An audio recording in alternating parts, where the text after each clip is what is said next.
Just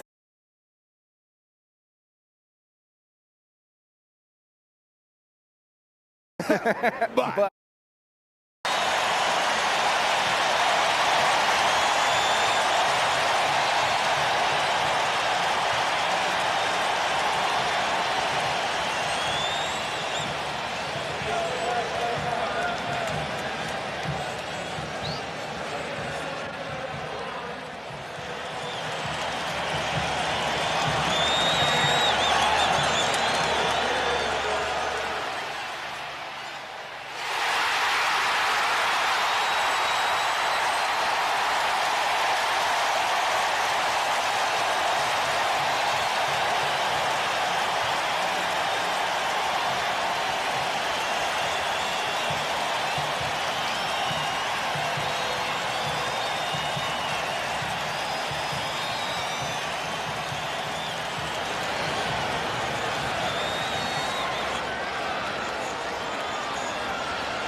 Welcome back to the Vikings Entertainment Network. Justin Jefferson is mic'd up on the sideline. Ben, you were asking him a question? yeah, I'm asking him a silly question. No, this is stupid. So, you know, like I was saying earlier, McCarthy was in a scrap at practice, and he's like, my hockey instincts took over. I just kind of, he's like a moth to the flame.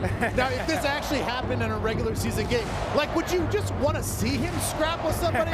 Or would you run in there and pull him away and say, no, quarterback, you're too valuable? Hey, I'm definitely on the too valuable part, but I do like a little scrappiness. I do like that fire in their eyes. I love that. You know, I always have a story from when Joe Burrow, that year before we went to the national championship. You know, we had a good practice against our defense that year, and we had a scuffle, and he was the main one in that scuffle. So, hey, I like it. I like it. I'm not shy from it at all. But we do have to protect him. We have to make sure that, you know, he's in that huddle every single play, not all here on the sideline. In a quarterback for Houston, Florida rookie, 6th-rounder Graham Mertz, 13-10 Minnesota, 6.5 minutes to go in the third quarter. Mertz throws left, and it's caught. It's a first down for the Houston Texans. Back to I mean, it's not the wisest thing in the world if you're going to scrap throwing punches at people with helmets. You know what I mean? You know what I mean? Not at all. And then on top of that, you know, we got a new fight rule at practice. So if we fight, we get kicked out of practice. We definitely don't want our starting quarterback out at practice. Hey, with that trivia question, which you nailed, by the way, well done. The other three were Hall of Famer Randy Moss, and I mean, he's HOF, man, and I know you love Randy, and and you know, I mean, when you're growing up playing high school football in Louisiana, then at Louisiana State University, I'm not going to say you modeled your game after Randy, but he meant a lot to you, didn't he? Oh, for sure. Randy is that guy. You know, I definitely grew up watching Randy, been a fan of Randy, love the explosive plays, love he got mossed. You know, I love all of those stuff, and I was a huge fan of that. And that definitely was, you know, somebody that I watched film on tremendously. So I'm definitely grateful to, you know, be drafted to Minnesota, to where, you know, I have Chris Carter on the other hand that comes into the building, that, you know, talks to us and come watch practice sometimes. So it's a blessing for sure. Pass left. And Mechie, the third, caught it at the 38 for a gain of 4. Pete? Now, Justin, it's more of a favor than a question, but could you, because we have a camera that's following you. What, are you going to ask him for some money? No, I want him to pick out who's got, other than himself, the best bling on the sideline. Who looks the best right now Because you got some guys without the pads on and everything else. Time to change, wardrobe change. Who's looking good down there? I mean, honestly, nobody got the best the best jury on like I got. You know what I'm saying? This the top tier right here. This is the best you're gonna get. But let me see. Hold on. Oh, we got a virtual measurement. Hold on. Wait a minute. Hold on. Let me see. Hold on. We got the virtual measurement. Yeah. This right here. This is the guy right here. He got the jury on. Who is it? You know what I'm saying? He been. You know what I'm saying? Oh, look at Jordan Addison. Jets, you know what I'm saying? So, you know what I'm saying? He got the baguettes on. This virtual measurement is new, and it's going to take place in the regular season, by the way. So this is not just a preseason experiment. They tested it for a couple of years. 6 cameras are in every stadium. Oh, wow. The ball is spotted, and then the cameras do something called triangulate, and they triangulate the ball, and then the measurement is revealed. So the chain. So there's no more chains. Well, no, the chains are on the sideline, but they're not going to come out. And it takes about 20 to 30 seconds for them to figure this thing out. Technology, man. So we see the virtual. There it is. Look up at the screen, Justin. We got it on TV. Oh, wow. Missed it by 10 inches. That is actually crazy. Well, it's fantastic and it's technologically sound, but I mean, it's all fun and games until the spot's wrong. Right. You know what I mean? Right. Yeah. Right. And hopefully during the regular season it will speed it up a little bit. That took quite a bit of time. Yeah, I agree. Virtual measurement.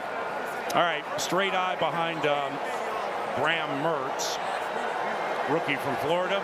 Played 16 for the Gators, 34 for the Wisconsin Badgers.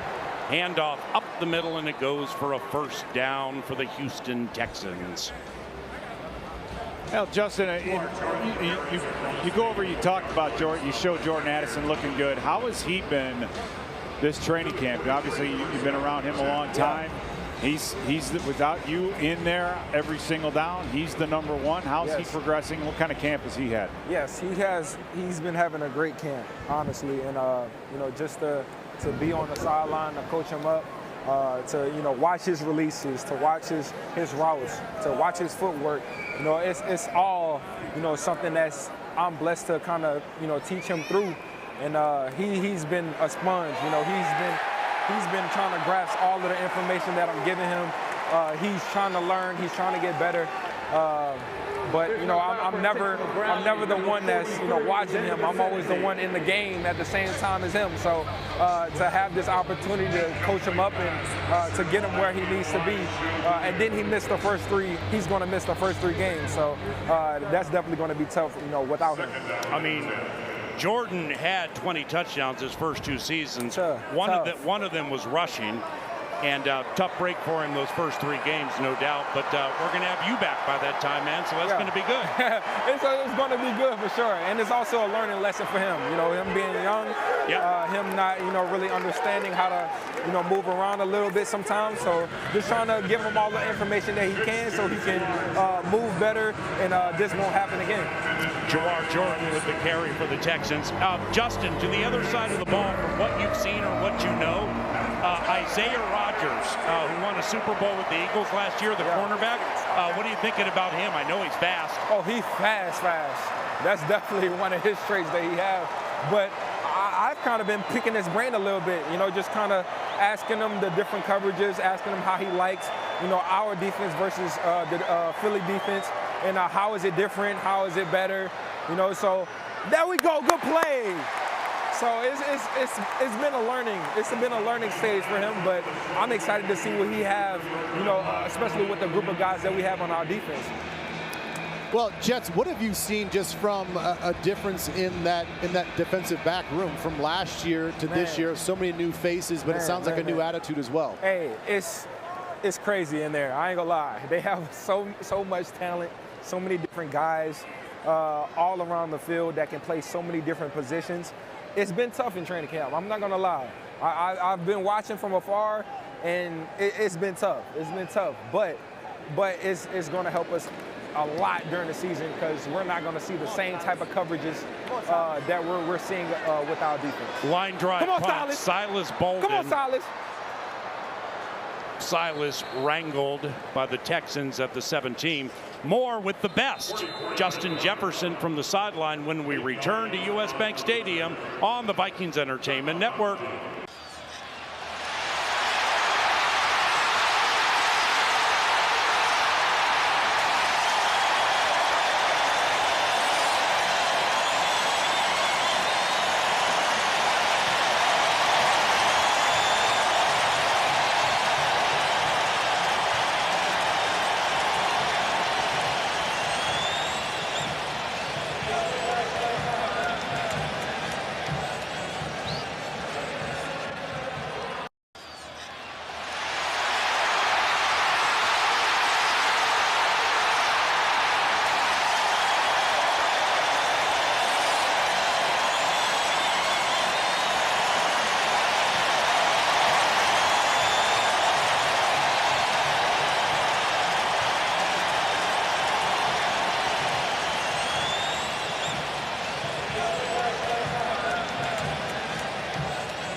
Welcome back to US Bank Stadium and the Vikings Entertainment Network. Take a peek at some of these stats through the first half. What we looking like, man? What we and looking about like? the first 12 minutes of the third quarter. Well, we got 141 passing yards, Wow, okay. 72 on the ground, Wow. 4 of 8 on third down, and we've held the ball about 3 more minutes than them. I mean, that sounds good enough to eat. Oh, for sure. 50% on third down. We'll take it. We got to get a little better, but we'll take it. Xavier Go Ryan! Scott. Wow. Xavier Scott is big and thick in the upper body, you know, and he's in his first full year from Maine, which isn't exactly a bastion of like big time football. And he was a receiver. Oh, right. I mean, he has good wiggle to him, doesn't he? Oh, for sure. You can definitely tell he was a receiver before, but him putting on this muscle, him putting on a little bit of weight, and he has that speed. So I think it was a great switch for him, and this is a big opportunity for him right here. All right, Xavier Scott, 6 runs, 41 yards. Brett Rippon is that quarterback. And it's 2nd and 5 from the 25, deep in the third quarter. Scott tries to get the edge, couldn't get it. So it's going to be no gain, third down. Hey, weird subject here, but, you know, simply because we felt bad for him. Did you get a chance to, like, fist bump Rondale Moore or say God bless or whatever? Of course. I definitely was right there. When they carted him off, talked to him a little bit in the locker room. And moments like this is, you know, difficult. Of course, you know, him being in my room, you know, training with him, talking with him, coaching him. And, you know, it's definitely, it sucks to see anyone come out here and get hurt, especially on their first opportunity of the season. So that's definitely going to be a tough loss for us. But, you know, we're going to be praying for him. We're going to be having his back the whole entire way for him to get right back on his feet. And Justin, we were just talking about Xavier Scott, but there's been another addition to that running back room in Jordan Mason. Yes. And you know, he stands there. He looks every bit as big as C.J. Ham. He's a big man, and it's got to be exciting to know maybe that play-action game is going to be able to take off a little bit more because of a guy like Jordan Mason. Hey, he's a freak. His body type, his ability to stay up and have that balance, is kind of crazy. But, you know, to see the type of season that he had last year, with San Francisco, Yeah, come on, J2. Let's get it. All right, that was a punt. 47 seconds to go in the third quarter. When we return, we'll say goodbye to the best, Justin Jefferson. This is Minnesota Vikings football.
Welcome back, U.S. Bank Stadium. Vikings Texans on the Vikings Entertainment Network. Justin Jefferson to finish the third quarter. Hey, Justin, turn around, look at the TV booth. Sam Newton decided he didn't want you to be the only one in the building wearing those Oakleys. So he brought me some in. These are the exact glasses that Justin Jefferson is wearing. But these Oakleys are nice. I might call the game in them, man. Hey, whatever Oakleys you need, man, just let me know, and you'll have a fresh new box waiting for you. Yeah, something tells me they don't look as good on me as they do you. No, we can confirm that, PA. Okay, thank you. Yeah, way better on Jets than you, PA. Okay, you guys can talk more to Justin. I'll back out. Hey, JJ, I do want to ask you. My kids were at practice the other day, and they want to know, are those like custom capris, or did you cut those off yourself? Hey, I cut them myself, man. I cut them myself. You know, I got to have my own style. I got to have my own flavor, so they don't really come out with these naturally, so I got to make my own, you know? You're creating a trend. The kids want a pair of capris now, huh? Well, yeah, I mean, you know, I know you didn't invent the gritty, but when you brought it into the NFL in 2020, talk about starting a trend. Oh, I mean, that's a trend for sure. You even got Mike Gesicki down in Miami a few years ago doing it, you know? Got Randy to do it, you know what I'm saying? So, hey, man, the game has brought so much to me, and to have, you know, that dance to come, my first touchdown here in this stadium, to have the whole world doing that dance, to know about that dance, it's honestly unreal. And to, you know, go on my 6th year, and the dance is still popular. So hey, it's a blessing, man. My man, God bless you. You're fantastic. Can't wait for you to come back. Thanks a lot for helping us, man. Appreciate you, Paul. Love you, bud. Love. See you, Justin. Thank you. Man, that's a genuine article right there. Justin Jefferson into the fourth quarter, 13-10 Minnesota on the Vikings Entertainment Network.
Welcome back to the Vikings Entertainment Network.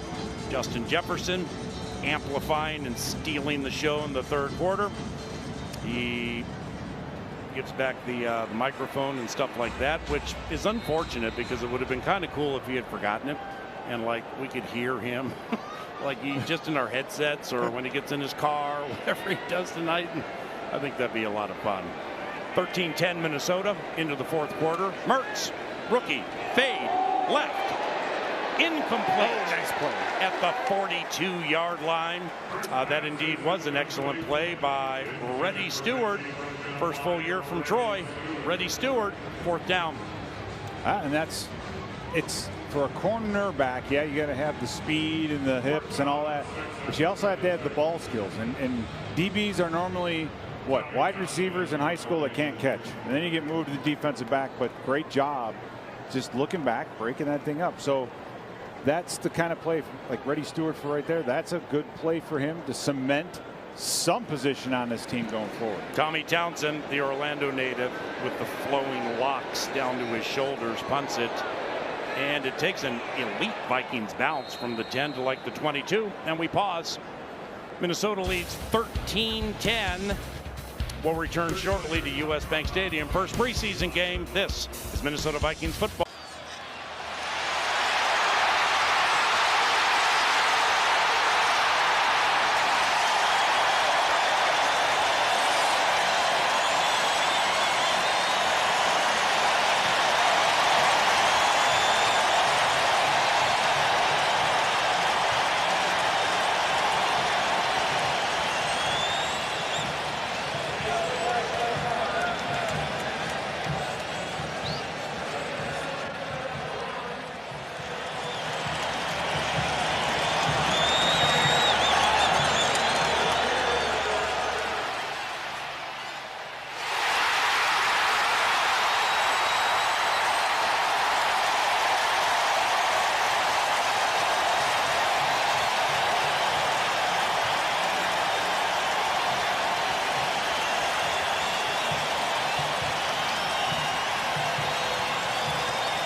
Welcome back to Vikings football on the Vikings Entertainment Network. A big timer on defense coming up soon with Tatum Everett, so don't leave.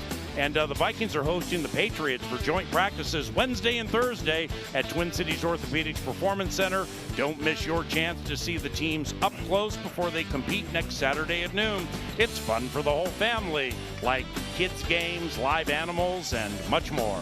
It's the final days of 2025 Vikings training camp presented by Omni Viking Lakes. Visit Vikings.com/tickets to learn more and purchase tickets. Welcome back. Brett Rippon is sacked. That's what Jonathan Grenard does. All he does is sack the quarterback, and Tatum managed to run him down. Tatum? Yeah, Pete, it's funny that you mentioned all he does is sack the quarterback, because we were just talking about how I interviewed his wife, and she got all the questions correct except who your first sack was against. Cam Newton. Yeah, for sure. Yeah, that was like Atlanta legend. So like to get a sack like that, that was like the perfect way to enter the league. So great for a Georgia boy for sure. All right, well, more is required is on every shirt that is around the building right now this offseason. It's something that you had introduced to the team because of what happened last season. How has that more is required mantra lived up to you guys in training camp? I think it's infectious everywhere. I think from top to bottom, and from special teams to offense to defense, we just want to build off of everything we did last year. I think, you know, you look at a lot of those things like that, we did very well, but at times we need to do more. And I feel like that's just the whole offseason thing that I kind of took on me as soon as the season ended last year. So it fueled me in workouts. It fueled me to just take care of my body when I'm doing like little stretches. So in practice and stuff like that, now we're just balling and literally pushing it to that next level of getting a little bit more out of it, out of every single rep and out of every person. It's going to be very, very good for us, for sure. Yeah, it feels like this defense is flying around this training camp. How have you seen that translate to the preseason game today? Yeah, man, these dudes are flying. I mean, if you look at it right now, I mean, if the guy's not down on the ground, our guys are literally flying in, trying to just make sure that they secure the tackle, trying to create a big play or something like that, because this is what we're used to in practice. I mean, I tell guys to always visualize these plays you're going to make in game the same way you do in practice. So it's just a simple thing of just keeping the same things basic and watching these boys fly around, make plays. All right, well, can't wait to see you moving around, flying around, making plays real soon. Very, very, very, very soon. So can't wait. All right, thanks, Jonathan. We'll send it back to you in the booth. Thank you, Tatum. Oscar Chapman, the Aussie. Yay! Oh, it's a fumble, and the Texans fell on the muff. Hard to catch the banana ball, Paul. The banana ball and Oscar Chapman special. All right, let's pause. 13-10 Minnesota, 13:44 to go in the first preseason game. And you're watching and listening courtesy of the Vikings Entertainment Network.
Welcome back. Thanks to the Vikings Entertainment Network. Animated, happy crowd at US Bank Stadium. Come on, guys, you got to put your shirts on. What do you think this is, the playground? It actually kind of is, especially when Justin Jefferson joined us for the third quarter because he has fun and games like nobody else. Excellent work by Tatum Everett on the sideline with Jonathan Grenard. And Jonathan Grenard, you know, he and Van Ginkel, as good an edge rushing duo as you're going to see in the NFL. But, you know, I didn't really know until he got here. Like, I knew who he was from Houston, Blake Cashman, stuff like that. I had no idea how good. Ooh, look at Graham go on the boot left. Oh, interception! Yes, I knew he was in trouble. I knew he got himself in some trouble rolling out the wrong way. Ambry Thomas, fifth year from Michigan, with the interception. Ambry Thomas. So the Vikings have turned over the Texans. Back to Bernard. Guys, I had no idea how good his run defense was. Yeah, I think that's probably the most underappreciated part of his game. He's probably the most consistent pass rusher that we have, Ben. And meaning that he could probably go into any scheme, four-man front, 5-2 doesn't matter. He's going to get to the quarterback. But I'll tell you what, that guy has a feel for holding the edge and playing the run that very few guys have. Well, and I think part of it too was, you know, it seemed like a little bit of a one-for-one swap. We got rid of Danielle Hunter. He goes to Houston. We get Grenard. And so it's like we knew that Danielle was elite against stopping the run. We're like, oh, how much better did we get? You know, I think there was some realistic question marks about how he was going to produce versus what we saw in Danielle, and he has by far exceeded everything that we thought, everything that we knew. He's been fantastic. He's a tremendous leader. He's athletic. He can get after the quarterback. He can stop the run. Like, he really can do it all, and I'm so glad he's on this football team. Well, boys, look who's in the game on Fox 9. Hear who's in the game on the KFAN Minnesota Vikings Audio Network. That's Max Brosmer, undrafted rookie from the University of Minnesota. Spent 5 years at New Hampshire, one for the Gophers. He had 268 completions last year. That is a single season record for Ski-U-Mah football. Ooh, look at that fastball left, flag on the play. Max Brosmer. Yeah, Paul, you mentioned the fastball, and when we sat down, we had the ability to sit down with Kwesi Adolfo-Mensah. He had a lot of really nice things to say about Max Brosmer, mainly offense number 72, 10-yard penalty, still second down. Mainly what you just alluded to, the quick release and the accuracy, and I think having those two talents, Ben, are going to keep you in the mix. Maybe not start right away, but in the mix as an NFL quarterback for a long time. Yeah, and they said, you know, maybe he doesn't have the strongest arm compared to J.J. McCarthy, but his release sort of makes up for it. So by the time it actually leaves his hand, it's almost the same timing for these wide receivers, even though it's not quite a strong velocity. And you see, you know, a nice zip pass out to the right flat, got there with perfect time and accuracy. The other part of it is KOC he's on record as saying, like, he is very detailed. He works his butt off, and they like the fact that he can take everything that he studied in the classroom, and he's a fast and high processor as well on the field. So really, for him, it just seems like it's a matter of just on-field reps in a game-time situation. 3rd and 12, straight drop. Brosmer fires over the middle. Incomplete. It nearly was a serendipitous first down. We got a flag, by the way, where the ball bounced off the hands of one Viking, almost into the hands personal foul of another Viking. Roughing the passer. Defense number 52, 15-yard penalty, automatic, first down. All right, now that's Brad Allen. All right, and his staff called the 11th most penalties of all officiating crews in the NFL last year, but second most roughing the passer. What's the result of the play? So if you get close to that quarterback and come close to not doing it the right way, Allen's group is going to call it. I think that was a definite blow to the head, right? And I think that's a point of emphasis with the linesman, with the back judge, who was back in the day behind the defensive line. The correction was made to the enforcement of the foul. It is first down.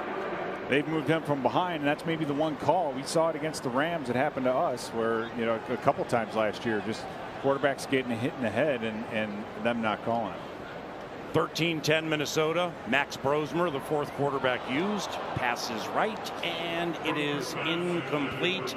Dante Felton, undrafted from Tulane, the intended receiver. Let's take a look at Max Brosmer's vision with these eagle eyes. Yeah, pretty simple read here. He knows exactly where he wants to go on the outside first, and then you saw his eyes go down the field sort of to the middle and the hashes. That was the second read. That third crossing, that was the third read. So you saw how quickly and efficiently, you know, there was no panic there. It was like 1, okay, no, 2, all right, I know I got this crosser coming in the same line of vision. Now he's just got to deliver it. He has a swivel. That's fantastic. Brosmer back to pass. Now he's going to run. 30, 25, dives ahead to the 23-yard line. That'll be a run of about 4, making it around 3rd and 6. By the way, J.J. McCarthy started the game. He played 12 plays. So he played 1 series, led to a field goal. He went 4 of 7, 30 yards, 0 picks, 0 interceptions. He ran for a first down on 4th down, and that went for 8 yards. Justin Jefferson and J.J. McCarthy. I mean, let's get used to that combination beginning September 8th at Soldier Field, right? Yeah, you just hope these two can have enough time together, which I'm sure they will. We're about still a month away that they can get on the same page. Brosmer fastball Look at this. caught 10-yard Look at line. that. First down. Miles Price, undrafted rookie from Indiana. That's a gain of 14. First down for the Vikings. Yeah, it's a big down, and Brosmer staying cool in the pocket, stepping up, and he missed the crossing route a little bit earlier, Ben, but that one was right on time. I mean, and that's a true measure of an NFL quarterback. Yeah, it's between the hash marks. That's fine and all, but you still got to be able to be cold-blooded, and that was cold. Oh yeah, he let him perfectly. He put it in a spot where only the receiver can go and get it. Like, that was a beautiful ball. I'll tell you why I was laughing in a second. Silas Bolden in motion to the left. Rosemer booting out to the right. Hit as he throws over the head. Backup running back Trey Stewart incomplete. Fox 9 cut away to sideline reaction after that cold-blooded connection. Justin Jefferson, J.J. McCarthy, they're there clapping. Behind them, Brett Rippon and Sam Howell were kind of like, that's great.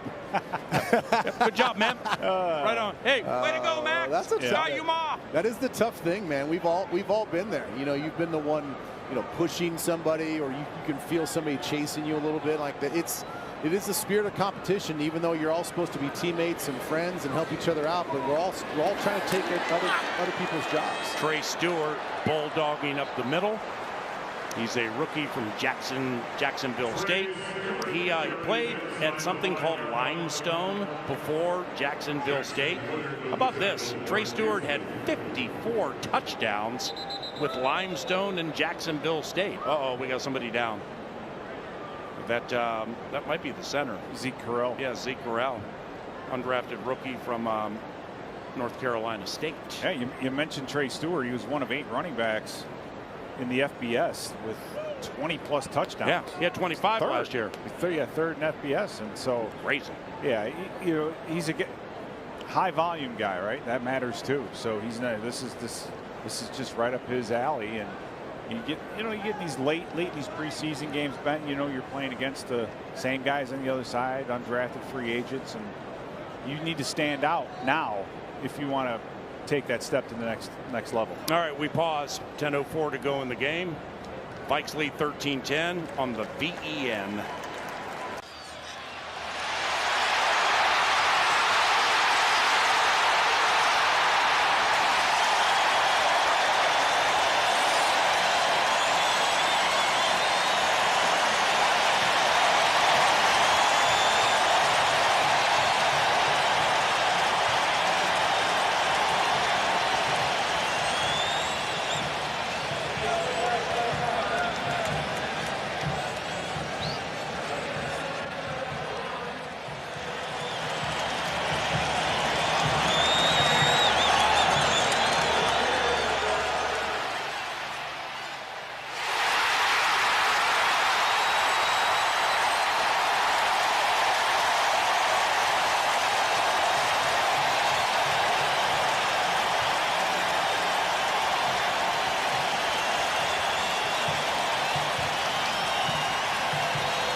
It's Vikings football, courtesy of the Vikings Entertainment Network.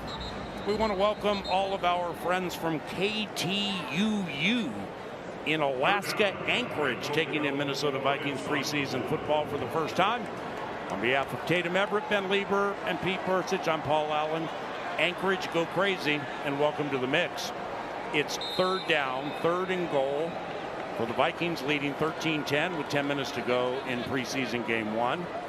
Max Brosmer, he of the lanky variety, stands tall in the shotgun, fires to the right, and it is caught for a Minnesota Vikings touchdown.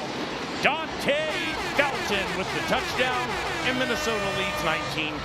Hey, Paul, I mean, I don't mean to be, or Ben, I don't mean to be going over the top in a preseason game. Say it. You've got to love what Brosmer's doing. I'm not saying put him on ice I yet. thought you were going to say, we've seen enough from Brosmer, put him on ice. But there's nobody left. I mean, Brosmer's it. He's the last, but very impressive drive. Ooh, that was managing the huddle. You know, it's this NFL game is can be such a short, underneath, control passing type of a game that it might be just built right for Brosmer. I think he's looked very, very, very good today. Yeah, he's looked smooth, on the right? field, the touchdown is under further review. Oh no, it's not. Just give it to us. No, it's a touchdown. It's Come a on. touchdown. No, I would say that he's looked smooth. He's looked decisive, and even the one incomplete pass he had over the middle when we're breaking down his eyes and all the division and stuff like that, it wasn't an inaccurate throw. Maybe a little, had some hot sauce on it a little bit. Yeah. But, you know, he kind of felt that clock ticking down, like, okay, I'm in the pocket a little bit too long. Got to get this ball out. But it was still a catchable ball. So even his misses aren't bad misses. That's a touchdown, guys. Yeah, we can't break hearts in Anchorage. Maybe he didn't get it. We'll see. Yeah. But there are luminaries taking in this broadcast, the simulcast, all over the place. You have Star Tribune columnist Lavelli Neal III up here in the box with us.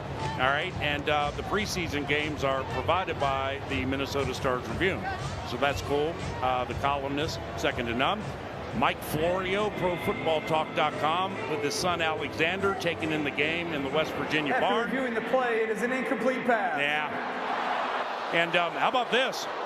One of the great producers in the history of music, and used to be in a band called The Time, Jimmy Jam Harris is taking in the game from Southern California. He was just at a coffee spot and sent a text commenting on how cool Justin Jefferson is. So we got luminaries, we got Anchorage, we got Sarah Thomas, we got everything all over the place. Well, I'm sorry to interrupt you, but is this the season's on the line type call? I mean, we got almost 10 minutes left, but yeah, they're trotting them back out on fourth down. So yeah, this is 52 in the game clock, please. This is a big deal. I mean, all right, Kevin O'Connell trusts him. Here it is.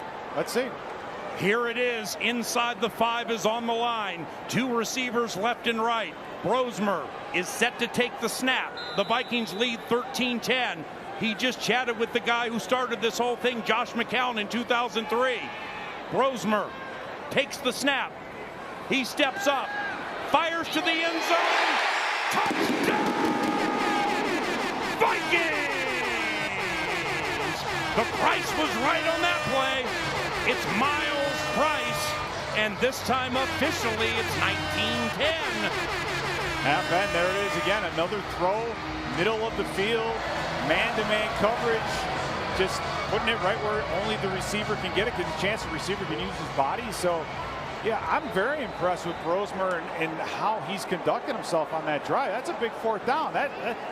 That's a big-time play. It is. It's a big-time play. Yeah, there was no panic to him at all. I mean, he waited for it.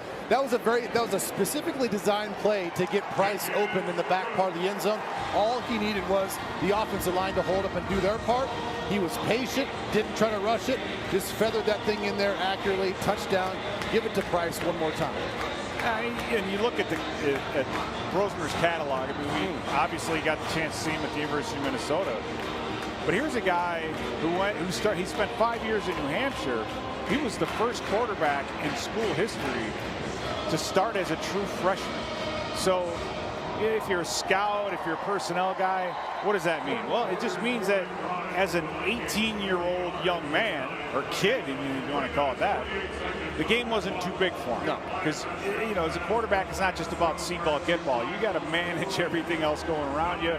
And I think that's exactly what we're seeing here is him being able to, in and out of the huddle, manage everything that's going on, understand, pull the ball down when there's an opportunity to scramble and make it a short third down. I mean, I'm very impressed with Brosmer. You know, I'm not going to claim to be any sort of like quarterback savant or like know all the fundamentals and stuff, but when we talked to J.J. McCarthy and we asked him about this game and what he expects out of himself, he's just like, I just want to be consistent with my eyes and my feet. That is the one thing that KOC talks about all the time. Look at Brosmer out here. Yeah. I mean, his eyes, his feet, the fundamentals, the foundation, all of that stuff seemed like it was like in lockstep. And so when you look at him just like with the eye test, he looks like he knows what he's doing. Yeah, he doesn't look like a... So did J.J. McCarthy, who we're seeing now.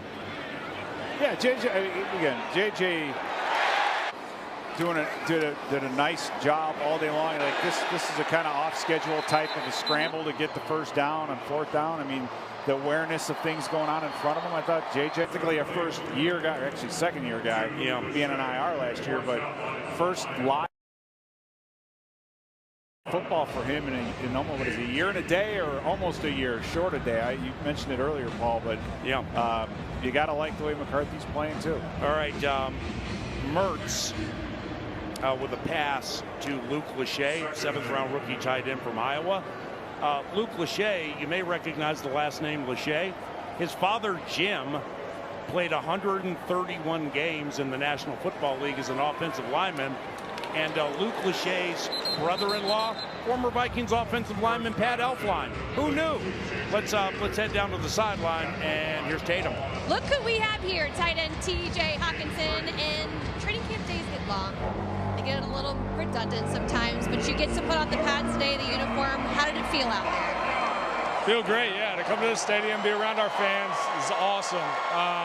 It kind of breaks it up, and like I said, to be in US Bank, to be around the energy we have here, and to be around the Skull Chant again is awesome. So, we're all having fun. Some of the boys are showing out, so it's exciting. Who are some of the boys that have shown out today that have impressed you the most? I got to go with the tight ends. Our boy Ben, he was blocking really well today. Bryson has caught a few balls, and then we got some guys on the defense that are showing out too. A couple sacks, it's just fun to come out here. Jug on the touchdown just there, so it's a lot of fun to come out here, watch these guys compete, watch them perform, and hopefully we can keep them around. Yeah, a nice pick six there from our guy Khalif Alisi. There we go. Very, very nice. Well, it's funny because you mentioned the tight end room, because you're talking about Ben Urasek, who's a player that Kevin O'Connell does talk a lot about. Before camp, he was asked, who is going to be the next Johnny Munt? How do you see that battle shaping out through training camp? Yeah, it's been fun to watch Ben. He's come in every single day. He's a smart kid, and to watch him learn the game, understand the offense, it has been fun to be around. I've tried to give him some nuggets here and there, whether it's after meetings or at snack, so he's performed really well, and he's a guy I look forward to, playing on this team and making an impact. All right, I need 3 words on how you thought J.J. McCarthy did today. He's a beast. Love it. Nice, short, and simple. Love it, TJ. Thank you. Thank you. I appreciate you guys. And it was a perfect 3 words. Well done. All right, a lot happened during that interview. Khalif Halassi picked off Graham Mertz. Vikings got the ball, and then Brosmer and the center messed up the exchange. Somebody kicked the ball to the left, and the Texans fell on it. So we definitely are in the 4th quarter of a first preseason game with 8:14 to go in the game. And by the way, more luminaries are informing me that they're taking in the simulcast. Most recently, it is big spot newsbreaker and ESPN guy Adam Schefter. And when I saw Schefter inform me that he's on a cross-country flight taking in the simulcast, I opened my phone. I'm like, all right, please don't be picking anybody for information on Rondale Moore. Oh, okay, cool. You're watching the game. That's sweet. Thank you. So, Shefty, what's going on? How about Joliet's finest, Tom Thayer? Oh, yeah. He's listening, too. I don't know if he's already scouting the Vikings, trying to figure out, how we're going to, take care of the Bears on opening night. But he's listening, too. So, shout out to Tom.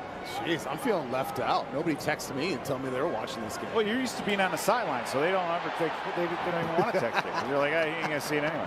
Mertz Pass over the middle, and it's caught. And it's caught by J.J. Taylor, 4th year from Arizona. All right, so it's 3rd down, 3rd and 3 for Houston from its own 36-yard line, midway through the 4th quarter. Vikings lead 20-10. Next week, I believe in the 3rd quarter, a week from today, Vikings take on the Patriots at noon, Fox 9 and KFAN, and the Vikings audio network. Kevin O'Connell is going to be our featured guest for the entire quarter, like Justin Jefferson was today. Handoff Taylor up the middle, stood up on 3rd and 3. He's short of the 1st down. Now let's not forget how it went last year with KO. It was unbelievable. We're at Philadelphia, 3rd preseason game. We welcome him in. He's like, all right, guys, we're going to run a screen right here to Ty Chandler, and the big key is the right guard has to pick the middle linebacker. That was fabulous. And I'm like, are you kidding me with this thing? And then we watch the play, and he'd be like, oh, come on, get out there. I slipped. All right, 3rd down. So that's next week. There you go, big 4th down, stay on sides. Hey, a guy who's been showing up these last couple series is Elijah Williams. He's practice squad from last year, Morgan State guy. He's big. Yeah, he's a big guy. And Sharps timeout. Houston. It will be 30 seconds. You're seeing pressure on the quarterback. He gave up a little bit on that last run, but he ended up splitting the double team ultimately and making a tackle. And yeah, there's a lot of depth at that interior defensive line position. If anything, today, I think that group, of Tyron Ingram Dawkins and Jalen Redmond and Levi Drake Rodriguez, it took him a little bit. I think it took him a series or two to kind of get to the speed, you know what I'm saying, of what Houston was trying to do. So that all being said, we expect it to be a strong point, and now we're seeing a guy like Elijah Williams showing up. So good group in the middle, and you can't be too big, Ben. You got to, you know what I'm saying, you got to be big to be in the middle. Well, I mean, these guys are so fortunate to be, watching Hargrave and Phillips and Allen and all of these guys up front, veteran guys that have done it, Pro Bowls, all pros, all that stuff, and they get the tutelage of all those guys every single day. All right, 4th and short. Mertz goes out of the shotgun. He's going to pass. Mertz, dump left, caught Brooks. Ooh, he shook on Kobe King. 1st down for the Houston Texans, trailing 20-10. For more on Levi Drake Rodriguez, here's Tatum. Yeah, you guys are talking about my guy. He's taken a big step this camp, and it's been very evident, even in the last few weeks. He's been playing with his hair on fire, and that's a lot of hair, if you ask me. He had one of the most dominant practices from a player this camp last week. As a result, Coach O'Connell let him break down the team huddle after practice. I talked to Assistant General Manager Ryan Grigson, who told me he came here ready for camp, that he practically lives in the building and always has a smile on his face. I'm sure you guys have noticed. Levi Drake doesn't walk around without a smile. Ain't no doubt. And not only is he gregarious and forever happy, he had a good twitch off the line of scrimmage last year. It's twice as good this year, and he's stronger now, Ben. Well, going back to our meetings yesterday with KOC, I mean, he actually addressed this, and he said the light bulb seemed to have went off for Levi Drake Rodriguez just the other day. He said that he's been making plays. He's always been an instinctful pass rusher, but he told us that the game is starting to slow down for him. No longer your eyes trying to process all the things that you can't control. You're just seeing exactly almost another interception here for the Vikings defense. But, Pete, you've been through that before, where when you're young, things seem to be going at 150 miles an hour. Yeah. And then for whatever reason. Offense, number 73, 10-yard penalty, 2nd down. Whether it's just film study, repetition, what have you, all of a sudden that 150 starts to go down to like cruising speed. Now you're like 65 miles an hour. Like, hey, this is nice, man. Like, things are moving fast, but I can control the environment I'm in. Absolutely. And the other thing I think that Kwesi Adofo-Mensah brought up is that he understands who he is as a pass rusher, right? And that's important, because I saw a lot of guys come in here thinking that they're John Randall, right, or Chris Dolman. It's like, no, you are you, and you have to figure out what works for you, and that's apparently when they say the light bulb's gone off, that is exactly what we're talking about. Mertz in trouble, throws right to Lachey, caught at the 41, stopped at the 41, far shy of the 1st down. And now it'll be 3rd and right around 10. We said it earlier, but Brian Flores, defensive coordinator for the Vikings, he called, I believe, the first series of this game. Durante Jones, the defensive backs coach, he's been calling a majority of the game. You can see Durante at the 50 with all the hand motions and gyrations and everything. That's really cool that Kevin O'Connell gives these assistants. I mean, not just like, okay, you get this series at the end of the game. No, he gives like Wes Phillips, Mike Saravo, Durante Jones. He gives them autonomy to call games in the preseason. Interception by the Minnesota Vikings. The ball was tipped and it's picked off. And that's Khalif Halassi, who has 2 interceptions. And Paul, you take a look at this team last year in the turnover ratio. 24 interceptions last year, Ben. The next nearest team to us had 19. Yeah. And that's what you want. The pressure, going to tips, going to turnovers. It's kind of a calling card for this Brian Flores defense to be aggressive, to get the hands up in the air, have guys that have unbelievably good awareness. If you're not going to get to the quarterback, then take the lineman down the middle and get your hands up in the throwing lane. That's what the Vikings defense. 3 interceptions today already, so that trend is continuing. I know the coaching staff loves that because that's what they emphasize in practice, to see these guys come out in the field and actually execute it. It's the best. Yeah, and it's team defense too. Obviously, you want. There's going to be times where it's just individual performances, a great athletic leap or something like that, jumping a route. Those things are going to happen. But for this defense, what we've seen last year and already so far this year in this one preseason game, you know, the other interception that Khalif had earlier, that was a great spot drop by the linebacker. The reason why that ball had to be floated was because there was a purple-colored jersey right where the quarterback wanted to throw, so he had to put a little bit more air on it. And there's Halassi right there to pick it off. This other one right here, it's pressure off the edge, and then it's a tip ball at the line of scrimmage. All right, Brosmer 3 of 6 with a touchdown. 2nd and 6. Brosmer, fastball right, caught short of the first down. I want to spend a couple seconds talking about J.J. McCarthy and something we heard from him yesterday in our production meeting. And he was talking about the importance of his cadence. Okay, that's the red aim. Yeah, something like that.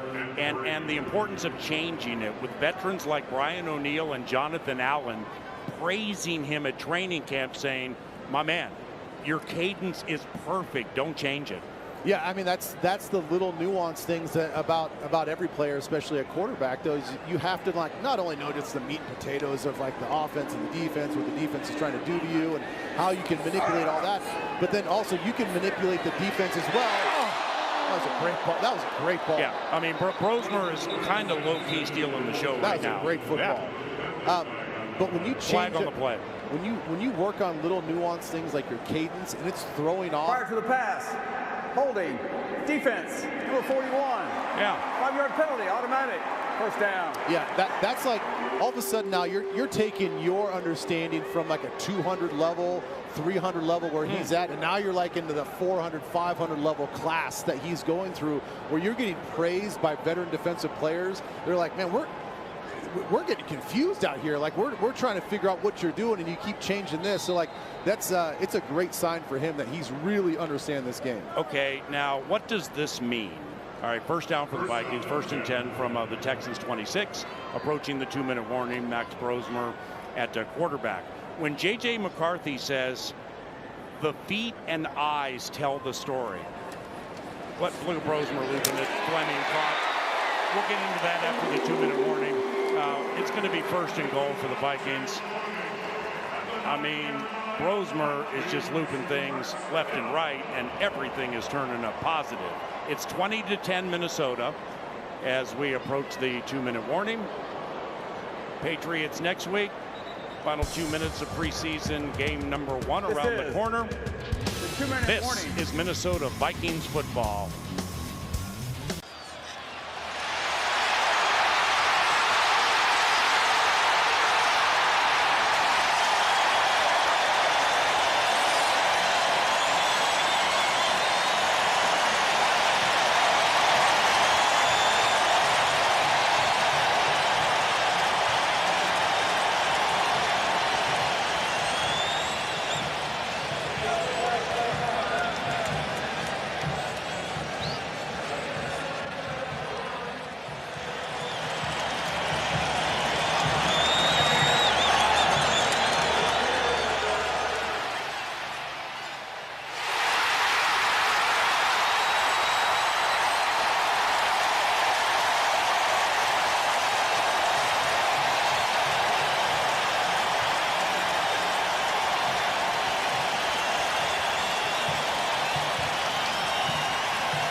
Ladies and gentlemen, our departure has been delayed.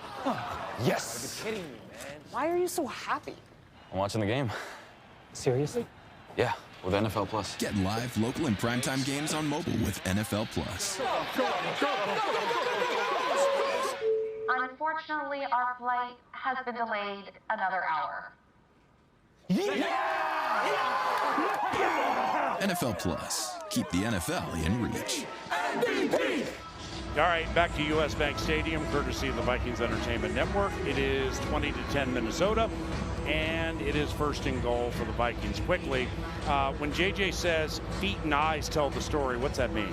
I think it's kind of the pyramid of being a good quarterback, meaning the base is what's most important, and the feet and the eyes, they go hand in hand, I guess, for lack of a better term, but you have to really pay attention to those fundamentals, and that's the checklist that he's had embedded in him, Ben, from Coach O'Connell is, hey, yeah, there's a lot, there's the cadence, and there's all these other things, there's a bunch there, but it's the feet and the eyes that dictate how well you're going to execute. Don't forget that. Don't lose that base to your fundamentals. Yeah, and that base, in my understanding, has to follow where your eyes are going per the progression of what you're looking at as the defense. As we saw, from Brosmer about 10 minutes ago when we were breaking down his eye movement, it's like you go from that first read to the far right outside the numbers. Well, when you snap back to that near hash, well, your feet got to follow that. Yeah. Because if your feet don't follow that, then all of a sudden then your shoulders aren't going to follow,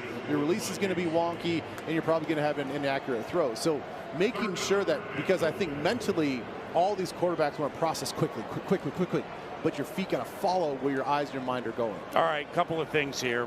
Shout out to the guy on the screen now, Justin Jefferson, for being so kind during the third quarter and joining the broadcast like he did last year. Kevin O'Connell joins the broadcast for an entire quarter next week. Secondly, the only way the Houston Texans can stop Max Brosmer is for Kevin O'Connell to call victory formation, which is what we've seen for the last 3 plays. This is his second preseason victory, by the way. I mean, is it 2 in a row, though? That's my question. What do you mean? This is only his second preseason victory for Kevin O'Connell. I have no idea. Yeah. You handle the preseason. Ben and I will handle the regular and postseason, okay? And by the way, shout out to not only Pete Bursich, but David Koo, our statistician here, into his 19th year as the numbers pointer and the statistician for the vast and ever expanding KFAN Minnesota Vikings Audio Network, and also one of my very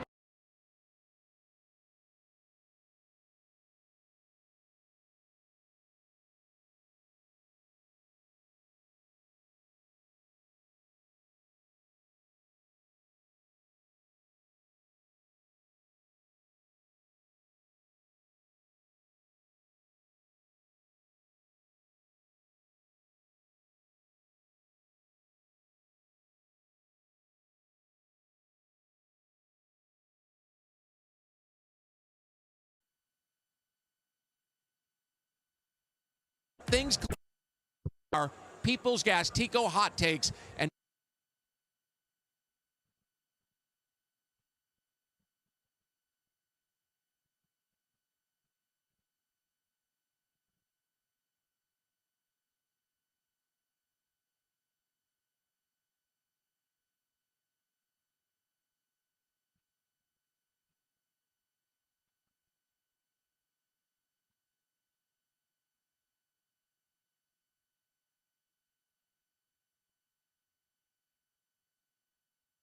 tonight, we get a glimpse of what's new.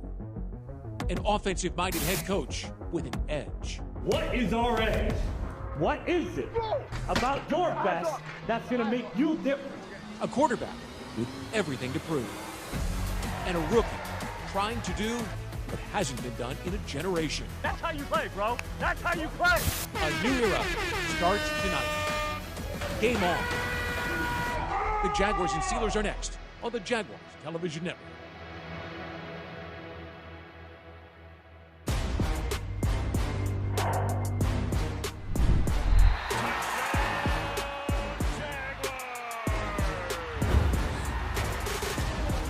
Welcome to Preseason Football on the University of Florida Jaguars Preseason Television Network.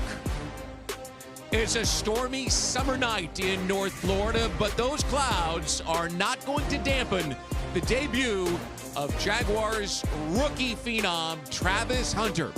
In more than 30 years with his franchise, Bucky Brooks, I am not sure there is a more interesting story that we've been able to tell. Yeah, one of the true superstars to enter the building and wear teal. And what we're going to see is something that is unprecedented. A two-way standout, someone that starts on offense and defense and brings a bunch of big plays with him. And welcome to the broadcast booth at Everbank Stadium. I'm Brian Sexton along with Bucky Brooks. And let's get right to it and our People's Gas Tico hot takes. And number one is new faces in new places. Shad Khan swept things clean back in January, and the results have been dramatic. They have been dramatic, but we talked the new brain trust. Liam Cohen, James Gladstone, and Tony Baselli really leading this organization into a new era. And when you talk to them, they talk about communication and trust, and it is throughout the building. It's not only with the players, but you just get a sense of the change in the building. You love it when everyone's on the same page, and that is going to bring about better results for the Jaguars going forward. The key word from coaches and from players, communication. It is at an all-time high, according to some of the veterans who've been in that locker room. All right, to our second Tico People's Gas hot take, and it's back to Travis Hunter. He's played on offense, he's played on defense so far in training camp. We expect him to do both tonight.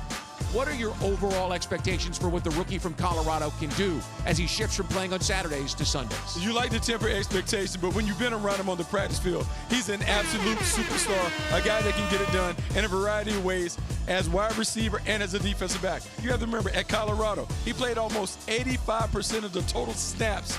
That is, look, unprecedented. And he's going to try and pull it off in the National Football League. They'll have him in packages, but look, this is a guy that is going to make major contributions as a wide receiver and also as a cornerback. The Jaguars moved up to number 2 in the draft to select him because they believe that he can be transformational. Perhaps we'll see some of that tonight. We expect 10 snaps on offense, perhaps 10 snaps on defense. And those are your Tico People's Gas hot takes, brought to you by People's Gas, delivering natural gas that helps you save energy and earn cash back. Check it out at peoplesgas.com/rebates, and let's check things out on the field with Brent Martineau. Thanks, guys. Here with Parker Washington, Jacksonville Jaguars wide receiver. He is our Everbank player to watch, and you've been something fun to watch in camp now. You've had an excellent camp. Why is that so far? Just being in the moment. I feel like that's the most important. And in our room, that's what we talk about, just attacking each day, being our best selves, come in ready to work. And I feel like I've just been taking that approach, and this has been fun.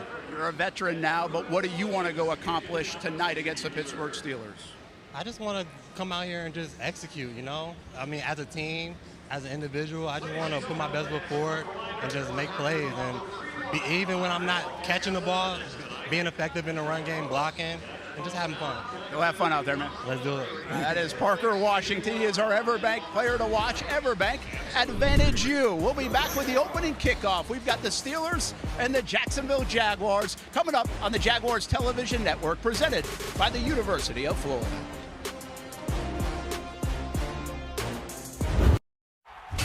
Go.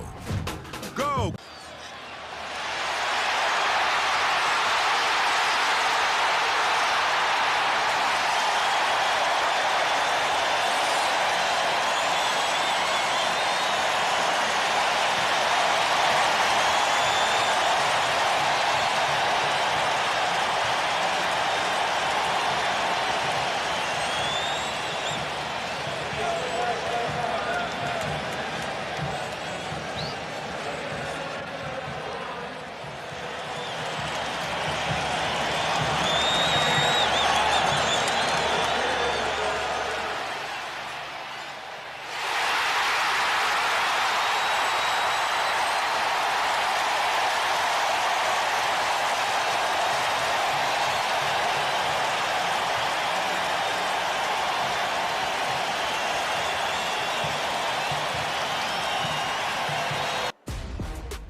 Jaguars football is presented in part by the University of Florida, #1 university in U.S. News and World Report's #1 state for education. And by Everbank. Advantage you. Other banks talk a big game, we deliver big results. Step up your game plan at everbank.com/Jaguars. And welcome back to Everbank Stadium. The Jaguars and Steelers set to open the preseason here. You see the clouds. We've had some rain. There's still a chance of it here. Listen, it's North Florida in the summer, but this is the official weather report sponsored by St. John's River Water Management. On the field and at home, Florida's water. It's worth saving. Low 80s, both for temperature and humidity, which is a good indicator of rain, though I'm no weatherman. And light wind out of the east at 8 miles an hour. So as Liam Cohen gets set to begin his first game as a head coach at any level, he might have some weather concerns at some point this evening.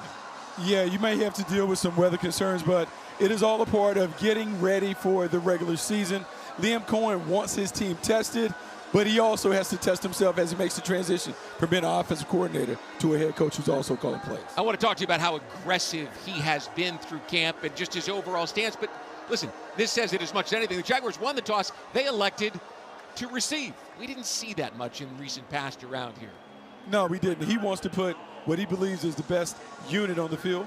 He also is going to have an opportunity to get right to the play calling. Excited to see how Trevor Lawrence responds to Liam Cohen being the play caller. All right, so Ben Sauls will use the dynamic kickoff. They've adjusted a little bit. The penalty for a touchback is the 35-yard line. And right away, we see Austin Trammell grab it at the 10, and he's up across the 20. You see him there looking for a hole at the 30, out to the 33. The average starting position last year was about the 29-yard line, right?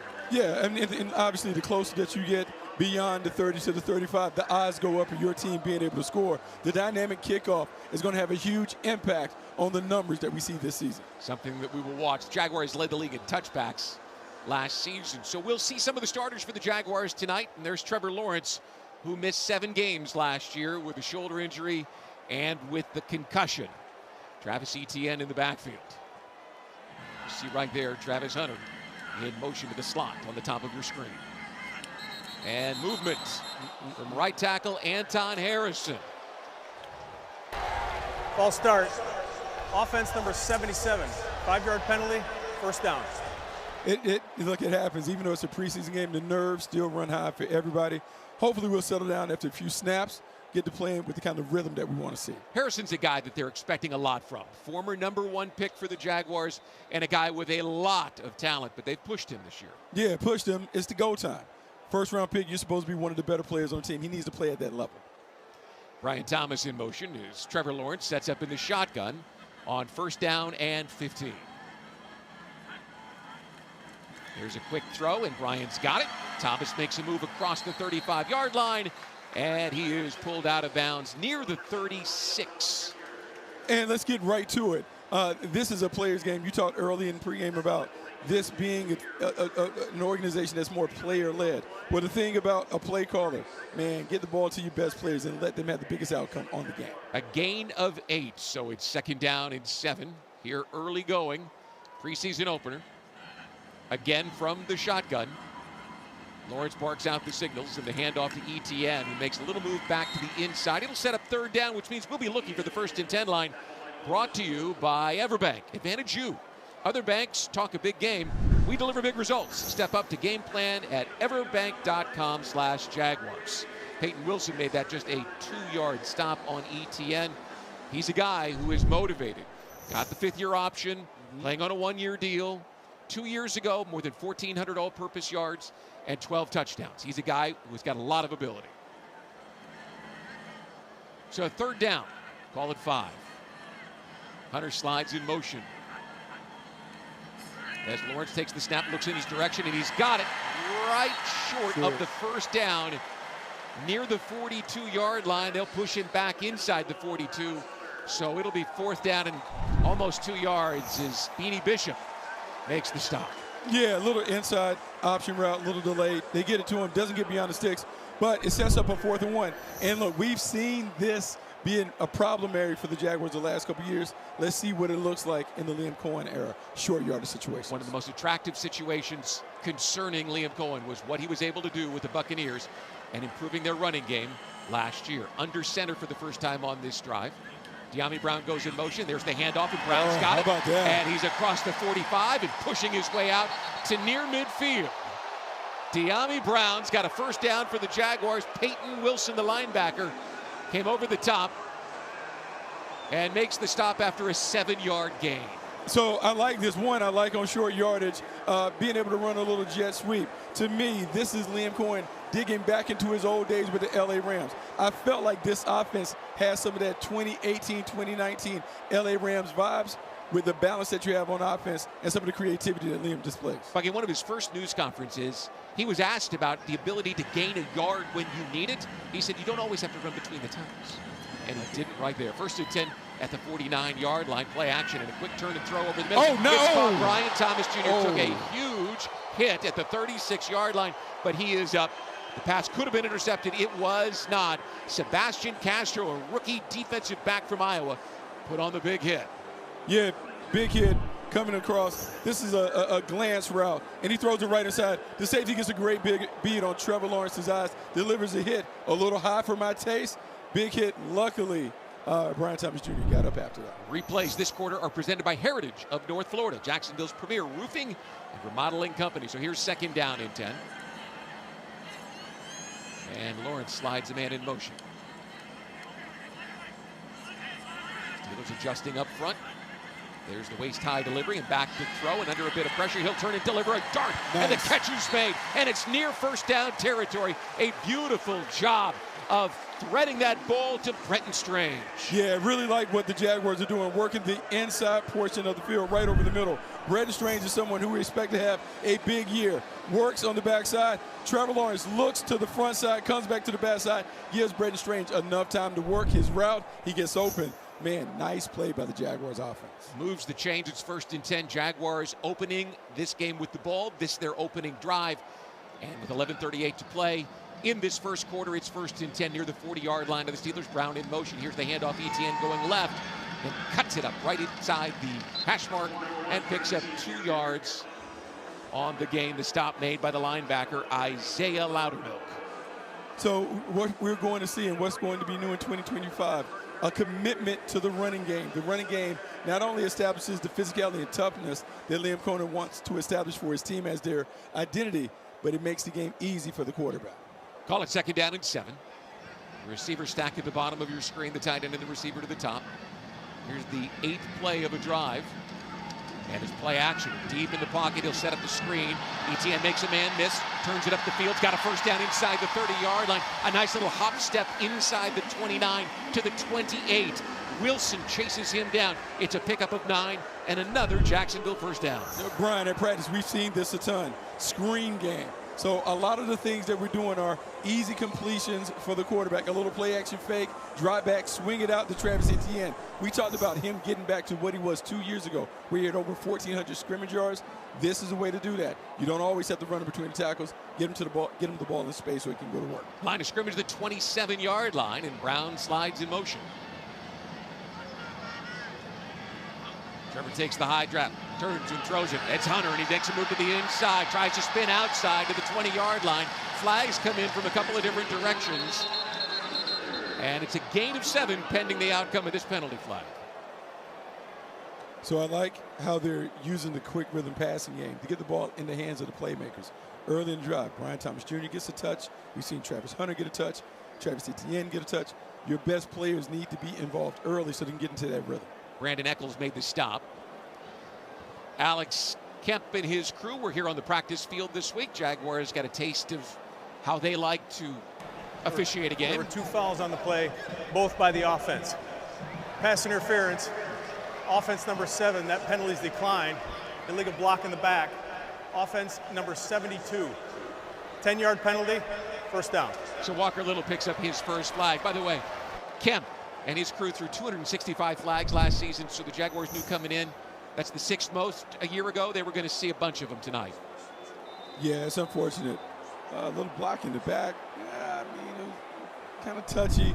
The pass interference about Brian Thomas Jr. putting his hands on the defender before the ball was in Travis Hunter's hands.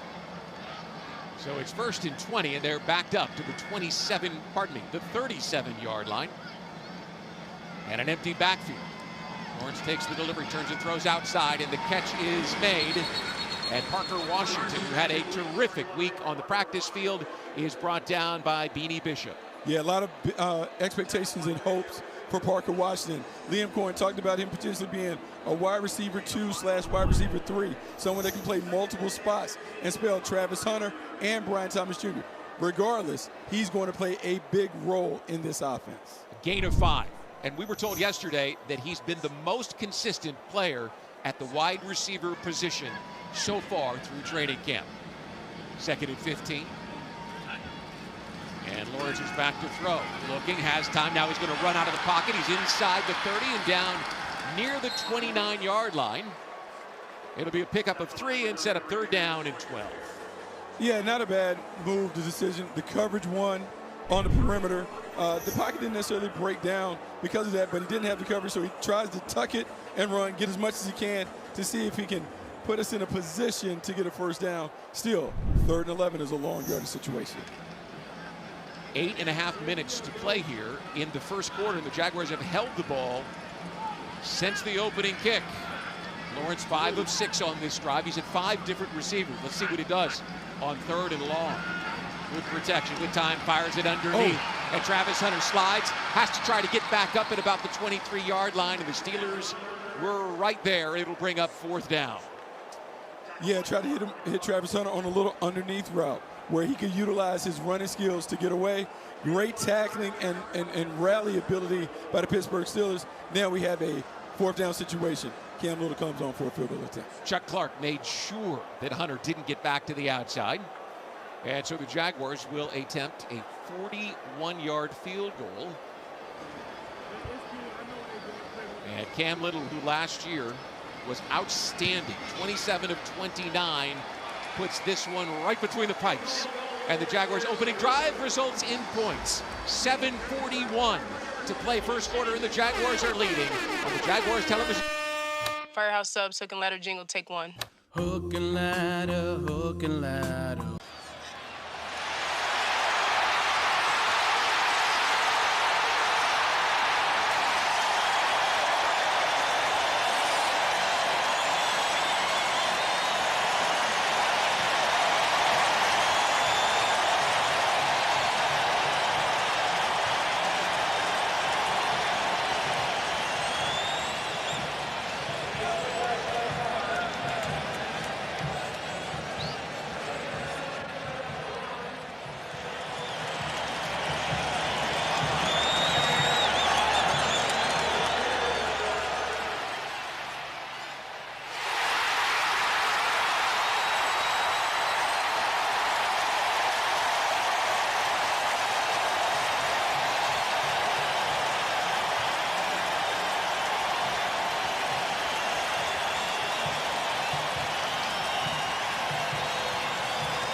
Go any sub when the Jaguars score a 40-yard field goal. Only available online or on the Firehouse Subs app. And thanks to a 41-yard field goal by Cam Little, the Jaguars not only have a 3-0 lead, Bucky Brooks, but folks can hit that QR code and get a free sub when they buy a sub. Not bad. Free sub. Not bad on the opening drive, too. 12 plays, 44 yards. Trevor was 6 of 7. As this kick is fielded in the end zone by Trey Sermon. And so out comes the football to the 35-yard line, and we'll see Mason Rudolph. See, that's the deal. If the ball bounces in the field and goes into the end zone, the ball would come out to the 20. They want the kicking team to put the ball in the landing zone because they want returnable balls. If you catch it in the end zone, you get it to the 35. Yeah, this is about trying to get more returns in the game. So here's Mason Rudolph with Kenneth Gainwell. Tight end in motion. Rudolph play action. Under a bit of pressure now. Steps, turns, and delivers a pass, and this one is caught. A flag is thrown as the catch is made near the 46-yard line in Jacksonville territory. Roman Wilson comes down with the ball and a 19-yard pickup. Yeah, 19-yard pickup called the Jaguars in a 3D coverage. Prior to the pass, holding, defense number 22. That penalty decline result of the plays of first down. They got Jarian Jones.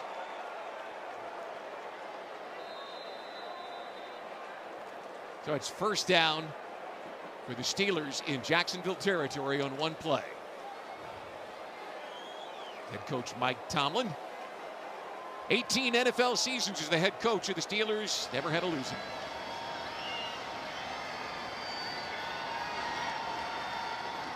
Play action again. Rudolph dumps it short, and the catch is made, but a nice open field tackle.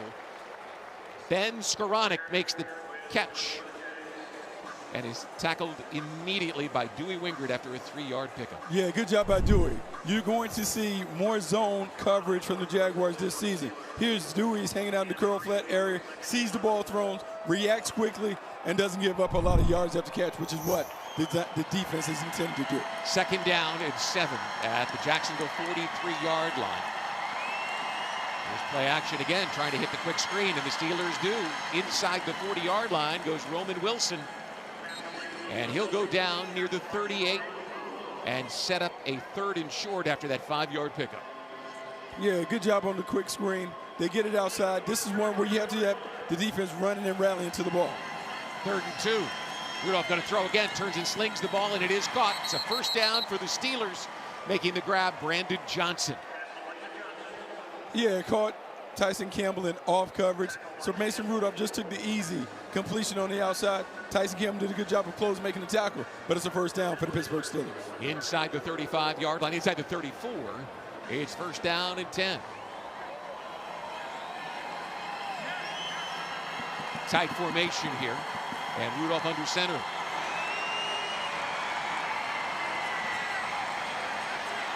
Surveying that defense, making some adjustments, the veteran quarterback. As Caleb Johnson behind him, and he gives it off to the rookie from Iowa, trying to bounce it outside, and he does find room. He got away from Eric Murray and stumbled forward for a pickup of 2. Yeah, Eric Murray showed up in a hurry, tried to get in there to make the cut, tried to tackle Caleb Johnson low, couldn't quite get him down. He stumbles for 2 yards, but still, that's a win for the defense. Long yardage situation on second down. Steelers break the huddle and set up at the 32-yard line. Second down and 9. Back to throw. Rudolph spins and turns and throws it out of the backfield. And Caleb Johnson makes the grab, goes inside the 30, but there's a flag down to the offensive backfield. Yeah, it looks like we might have a holding call. Illegal use of hands to the face. Offense number 76. 10-yard penalty, second down. That's the big right tackle, last year's #1 pick, who missed a lot of the season, Troy Fautanu. Yeah, Troy Fautanu is a really good player, but he has to mess up. Now, this is a favorable situation for the Jags. We'll see if they begin to heat him up, bring a little pressure. There's the shotgun snap on 2nd and 18. Rudolph turns and throws over the middle. Catch is made inside the 30-yard line and brings up a big 3rd down opportunity. Scotty Miller reached for the ball on a 15-yard grab on 3rd down, and there's some communication issues perhaps in the secondary because a couple of guys have been wide open. Yeah, a couple of guys have been wide open, and some of this is what you're going to see. A little more bend but don't break defense from the Jaguars as opposed to the high-pressure approach that they tried at times in previous seasons. Big tight end Darnell Washington's in the ball game now on 3rd down and 3. Skoranek slides in motion. He's to the right. Here's the inside handoff, and it's a 1st down for the Steelers. Caleb Johnson following the right side, getting in behind Zach Frazier. Picks up 4, and they'll move the chains for Pittsburgh. Now, for the Jaguars, this has been a problem area in the past, the run game. We talked about having a team that wants to be tough and a physical team. The only way that you can impose your will on people is you have to be able to stop the run on early downs so you can dictate the terms on later downs. There's Anthony Campanile, who has gotten rave reviews in his first season with the Jaguars so far. The players love his approach to the game, and they're excited to play for him. See if they can get him a stop. There's a quick toss, and the catch is made, and an immediate tackle.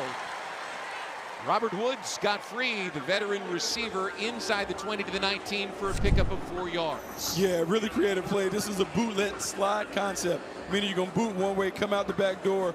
Robert Woods starts on the right, slides out the back door to the left. Tyson Campbell's on the spot. Still, decent game for the Pittsburgh Steelers, sets up a 2nd and 6. Tyson Campbell's had a really strong performance so far in training camp, and I've seen him all over the field this evening. Rudolph again in the pocket, throws this one. It's caught by Washington for a Pittsburgh touchdown. 19 yards right up the middle. And Washington's celebration apparently is going to draw a flag. Yeah, it's going to draw a flag, celebration penalty. The part that's concerning for the Jaguars is unit 3, you're in a bit of a zone coverage. He stretches the seam. Mason Rudolph did a good job of looking the safety to the front side. Touchdown is good. After the play was over, unsportsmanlike conduct. Pittsburgh number 80 dunked the goalpost. That's a 15-yard penalty on the extra point. So, the Steelers march down the field. Rudolph is 6 of 6, so they did not impact him with the pass rush, and they struggled to get to the receiver before the ball. And here's Ben Sauls to try to give the Steelers a 7-3 lead with 2:56 to play in the opening quarter. Yeah, I mean, a few things that you don't like on that drive. Too many big plays in zone coverage. Had a 3rd and long situation. They picked up significant game. Then you give up the big touchdown pass. Got to tighten it up on that zone coverage. Here's a 48-yard extra point. And the left-footed kicker has it up on the way. And he gets it. Jaguars trail the Steelers 7-3 here at Everbank Stadium. Brooks Rehabilitation is brought.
physicality and force that he runs with.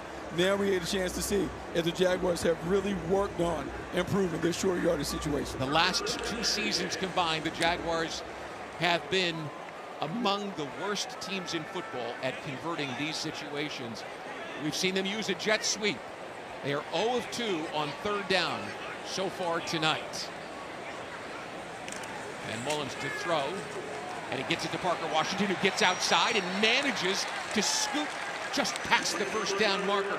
That's the kind of effort we've seen from the 3rd-year wide receiver. Yeah, Parker Washington has been terrific throughout training camp. And this is also one of the things that we're seeing from Lynn Cohen. A little creativity on these 3rd and short situations. Jet sweep, bubble screen, doing things that go against the grain when it comes to how you attack the defense and obvious runs. Obvious run situation. The reason there was room outside was because Trenton Irwin was doing a heck of a job blocking that corner. Here's 1st and 10 at the 47-yard line of Pittsburgh. Washington slides in motion. Play action, back to throw. Mullins turns and fires it to Washington, and he is cut down for a loss of almost 3 yards. Yeah, just a really good job by the Pittsburgh defense staying on top of that. Didn't go with the jet sweep fake. Even Mick Mullins looked down the field, had to drop it off to Parker Washington in the flat, but there was no room available. Great job by the coverage of Pittsburgh. Brandon Eccles got him, and it'll set up 2nd down and a little more than 12. Play clock and game clock are aligned, so the Jaguars need to get this one off. 4 receivers, and now Bixby makes 5 out of the backfield. Mullins barks out the signal and takes the waist-high delivery, turns and delivers a pass, and it's dropped at the 45-yard line. It'll bring up 3rd down and long, and Washington, for all the accolades, couldn't bring that one in. Yeah, couldn't bring that in, and that would have really been helpful because it would have cut the yardage in half. Now we're looking at a 3rd and long situation. And against the Steelers in normal situations, this would be a blitz heavy down, a lot of zone pressure to see if they can trick the pass protection. We'll see the Jaguars are ready to handle it. LaQuint Allen Jr., Jaguars draft choice. He's in the backfield now with Mullins on 3rd down and nearly 13. There's plenty of time. He'll turn and launch the ball. He's got a receiver. The catch is made. That'll be a 1st down for the Jaguars. And coming up with it, Joshua Cephas, who's had an excellent training camp, and he gets an exclamation point with that 18-yard catch. This is the end of the first for Jacksonville, 1st down. Timeout. That'll bring us to the end of the 1st quarter. The Jaguars trail the Steelers 7-3, and we're back after this.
And welcome back. Start of the 2nd quarter here at Everbank Stadium. Brian Sexton and Bucky Brooks along with Brent Martineau on the University of Florida Jacksonville Jaguars preseason network. Liam Cohen looking at his football team and completing an 18-yard pass on 3rd down and 13. Yeah. The Jaguars didn't do very well last year either. Yeah, really good job by Nick Mullins finding the soft spot in his zone. Joshua Cephas hooking up, giving his numbers back to the quarterback so he has a big target. You're able to get the 1st down, but more importantly, you gain a little confidence as you sustain this drive. He came with the pedigree of having turned on Baker Mayfield and gotten that Buccaneers offense going. Are you seeing what you expected to, Bucky, from this offense? Maybe not the execution necessarily, but the play calling, the mindset, the posture for what they expect when they're out there? Yeah, so far so good. They want to run the ball. They want to use play action. And they also want to use a variety of quick game elements to allow it to be a high percentage offense. They really specialize in ball control. We've seen good things so far. Mullins, the 7th-year quarterback from Southern Miss, via the Minnesota Vikings, is under center. Slides the tight end in motion, has Bixby in the backfield. Here's the handoff, and he's looking for room. And he is pounding his way to the 30, the 29 for a pickup of 3. I think maybe he missed a big hole out to the right. Yeah, he did. And he's so focused. Remember, last year, Tank Bixby got caught dancing a few times. And so he's been more focused on being downhill, getting the shoulder square, attacking the line of scrimmage, and really picking up those dirty yards. Jaguars averaged 4 yards per rush in the first quarter. Here's the 8th play of a drive with the Jaguars facing 2nd and 7. Opening minute of the second quarter. 7-3, the Steelers lead. Hunter Long, the tight end, comes from wide at the top of your screen to line up tight. And here's the draw play. And there goes Bixby to the outside this time. He's got speed and power. And he gets to the first down marker, plus some, down to the 21-yard line. Yeah, what you're seeing is a guy who's really very comfortable running the rock downhill. Here we have a little fake bubble screen handed to him downhill. He gets to the next level and understands I gotta have to get north-south as much as possible. Don't want to lose any yards. Always want to finish falling forward. And the 1st and 10 line today is brought to you by your local Toyota dealers. No matter your destination, Toyota goes with you. Toyota, let's go places. 1st and 10. And here's Bixby again, running to the left this time. And the hammer just goes inside the 19-yard line for a gain of 3. And they'll put it at the 18. Yeah, and we have to get used to seeing this. There's going to be a shared workload in the backfield at running back. Travis Etienne, for all the wonderful things that he does, running on the edges, catching the ball out the backfield. Sometimes you do want the hammer to be able to establish that physicality and toughness in your run game. If you're able to get equal distribution, Tank Bixby, Travis Etienne, this offense can be the physical offense that Liam Cohen envisions. Which could set up play action beautifully for Trevor Lawrence, Brian Thomas Jr., and company. 10th play of the drive. Play action this time, rolling wide. Mullins looking to throw the ball. Fires it. It's caught. Joshua Cephas pulls it in inside the 17-yard line. Not a lot, but at least he did get the ball on a 2-yard gain. And replays this quarter are presented by Farah & Farah, the exclusive injury law firm of the Jaguars. Yeah, Brian, what you like this is another play action pass. You roll to the right, you cut the field in half. Easy read for the quarterback. You're looking for the big corner, but it's not there. Drop it off to the wide receiver running the snag route, which is what Nick Mullins was able to do. 3rd down 5 and 3 receivers plus the tight end. Mullins in the shotgun, barks out the signals. Now moves long from the bottom of your screen to the top. Drops back to throw. Looks for Bixby. Bixby's got it. No, he can't quite pull it in. It was heading right for him, and the linebacker got over there and knocked it away just as he was snatching it. Cole Holcomb made that happen, and so we'll see Cam Little come on. Try another field goal. Yeah, and this is the play that we've seen them run in practice time and time again. A mesh concept with a rail by the back. Nice delivery and throw. Tank Bixby needs to come up with that pass. 2nd field goal attempt of the night for Little. 2nd-year kicker. We'll try a 35-yarder. Cut into that Steeler lead with 12:22 to play. From the hold of Logan Cook, the swing of the right leg, and this one is up on the way, and it is good. However, there is a flag down. And Hunter Long is telling the Jags bench. 12 players on the field, offense. 5-yard penalty, 4th down. You don't like that, but in your preseason game, sometimes you have some of these trying to get the kinks out. Reset the game clock to 12:22. Listen, the acronym is FAST. Fundamentals, right, is the first word, and that's what he's looking for. That's one of those things he's going to point out when they get into the team meeting.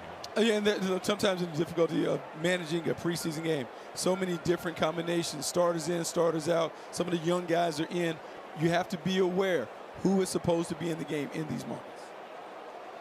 So 35 becomes 40.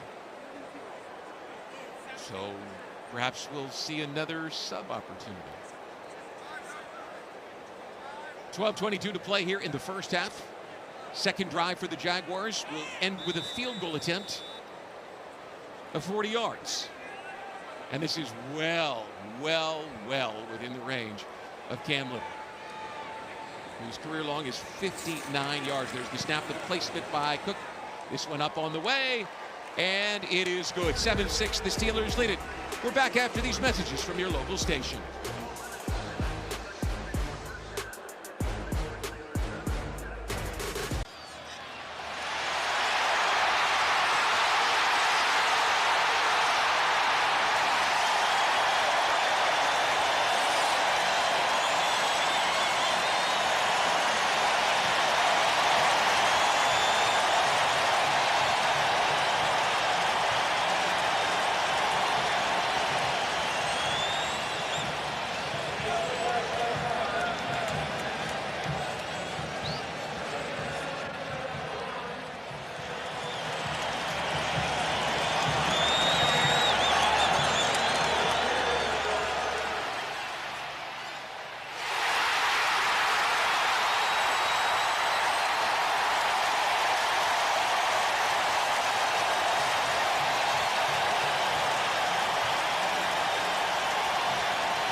Yard field goal, and it's 7-6, the Steelers lead, and we're joined in the broadcast booth by a guy we have both worked with extensively over the years, but never in this role. The Executive Vice President of Football Operations. Congratulations. Oh, thank you. Thank you. It's exciting.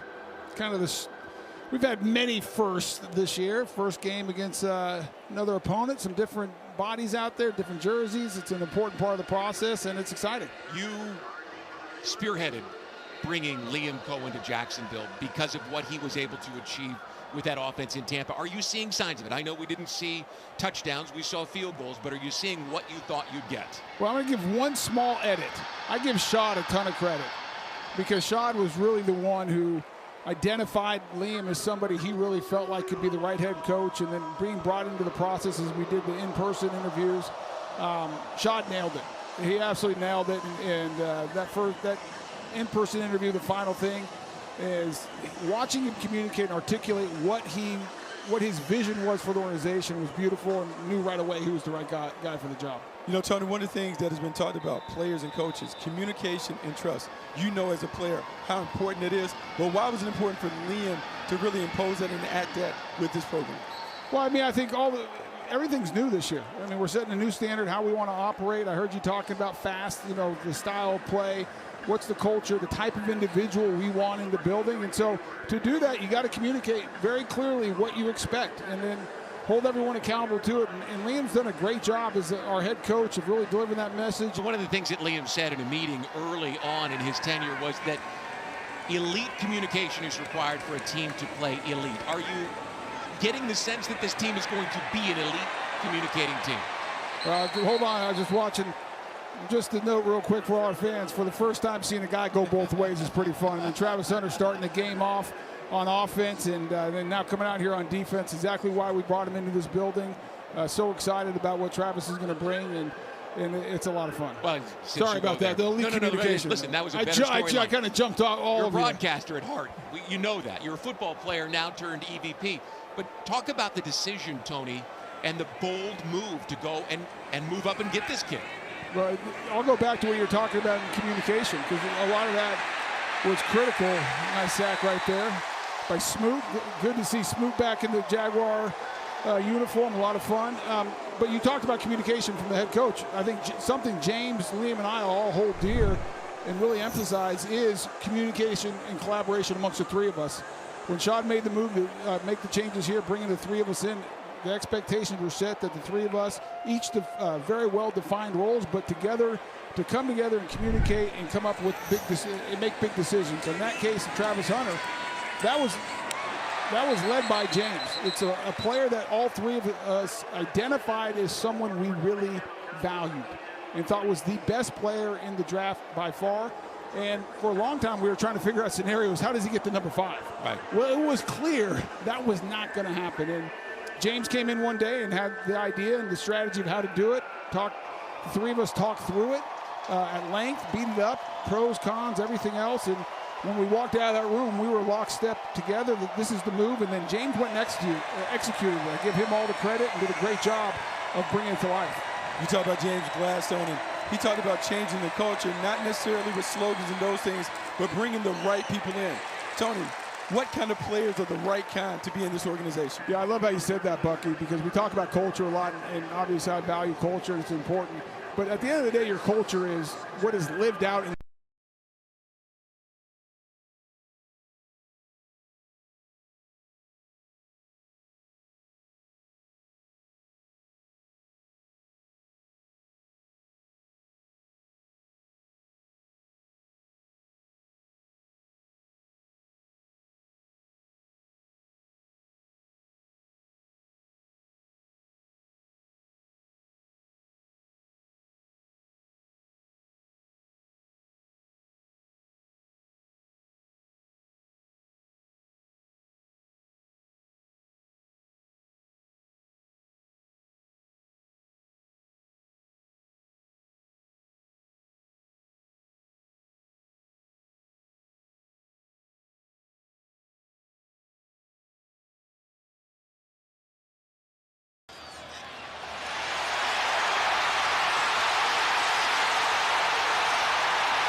Peace. 7-6. The Steelers lead the Jaguars after 2 long drives ended with Cam Little field goals. Let's check in on the sidelines for the first time tonight. Time now for our FIS Sideline Report. Unlocking financial technology, bringing the world's money into harmony. Hey, Brent Martineau. We can't talk enough about Travis Hunter. We just saw him on defense after starting the game on offense. He's a story tonight around the National Football League, not just in Jacksonville. And the words intangibly rich were mentioned quite a bit this offseason by GM James Gladstone. And this guy has all of that, even off the field, in the locker room, in the team headquarters, the vibe, the juice, as they call it, that he brings, that electric smile. That's part of the reason that the Jaguars drafted Travis Hunter. Also, guys, he's all football all the time. He loves fishing as well, but this is how much he's been locked in on football. He's yet to fish here in Jacksonville, which is a great place to fish for any fisherman. He even bought a boat, just hasn't used it yet. He will find plenty of time in February.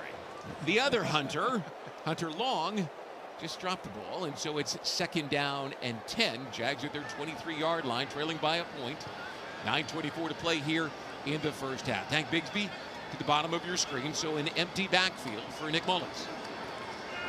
Mullins turns and fires it over the middle. This time it's caught, and it's a 1st down, and that's Trenton Irwin, who goes across the 35 to the 37, streaking for 15 yards and a Jacksonville 1st down. Yeah, 1st down for Jacksonville. They go empty formation. It clears the picture up for the quarterback. Nick Mullins is able to spot the weak matchup. Trenton Irwin wins on a quick slant. Big play, 13-yard gain for a 1st down. And so Mullins gets 4 more, and he's got Bigsby in the backfield. 2 receivers tight to the formation. And here's the handoff to Bigsby, starting left, now wants to cut it back. Steelers are all over it. He does manage to kind of submarine near the 39 for a pickup of nearly 2. Yeah, hard-nosed run. The one thing that we're seeing from the Jaguars, they're trying to avoid the negative plays in the running game. A little more downhill. Runners understand with discipline. They have to stick their nose in there and get the dirty yards, trying to avoid those long yardage situations where you're behind the chains. The head coach told us he liked this matchup with the Steelers for opening day of the preseason because it gave him a chance to test his team's toughness. He wants a physically and mentally tough team, and the Jaguars are running the ball with that kind of toughness. 2nd and 8. Mullins turns and slings the ball. He's got a receiver, and Cephas makes the catch at the 44-yard line. Couldn't get away from the defender. It'll bring up 3rd down and 4 after that 5-yard pickup. You know what's funny, Brian, is Lane Cohen has talked about wanting to have a physical football team, wanting to run the ball, but they're very balanced in their approach. We're seeing them run the football and show a commitment while also retaining the balance to keep the defense at bay. This is a nice approach so far from the play call. Parker Washington checks in. He's at the bottom of your screen with Irwin. Long, the tight end, now goes to join Joshua Cephas at the top. Mullins takes the snap and drops the throw. Under pressure, turns and launches this one, and it is tipped and knocked away. Eccles made sure that Trenton Irwin couldn't even get a beat on it, and the Jaguars will come up short and punt for the 1st time tonight. Yeah, then this was a good play by the Pittsburgh defense. Jaguars run a bit of a smash concept, 5-yard out with a corner. Nick Mullins was trying to find Trenton Irwin over the top. Corner did a good job of playing halfway in between. Made a great play to bat it down. Logan Cook, Pro Bowl punter a year ago. In my never-to-be-humble opinion, I think he's one of the best punters in pro football, maybe the best. He's got a great leg. And this one is a perfect knuckleball, and it is caught, and the Jaguars' special teams just came through big. Excellent tackle made there. And we're back after this in Jacksonville. My husband, Steve, was diagnosed with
Jaguars football is presented in part by the University of Florida, #1 university in U.S. News and World Report's #1 state for education, and by Everbank. Advantage you. Other banks talk a big game, we deliver big results. Step up your game plan at everbank.com/Jaguars.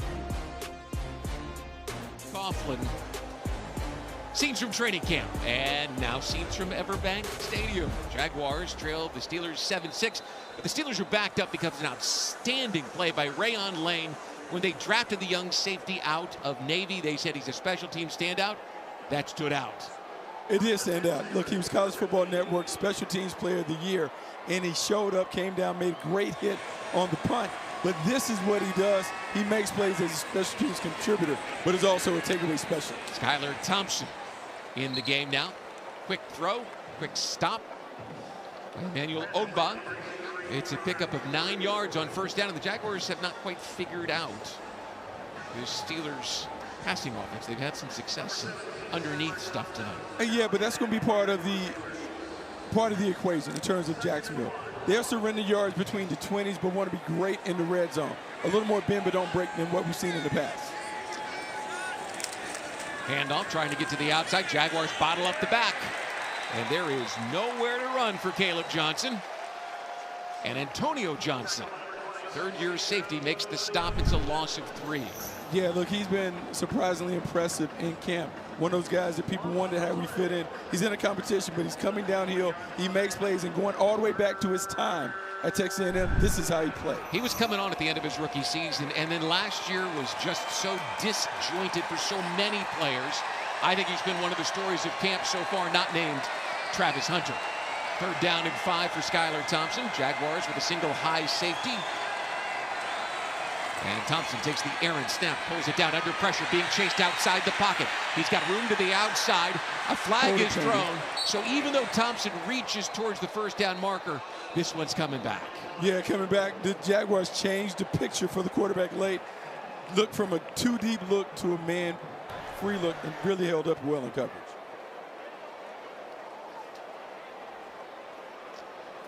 Alex Kemp indicating it is holding against the Steelers, so they'll back him up.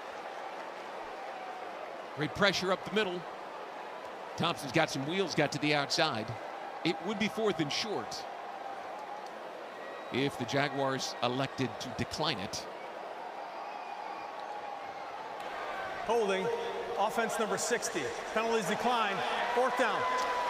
First-time head coach working through the motions. He told us that for him, this was part of it. It was his preseason opener as well. Yeah, this is his preseason opener, trying to work through all the mechanics of running the entire operation as opposed to just one side of the ball. And the more reps that he has as a head coach, the better he would be in terms of managing, delegating, being able to own different parts of the program. So Trammell stands near the Jaguars' 30-yard line. He's been impressive returning the ball tonight, both on kickoffs and punts. Here's a left-footed boot. Boy, is that a booming kick. Trammell retreats to about the 18, makes the catch, looking for the right side, now tries to stutter step and find room up the numbers, can't quite get free. 7-6 Steelers lead, and we're back after these messages from your local station.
On the Rams sideline, everybody would not shut up about this kid.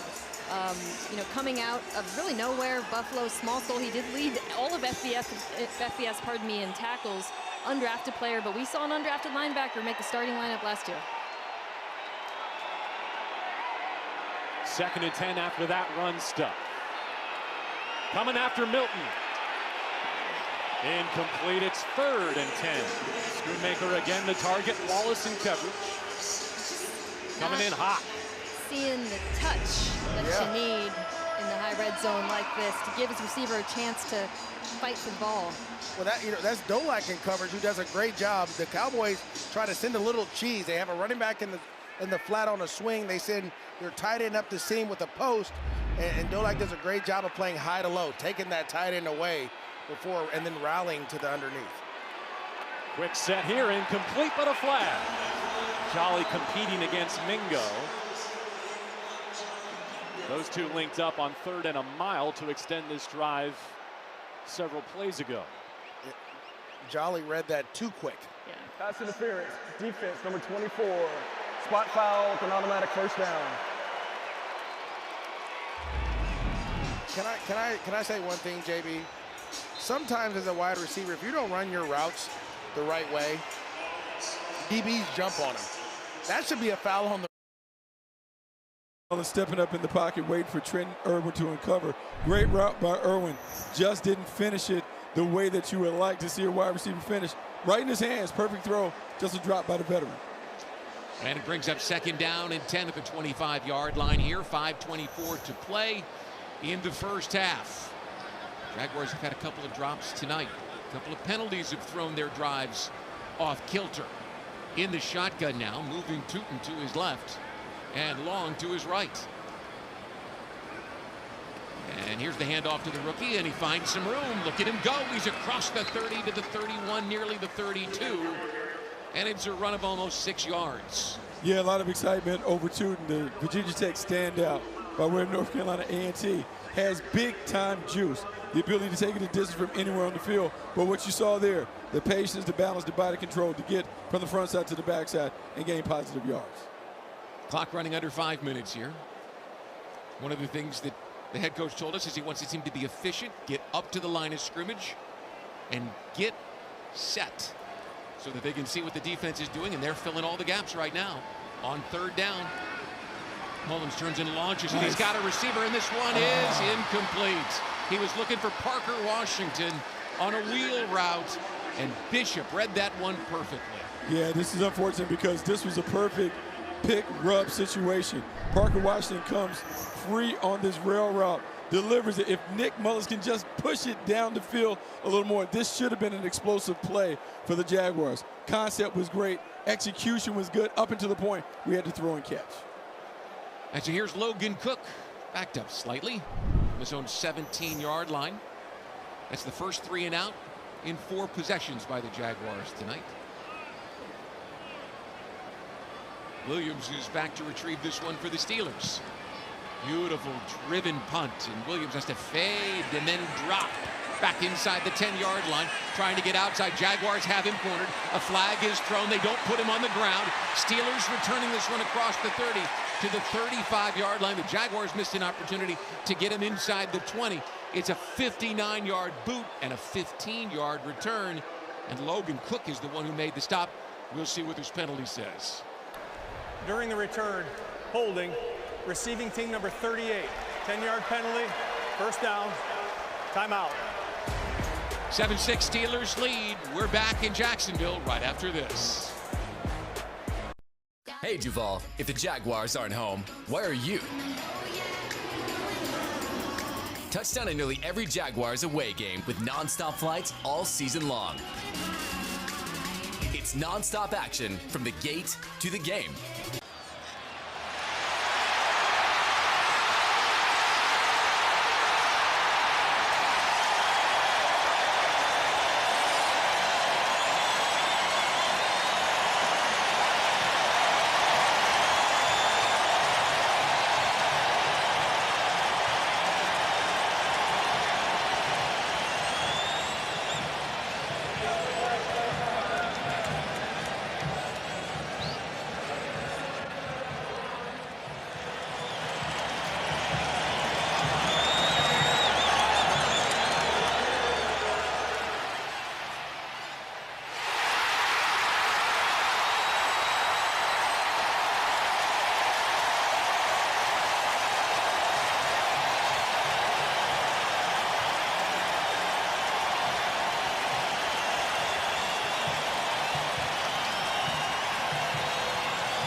much more modest 35-yarder for the All-Pro. And the Cowboys are on the board. 8:04 to go in our opening half. A couple of Blake Corum touchdowns for the Los Angeles Rams, and that field goal for Aubrey and the Cowboys.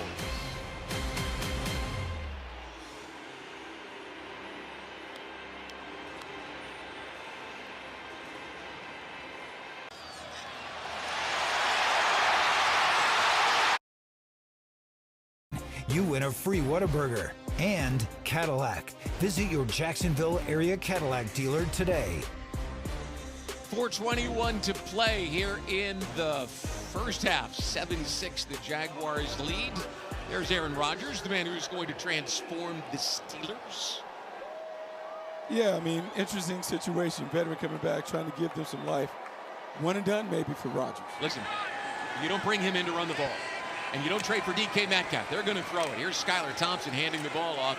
It's a short gain for the Steelers. A little extra effort there makes it about a 4-yard pickup for Caleb Johnson. The Steelers drove down the field on their opening possession and had 4 first downs en route to the touchdown to Darnell Washington.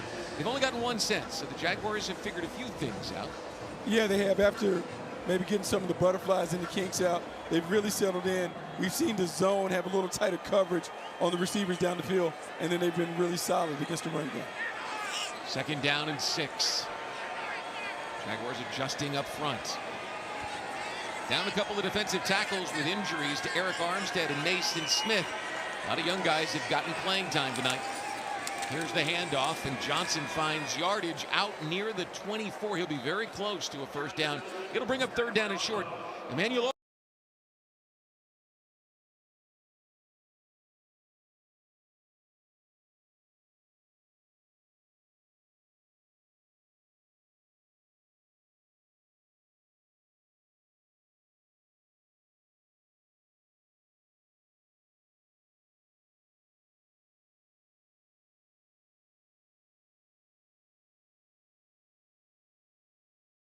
Slides the receiver in motion.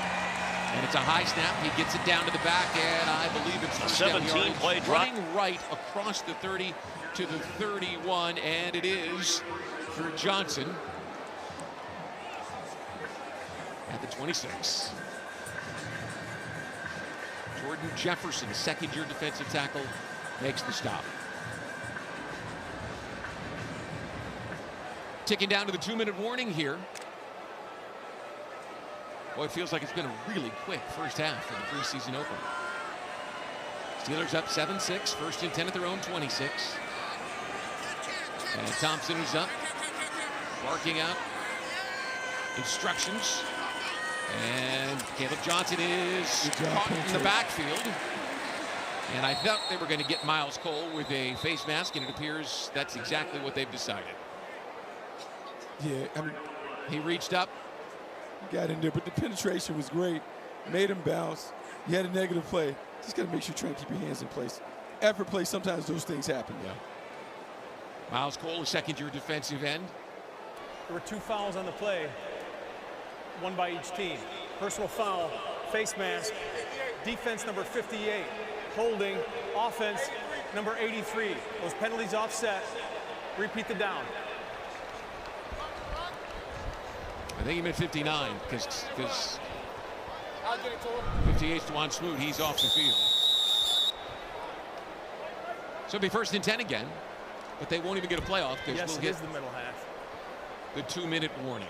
2 This minutes is to the play in 2-minute the warning. first half. 7-6. The Steelers lead here at Everbank Stadium, and we're back after this short message from our friends at Everbank. Go. Go.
Fires and over and completed to Ridley, just over Parrish. Looked like he was back there in position, but floated nicely by the first overall pick, Ward. Plays like this are just experience based. He's a flat defender, and I tell you, when you're playing that nickel position, you're a flat defender. You almost always got to play it deep to short. And because he was at the line of scrimmage, we also tell ourselves, don't let your disguise. He was obviously disguised there at the line of scrimmage, getting in the way of you making a play, and he was just a step late to that pass to Calvin Ridley. On second down, Ward, and the catch made by Ridley.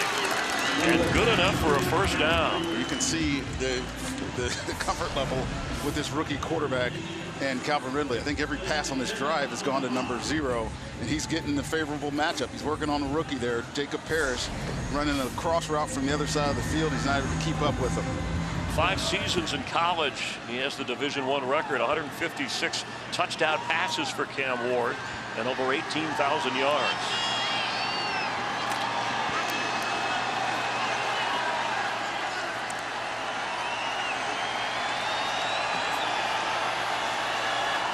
Fresh set of downs from the 25 of Tampa Bay. Pollard will go nowhere. We'll get Braswell, who is called one of the toughest guys on that defense.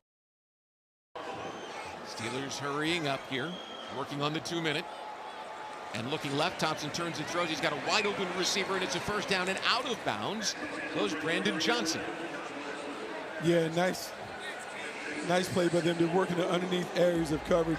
Right now, Jacksonville is trying to keep everything in front, not surrender the big play. And then as they get closer across the midfield, they'll tighten up. Gain of 8. Thompson deep in the pocket. Now fires this one over the middle. It is wide open. Talk about an explosive play to the 39-yard line. Scotty Miller holds it in. And the Steelers are all of a sudden looking like they're in business after that 22-yard completion. Thompson again turns and throws. He's got a man. And this time it's a short gain of 4 to the Jaguars' 35-yard line. And once again, it's Miller who comes up with the grab. Yeah, Miller's hurt them a couple times underneath. The Jaguars are trying to keep everything in front, not allow the big play like we saw a few plays ago. Under a minute to play, and Thompson with time in the pocket turns and delivers. This one is tipped and broken up. Darnell Savage, the veteran safety, read that one perfectly. Yeah, good close, and what you're hoping on those situations when you're playing as much zone as the Jags are playing. Tips and overthrows, little man coverage. We get a deflection. You're hoping someone comes around and is able to pick that off. 52 seconds to play here in the first half. It's 3rd down and 6 for Pittsburgh. Right now you're looking at about a 51, maybe a 52-yard field goal. As Thompson slides, a man in motion. Takes the snap, has time, and this one is caught for a first down at the 28-yard line. He found Lance McCutcheon and put that ball where only he could get it. Thompson again, this time he's launching it, and it is caught. 1st and goal at the 4-yard line. That looked like the same route that Darnell Washington ran. This time, though, he found Max Hurlman out of the backfield. Pittsburgh, their first of the half. Please reset the game clock to 28 seconds. This will be a 30-second timeout. And we'll be right back after this short message from our friends at Everbank. Go. Go, go, go. Keep going. Don't stop. Go harder. Go faster. Hold up. Hold up. Look where you are. You put in so much effort, it's time for a bank that'll perform like you. Everbank Performance Savings is built to put your money to work with some of the highest rates in the country. Going may have got you where you want to be, but Partners in Performance will help you hit that next goal. Everbank. Advantage you. 28 seconds to play, and the Steelers have just hit a 26-yard strike to set up 1st and goal at the 4-yard line. Leading 7-6. Their offense has been dormant since the first quarter. Here's the 11th play of the drive. Skylar Thompson finding receivers all over the Jaguars' defensive backfield. He's barking out the signals right now. Looking left and right, takes it, drops, Waits, turns and fires, and this one is caught for a touchdown in the front of the end zone, and it's Max Hurlman. Yeah, unfortunate one-on-one situation. The coverage just wasn't tight enough. When you look at Jabbar Muhammad being one-on-one on Max Hurlman, he runs a simple little outcut. There's nothing spectacular there. You want to be in that hip pocket. And even though it's a rub situation, you have to anticipate those kind of routes when you're down in the tight red area. And so the Steelers go up 13-6 with 24 seconds left to play in the first half. Hurlman caught the 26-yarder to set it up, so they paid it off. And this Jaguars defense is going to take some time as they figure things out. Yeah, you're just disappointed. You let in a 2-minute situation. You let the Pittsburgh Steelers nickel and dime the ball down the field with 2 explosive plays down the seams. It's one of those things. You're playing zone coverage. You know that's the vulnerable area. But you have to take that away and force them to nickel and dime it with short passes. And Sauls converts, and it's 14-6 Pittsburgh with 24 seconds left to play in the first half. That was an 11-play, 85-yard drive. And he burned 3 minutes and 57 seconds off the clock. So an effective drive by Skylar Thompson. And we'll see what the Jaguars opt to do here. Let's see. Josh Cephas stepping back with Dorian Singer, an undrafted rookie out of Utah. So Austin Trammell appears to be done for this evening.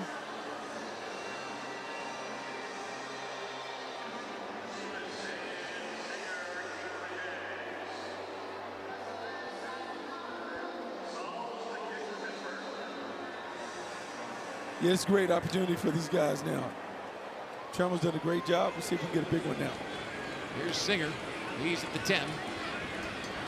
And across the 30-yard line, caught at the 32. It sure seems like this dynamic kickoff is going to create exactly what they want.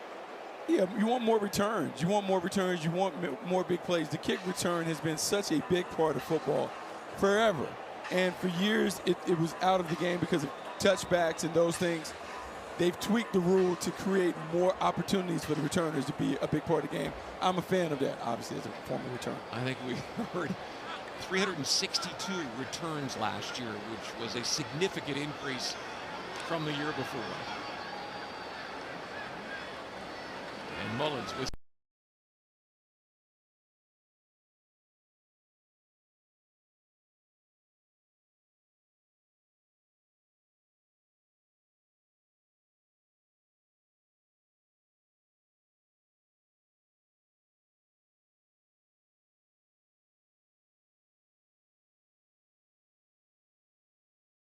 But if his tackle short, we'll just kind of run into the half.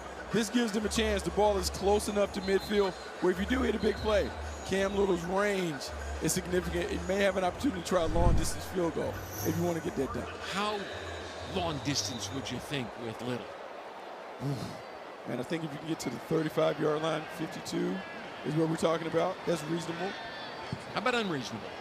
I think we could probably get to the 40 and see. Mullins under pressure, avoids, turns, throws. It's incomplete. I was thinking a little further than that. Oh, you think he can get 62 if we get to the 45-yard line? Do I think he can hit it? I know he can hit it. Can he hit it in the game, right? In live action. His long is 59. Mullins had no time. Scrambling, trying to throw. Steelers were all over him. 5 seconds left. How aggressive are you being? Well, I mean, if you're trying to get in long-distance field goal range, you can try a quick out. Those things, depends on how soft they're playing, but it's going to have to be out quick. Little was hit him from well beyond 50 yards in warm-ups, but this is not going to get it done. It is going to get us to the end of the first half. 14-6. The Before Steelers the clock score. expired, timeout, Jacksonville, their second. No, 30-second timeout with 1 second left.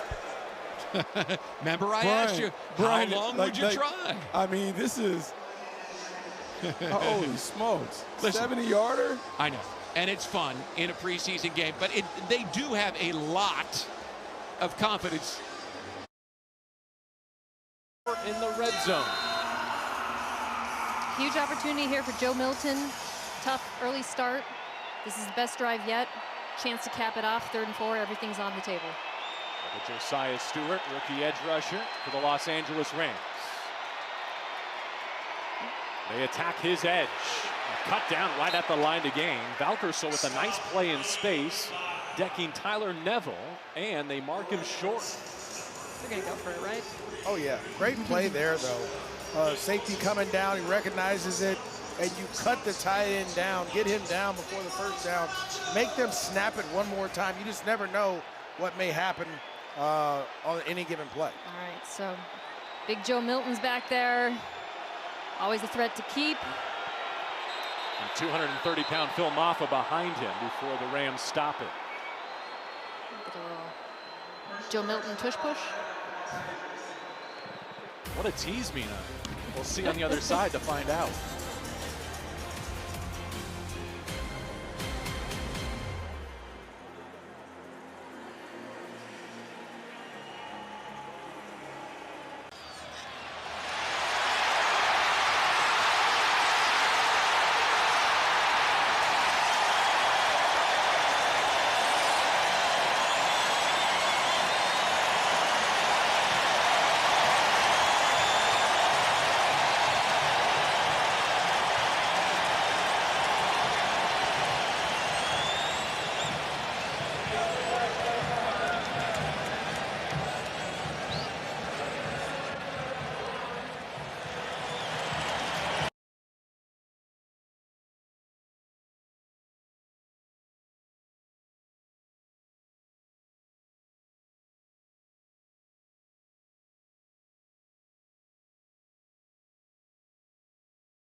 You said it right there. Tucker Kraft out in front, a couple of tight ends. In fact, see on the corner right there. And that's what I mean by Chris Brooks.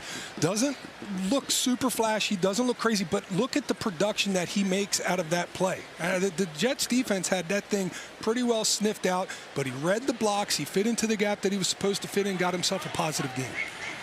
2nd down 6. Tom with another block, and Love going deep and a little high and incomplete, and going for Musgrave. The tight end with terrific coverage along the way. Linebackers in the secondary combining. It'll be 3rd and 6 for the Packers. Musgrave, another one of those Packers trying to bounce back from injuries last season, and he's a guy that can really stretch the football field. And with him and his speed and Tucker Kraft and his all-around ability at the tight end position, they can use that to the middle of the field to really be able to use the play action game. I'm excited now that both those tight ends are healthy and ready to go into the season. Well, you talk about Musgrave trying to stay healthy. He's only played in 18 of a possible 34 games. 3rd and 6.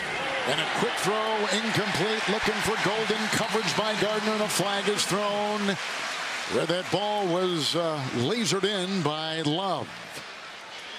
Yeah, they're going to get Sauce Gardner here. Being a little bit too early on this play there. Pass interference, defense, number 1. Ball will be placed at the spot and he of the had 10 foul. penalties last year for the Jets. Down. Gardner did. And he picks one up right there. One of the best I ever played against, Kevin. Richard Sherman said, I'm going to get pass interferences, and I'm going to keep playing that way. They're not going to get me out of putting my hands on the wide receiver because they're not going to call penalty every play. And you know what? You get away with some, but sometimes they catch you too. Sauce Gardner has had the highest pro football focus rating of every quarterback in the NFL since 2022. It's Brooks on 1st and 10. Up the middle he goes and picks up about 4 with Sherwood at the bottom of the pile and others, and Gardner was right there. Sauce Gardner, defensive rookie of the year when he came in the league, a 4th-year player, makes the stop and certainly is the headliner of this defense. Yeah, and they have some headliners on that team. They do. Garrett Wilson himself and Breece Hall, and now Justin Fields goes over there to give them a different dynamic at the quarterback position. This Jets team is one that really did not have a whole lot of success after the Aaron Rodgers trade. They're looking to try and change their entire identity. Here's Brooks on 2nd down and 6. Not much there. Hit by Will McDonald. He's playing with a back injury tonight. It is a gain of 2, making it 3rd down and 4. New defensive coordinator, too, for the New York Jets is Steve Wilks, former head coach with Arizona, interim coach with Carolina. He's been around the league for a long time. Brooks, 5 carries and 17 yards for Green Bay. And a new special teams coordinator for the Jets and Chris Banjo. Yes, Packer fans I'm glad you said that. As a special teams stud here back in our heyday. 3rd down 4 on Green Bay's 2nd possession. Love. McDonald block, Ryan a block, but here they come, and down goes Love. And hit right there with a nice grab by Tufele. A loss of 3. It's 4th and 7. Here comes Green Bay's punting unit once again. This defense last year for the Jets, number 3 in total defense in the NFL. And Matt LaFleur told us earlier today when we talked with him, this is a salty bunch, and he was happy that they were going to get a look at this salty bunch coming into this preseason game 1. He also told us that he warned the quarterbacks, get down. I'm sure he's not happy about Jordan Love taking that hit. Reeling the punt for a 2nd time, and again, wind not a factor here tonight. Here late in the 1st quarter. Jamal Pritchett is back. They're caught at the 5. And it's a 43-yard punt. Well placed. And the Jets will begin inside their 10 when we come back. Leading 7-0.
Scrimmage is blitzing. It's a little corner blitz. He finds his way inside the tackle and made my name doing a lot of that. A bunch of tackles for loss in my career, making plays like that. A lot of years helped you on your way to the Pro Football Hall of Fame. We saw you up there quite a bit since you were in Trot. Yeah, helping out other people, introducing people, and a goodwill ambassador for the league and the Bucks. After a loss of 5, Allen. Away in the last moment. Jacob Parrish.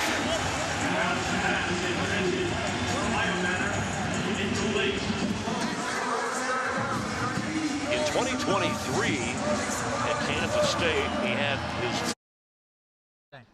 Yeah, I ain't tell you, my bad. My bad, I'm supposed to let y'all know. Let's y'all. I got you. Go tell Travis to sign my baby jersey. Oh, yeah, he gone. Oh, that man, I don't know. Get him. I'm going to try to. Appreciate you. All right, let's go. Tell him to sign my baby jersey real quick. I know. Go get him. Hey, Trav. Hey, no, you can sign it real quick. No, they love you out here, gang. Now, you want to sign in for me, gang? Yeah, I got you. Hold on. What I do, Brody? Hey, Trav. What's up? I get a picture? Yeah, hold on. I got you. Let me.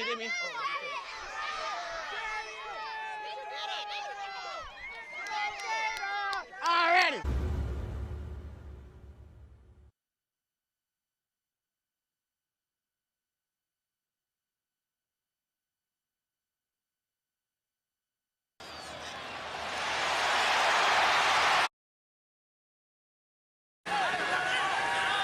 Familiar names in there, but a lot of the first teamers are out defensively now for Green Bay. Cook to the air. Underneath he goes. And he's got Alan Lazard, the former Packer, who is out to the 17. He picks up 9, and he has got a Jet first down. And Ashley mentioned Zane Anderson going to the locker room. Evan Williams and Javon Bullard have now exited to the sideline. Looks like their night may be done. No Xavier McKinney, which means we're going to get a lot of Katan Oladapo and Omar Brown, the star from Family Night. Isaiah Simmons made that last stop. Replays tonight presented by Wisconsin Dental Association. It is 1st and 10 after the gain through the air of 9. And Cook. And this is Isaiah Davis, who's out of South Dakota State with a gain of a yard, trying to find some room in there. What are some of the battles defensively, John Kuhn, for Green Bay that you're watching? Well, I'm watching some of these young interior defensive linemen, right? When you start talking about Nazir Stackhouse and Warren Brinson, I mean, 2 guys from Alabama that really are just grinding to try and make this football team. And then obviously on the outside with Baron Sorrell. What are these youngsters going to do to make their name in the preseason and make this 53-man roster? Stackhouse is 93 on the Green Bay defensive line. 2nd down, 9 outside. Lazard planning. Hit on the play by Bo Melton, the former Green Bay receiver, now transitioning to a defensive back. Gain of 8 to Lazard.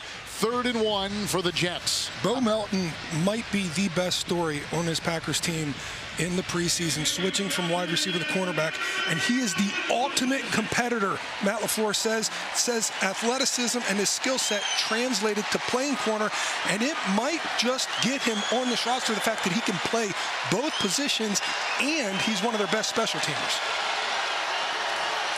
It's 3rd down and 1, and Davis tries to carve his way and does successfully for a first down and a gain of a couple. He's out near the Jet 30. We'll call it a gain of 4, and he makes the move. He averaged 5.8 yards per carry last year. Didn't carry it that much, but when he did, he was terrific. The former 6th-round pick, as I said, for the South Dakota State team, which has always been good. Allen is back in. Devontae Adams is now gone from the Jets. We talked about Aaron Rodgers leaving as the quarterback now with the Steelers. 1st and 10. Allen the call. Big hole is there. And he tumbles ahead and up near the Green Bay 39 on a burst of 8 yards on the Jet 39. And now it'll be 2nd down and 2. Allen is off to a good start. See the big hole made right there by the Jets offensive line. Listen, Braylon Allen is a guy many people from Wisconsin are familiar with. If you give him a crack to get to, he will chug through there like a locomotive, and he's built like a locomotive as well. Welch makes the stop for Green Bay. 2nd down and 2. With Brady Cook, the new quarterback in the eye. And Allen, and a block from Beck, and a first down as he goes plummeting out past the 45 with a gain of 7. So the Jets are moving, regardless of who they've got in there at quarterback and on that line. Yeah, 2nd drive in a row. And now this drive, a little bit different than the first drive, really being about the Jets offensive line making their minds up that we're going to push the Packers off defensive line back. And it's happening. The Jets 59 yards rushing already in this football game, and a lot of it happening on this drive. Davis in the offset eye, and Brady Cook, the rookie free agent, with play action. And the wobbly throw, but it's caught at the 35, and that is another first down, and this is grabbed by Tyler Johnson, the former Minnesota Golden Gopher. It's a pickup of 21. They go into Green Bay territory to the 34. So if you remember that first drive by the Jets, a lot of check downs that they had to do because the Packers secondary and linebackers were getting their depth. Well, they started inching up. You hit them in the run game. You hit them with a couple check downs. That second level is going to come up, and guess what? One would have been good for 72. I mean, it was easy money. And you saw it was coming. I didn't think they were kicking, but great job by Cam Little. And here's Little putting this one into the end zone, and it'll come out to the 35-yard line. I've watched him enough on the practice field to know what he's capable of. And Liam's an aggressive-minded coach, so I thought you were going to say 60. Well, you go 60, and I would have said, yeah, that's pretty aggressive. Let's go. 70? I didn't think that. Never, but it goes back to what we talked about earlier. Communication and trust. Cam Little being able to communicate to the coach, Coach, I got this. And Liam Cohen trusting his young kicker to be able to get it done. It's part of the culture and the environment the Jaguars are creating. We saw the Jaguars offense find a bit of a rhythm there at points in the first half. Let's see if the defense can figure some things out. Skylar Thompson under pressure in the pocket, turns and dumps it off. The catch is made. The Jaguars are all over it. No gain. He found Trey Sermon, the running back, out of the backfield, and the Jaguars cover him up. Yeah, really good job. And, you know, first half time, you talk about it, you make some corrections. Let's see if the Jaguars defense can make some adjustments and put together a better performance against the passing game in the second half. Our 1st and 10 line is brought to you in the third quarter by Larry's Giant Subs, home of the big one. Here's 2nd and 11. Receivers to the top of your screen, tight end to the bottom. And running back goes in motion. It's a high snap. Here's the handoff, and the Jaguars have Trey Sermon wrapped up after a short gain of a yard, maybe 2. But he's only to 36, so it brings up 3rd down and long. Yeah, 3rd down and long. These are the type of situations the Jaguars want to force. Long yardage situation. Can you tighten the zone up to get off the field in these moments? Quick snap. Skylar Thompson plants, turns, throws it underneath. Jaguars collapse. Did he get it? Looks short. Yeah, it looks like he's about a yard shy. They collapsed on Trey Sermon, but he got to the 44-yard line, and so the Steelers have the option here of less than a yard.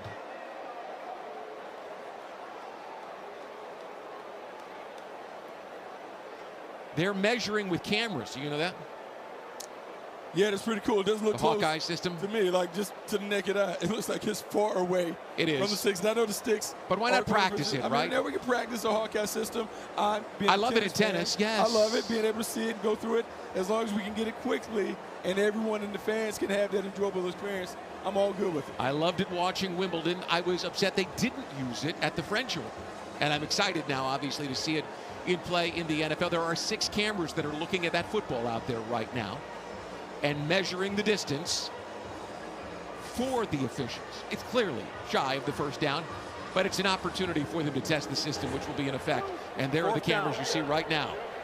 6 of them positioned around the stadium. And a chip on the ball, and here we go. This is the virtual measurement that we will see this season. And they're telling you exactly how far it is. 1 foot 7 inches. And the Steelers are going to go for it. Caleb Johnson in the backfield. Jaguars pinching all the gaps up front. Skylar Thompson, a veteran quarterback, under center. Hands it off. Jaguars penetrate. They get him. He did not get the 1st down.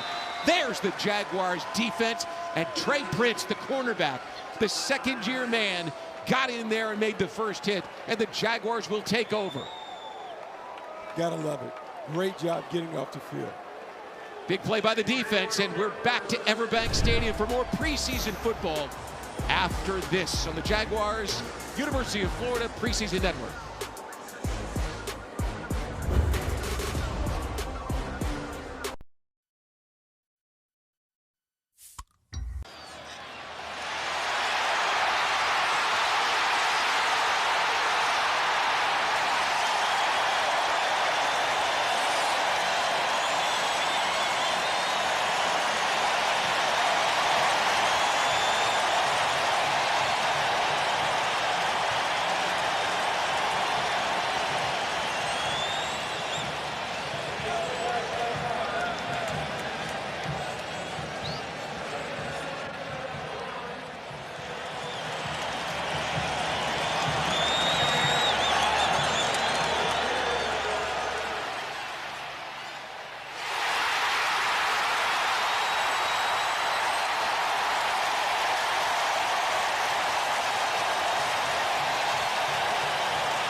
Jaguars football is presented in part by the University of Florida, #1 university in U.S. News and World Report's #1 state for education, and by Everbank. Advantage you.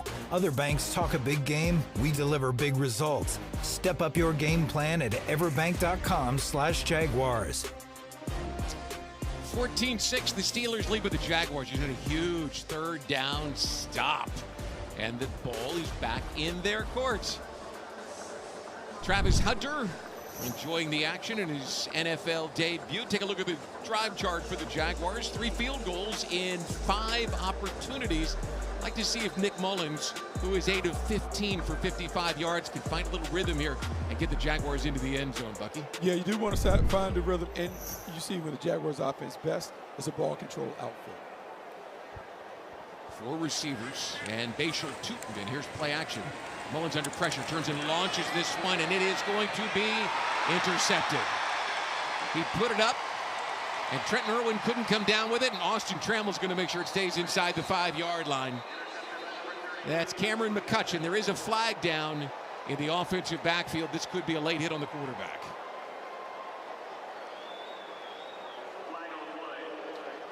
We'll wait and see what Alex Kemp and his officiating crew decide.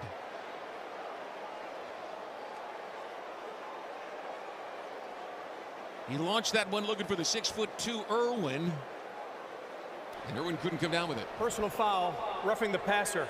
Defense number 92, 15-yard penalty, automatic first down. Isaiah Loudermilk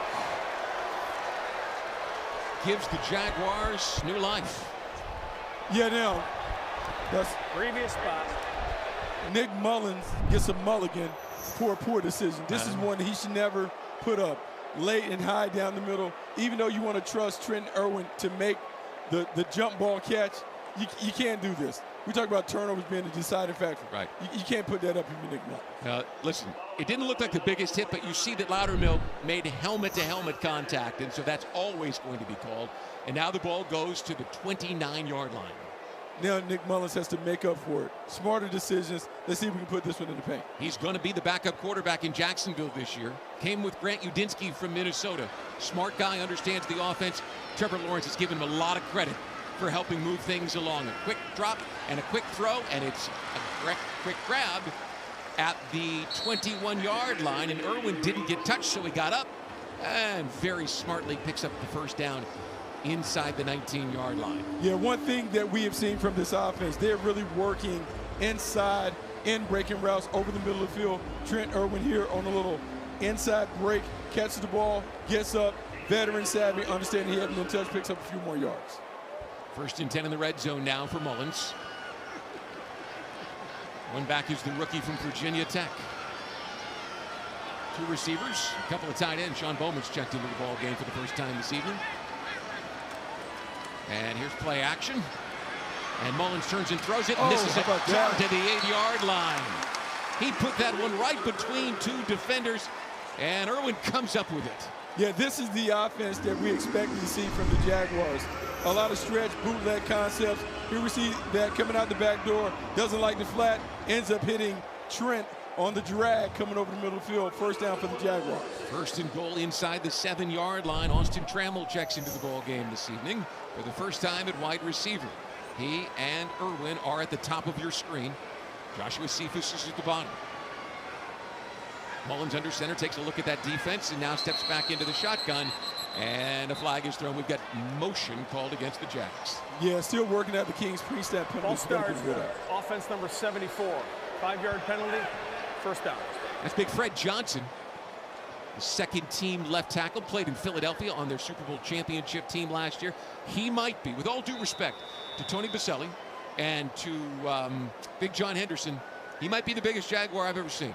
You know, he's a massive human being. Yeah, I had a chance to talk to Mike Tomlin before the game. Fred came over there. He was an original Pittsburgh Steeler. And Mike Tomlin talked about just didn't have enough time to work with him as a project, but he's carved out a nice career for himself. He is a big, talented guy, and I'm told he will push Walker Little, so Little's going to have to be on his game. 1st and goal. There's a quick throw, and it is caught for a touchdown. How about that? Trenton Irwin. How about that? So, Brian, something that you don't know, Trenton Irwin is from the neighborhood, my neighborhood. I've been around him since he was a kid, 11, 12 years old, watching him grow up. This is what he's always been able to do. Catch passes, put balls in the paint. Excited to see him get it done. Bounce back from a drop early to make several contested catches. Great job by Trent Irwin. And the Jaguars have their first lead of the night, 15-14, and they're going for 2. Look at that, Mullins excited. Talk about the mulligan, right? But he took advantage of it. Took advantage of it. Way to pay it off. 2-point conversion. Receivers are split. Tootin, the rookie running back. 20 seconds on the play clock, please. In the back. 20 seconds. I never chopped it ready. Preseason for everybody, right? Preseason for everybody. They work it all out. Officials, clock crew. See if it's at the bottom of your screen, or Irwin, who just caught the touchdown at the top. Mullen takes the snap for the 2-point conversion, rolling right, looking, and he's got nowhere to go, so he turns and fires it to the back of the end zone. It's incomplete, but his best throw of the night wasn't, and it was in the end zone to Trenton Irwin. How about a 3-play, 44-yard drive? Jaguars up 15-14, 11:21 to play, third quarter here at Everbank Stadium.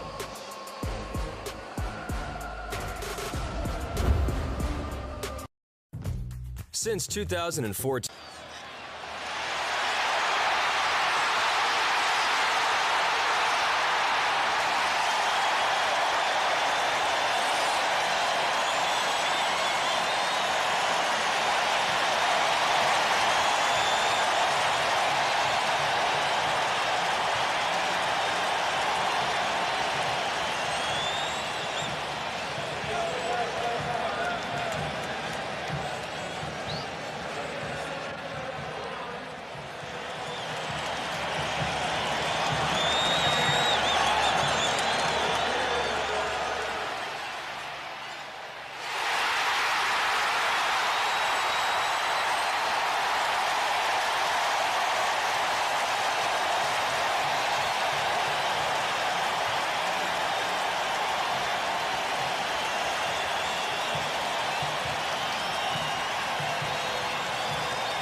And we're back in Jacksonville where the Jaguars have their first lead of the night, thanks to a strike from Nick Mullins to Trenton Irwin in the end zone. Jaguars up 15-14 since the Steeler touchdown with 24 seconds left in the first half. The Jaguars have a 70-yard field goal. Bucky, a 4th down stop, and Nick Mullins with that touchdown pass. Things turned around pretty quickly after that 70-yard field goal. And the return man's out across the 30 to near the 32. Yeah, really good job by the Jaguars making adjustments. The young players learning from some of the mistakes in the first half, seeing a much better effort from the Jaguars. Skylar Thompson stays on the field as the Steelers quarterback here in the third quarter. Has it at his own 31-yard line. One back and 3 receivers for Pittsburgh. Trailing for the first time tonight. Jaguars adjusting. And here's the toss. Pittsburgh trying to get outside. Jags all over it. Trey Sermon nowhere to run. It's a loss of a yard. Excellent job by Christian Braswell. That was a really good job. That was what we call a toss crack. So it's a toss sweep. The wide receiver's cracking inside on a safety or a linebacker. Christian Braswell is taught. Crack and replace, showed up. Negative play, tackle for loss. Good job by the corner. Third season in Jacksonville for Braswell. He's been trying to stay healthy, trying to find his way onto the field, and making some noise here this evening in the Jaguars' defensive backfield. 2nd and 11, and Thompson's back to throw. Pressure coming, and it is off the hands, or maybe the foot of his intended receiver, Max Hurlman. Incomplete, 3rd and long. Yeah, 3rd and long. Jaguars have tightened up the zone coverage. And you see some veterans in there. Chad Muma, Ventrell Miller being in there, keeping everything in front, rallying close when the ball is thrown. That is what a vision and break defense does. Vision on the quarterback, break quickly, make big hits on the run. Jaguars put 2 safeties deep here with 3 receivers and a tight end in motion. Thompson takes a look, slows things down a bit, and now takes the snap. Plenty of time in the pocket, steps, turns, and delivers, and this one is caught, and it is a big pickup near midfield, across the 45, and down near the 40-yard line. Keshawn Williams makes the catch, eludes the defender, goes for 29. There is a flag down at the 45-yard line. In the pocket, illegal contact, defense number 21. Penalties decline. First down. There's some noise by Braswell right there. All right, let's go down to the sidelines and check in with Brett Martineau with our player interview presented by Farah & Farah, the exclusive injury law firm of the Jaguars. Brian Thomas Jr. coming off a terrific rookie year. Can't wait for the 2nd season in the NFL. But how about tonight? 11-play drive, end up with a field goal. What do you think of the work? I feel like we did good. I feel like we got to clean up on little things. We had a couple penalties and stuff that we just got to clean up on.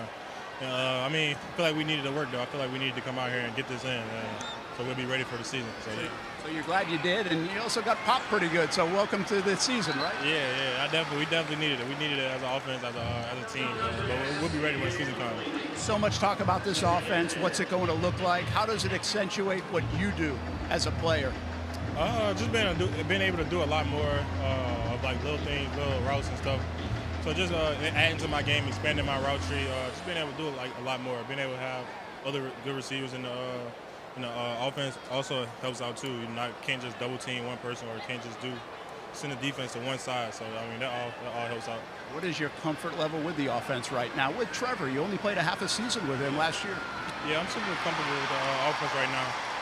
And me and Trevor, our chemistry is steady growing. We've been getting a lot of reps at practice, staying after practice, getting extra reps. So I feel like our chemistry is steady growing. You've been asked about Travis Hunter a bunch, but you know how big of a story this is, offense and defense. What does he bring to the room, though, to the building, to the field? What's he like to be around? He's super exciting. He brings a lot of excitement. Super cool guy, super fun guy.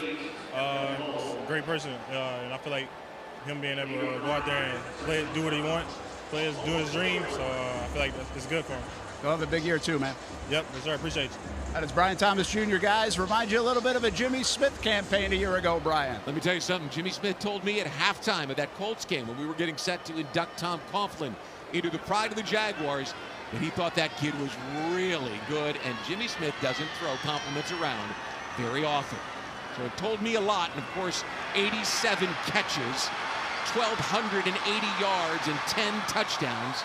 And Brian Thomas Jr. is a legit superstar. Yeah, legit superstar. And you're right. Jay Smoot does not throw compliments out there easily. No. And it's one of the things that you have to be impressed with when you look at Brian Thomas Jr. He has a veteran game, a seasoned game already.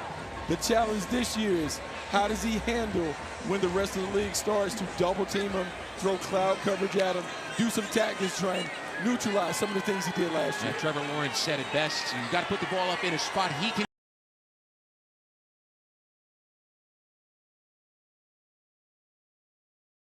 All the way inside the red zone, and it's incomplete in the end zone. It'll bring up second down. He was looking for Rock Taylor, and Thompson couldn't connect with him. He was covered up. Yeah, really good job. Coverage on the back end. We're seeing the coverage tighten up, trying to mix in man and zone. Really solid job in the secondary on that last play. You look at what he did, over 1,200 yards and 10 touchdowns. Well, Jamar Chase is probably the best receiver in the game, and Randy Moss is one of the best receivers I've ever covered in more than 3 decades in this game. That's elite territory. Screen pass set up. Trey Sermon's got blockers. And this is a Pittsburgh touchdown. Yeah, perfect call by the Pittsburgh Steelers on that. Bringing a little pressure. They call a slow screen to the running back. They seduce everybody, bring all the defensive front in, drop it off to him. He cruises in for a touchdown. Sometimes the play caller win. Good job by Arthur Smith and company. 3rd touchdown of the night for the Steelers. This one puts the black and gold back on top 20-15 with the extra point forthcoming. Ben Sauls, the left-footed kicker from Pitt. They'll look to make this one 21-15.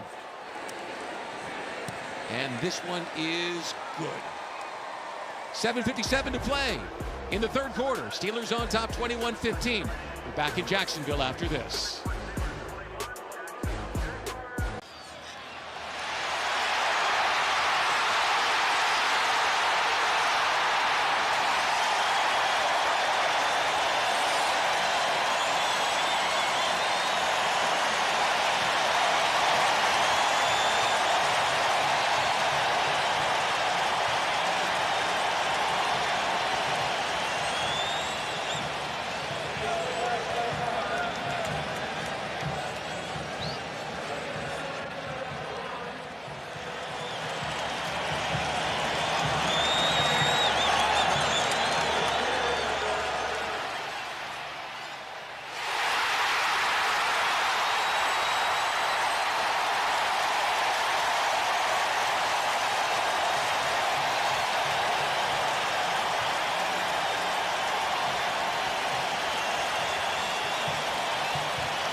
In Jacksonville. Time for our Subaru drive of the game, and it was the most recent one by Nick Mullins. 3 passes, all to Trenton Irwin, covered 44 yards, and that one got him in scoring position. Bucky Brooks, and this one gave him their first lead of the game. Yeah, great throw and catch. Excellent route by Trent Irwin.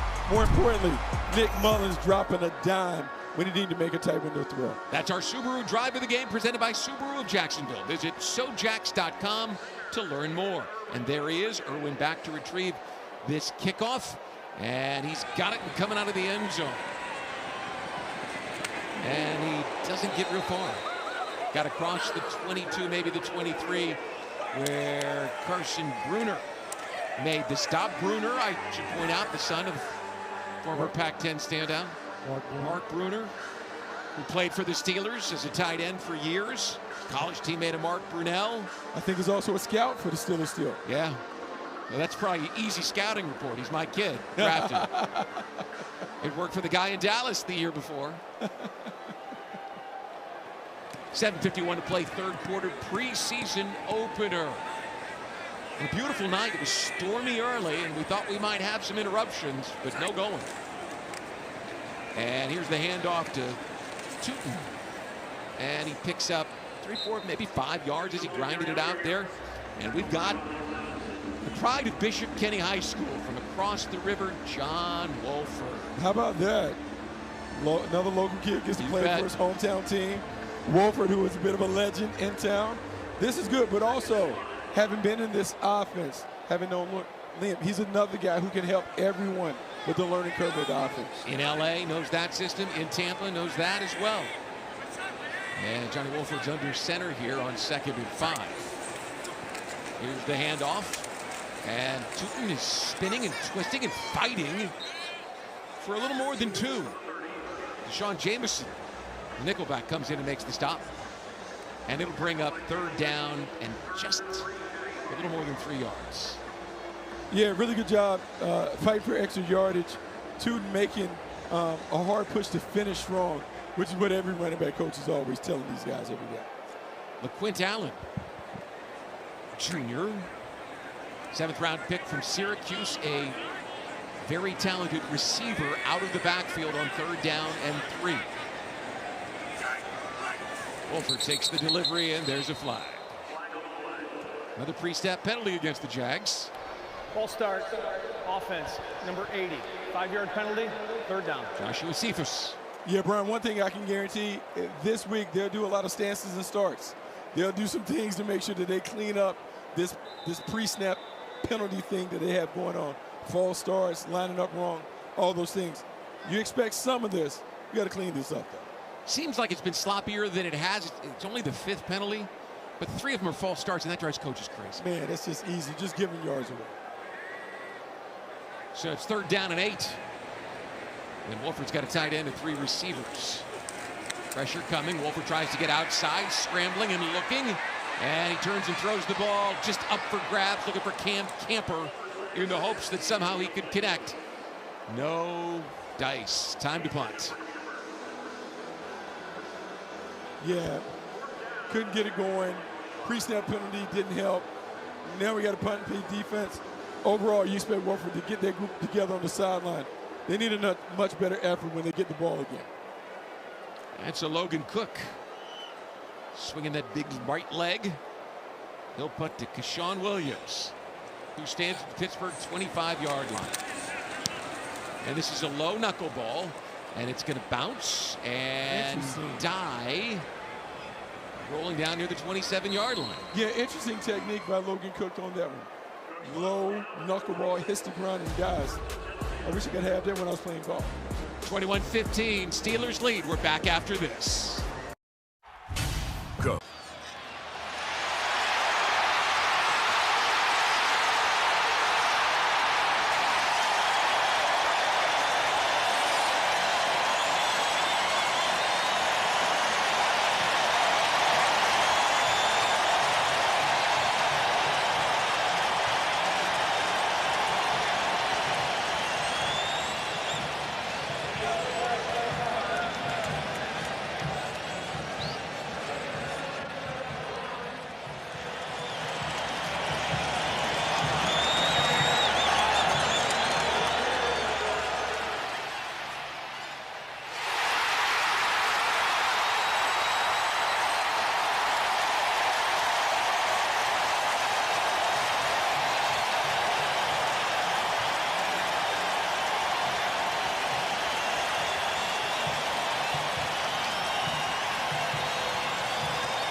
Jaguars football is presented in part by Farah & Farah, exclusive injury law firm of the Jacksonville Jaguars.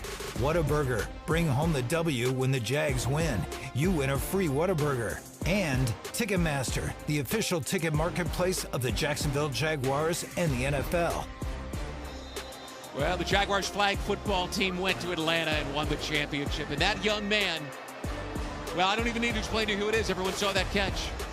It was unbelievable. We're going to show it to you. Just in case you're one of the few people who follows football who hasn't marveled at what a 14-year-old athlete could do. And Skylar Thompson, with plenty of time, turns and launches the ball to the sideline. And that one is incomplete. Let's take a look at that flag football play. Well, there's a flag on the field here that will keep us from showing it to you, but we will get it to you. Pass interference, defense number 25. Ball's placed in the spot of the foul. Automatic first down. Rayon Lane, the rookie safety. Let's take a look at this catch. This is one of the best catches that I've seen. We're talking about a guy just having excellent hand-eye coordination and ball skills. To think about this, and I understand people talk about the ball being low, but to catch it reverse-handed with one hand, that is just unbelievable. It's just an unbelievable catch. Well, listen, you can look and just see him matched up against those other players. He is a really special physical specimen. He's got the ball is tipped. Speaking of that, Yasir Abdullah almost made a catch as good. We need to get Yasir Abdullah some of those gloves. Oh, man. He almost had a reaching, twisting, turning catch. Oh, it's right there for him. Listen, if he pulls that one down, we're not talking about the flag football kid anymore, are we? No, not at all. Not at all. Not that we don't want to. That young man is a good young man, and we enjoyed having him here. The team enjoyed talking to him. But if Abdul pulls that one down, he wants us to talk about him. 2nd and 10. Steelers at the 35-yard line. Evan Hold the back. Thompson, quick drop, looks right, under pressure, turns and dumps it. It is caught. And it's a short completion to J.J. Galbraith. Yeah, tight coverage. Daniel Thomas being right on the spot. Makes the tackle, forces a 3rd down situation. The Jaguars have kind of shifted, playing a little more man-to-man. And some of this is, when you're in the evaluation process, you do want to see which guys can do it, not only in the secondary, but the linebackers as well.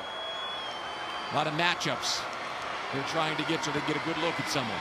And there is a really good play call by the Steelers that had Lance McCutcheon all by himself in the middle of the field for 1st down yardage. Yeah, some of these rub concepts, meaning crossing routes where you're making defenders work under and over various pick possibilities there, country wide open over the middle of the field, and then to communicate that to make sure everyone's on the same page. 1st and 10, just shy of the 49-yard line. 4.5 minutes to go in the 3rd quarter. The Steelers up by 6, 21-15. Thompson under center, surveys that Jacksonville defense. Barks out the signals and hands the ball off, and there goes Trey Sermon. And Sermon has 4, maybe 5 yards. A flag is down, and this one's going to go against the Jags. Yeah, it might be a defensive holding penalty. They're looking inside. Holding, defense number 92. 5-yard penalty added to the end of the run. Automatic first down. Danny Strigo, an undrafted rookie free agent from Minnesota, playing defensive end. So, Brian, sometimes what you get on those defensive holding calls at the line of scrimmage, you have the defensive lineman who will hold on to a lineman who is trying to climb to the next level to get to the linebacker, trying to help his teammate out, but he has to be careful with his hands. 1st and 10 for the Steelers at the Jaguars' 40-yard line. Single high safety. Here's play action. Skylar Thompson launches one. He's got a wide open receiver, and it's a 1st down for Pittsburgh at the 18-yard line of Jacksonville. Rock Taylor, the rookie from Memphis, pulls it in for 22 yards. Yeah, we've seen the Jaguars get hit with these kind of concepts a few different times. Big diagonal route, crossing route coming from across the field. You got to maintain that leverage. You want to stay on that outside hip pocket to make sure you can make a play on the ball late. Got lost in the sauce a little bit. Steelers have 3 red zone trips before this one this evening, and they've scored a touchdown on all 3 of them. At the 18-yard line, Thompson stops his cadence, looks at the defense, barks out the signals, and now he's back under center. And here's the handoff, and there's not much room for Evan Hall as he picks up almost 3 to the 15-yard line. Yeah, solid job up front. You don't like giving up 3 yards on the run game. You want to force them to longer in the situation. You got to do a better job of playing off the blocks at the point of attack. Steelers doing what they do here, running the ball. Yeah, kind of grinding it out a little bit. Jaguars got to stand up. And Thompson rolling out right, turns and throws. He's got a receiver, and the catch is made near first down yardage for Hull. So it'll bring up third down and a little more than a yard. Ball is between the 9 and the 10. They got to get to the 8. So it's about a 6-yard pickup for Hull, and Jordan Jefferson checks into the ball game. Second-year defensive tackle, wide body from LSU. They're hoping to get his running mate from LSU, Mason Smith, back on the field before too long. Ticking down to 2 minutes to play in the third quarter. A high snap, Thompson pulls it down, and the Jaguars can't stop the forward progress by Hull. It's first and goal for Pittsburgh inside the 7. Yeah, this is a tough situation. Now you have a tight red area situation. First and goal, Jaguars trying to win to force a field goal. That'll be a victory for them if you think about Anthony Campanelli and how he wants to approach this situation. First game for Campanelli as a defensive coordinator. He was a linebackers coach last year on an excellent defense in Green Bay, and he's got a plan to bring to Jacksonville. We'll see exactly how long it takes him to get there, and this time the Jaguars get it done. Players rave about it. Players love the way he approaches the game. His connectivity, his energy, the passion, you feel that. And when you add that with intelligence and knowledge and those things, players really buy in. But it's the cooperation that he's displayed early in terms of taking feedback from players and making changes. Well, and Liam Cohen told us that the reason that he was the hire was because of the way that he connects with players. So you use the word connectivity, and that's exactly what Cohen saw when he interviewed him. Ball start, offense number 68. 5-yard penalty, remains second down. And so the Steelers will march back 5 yards. While it's second and goal from the 12-yard line. He's an engaging guy. He's with great intensity.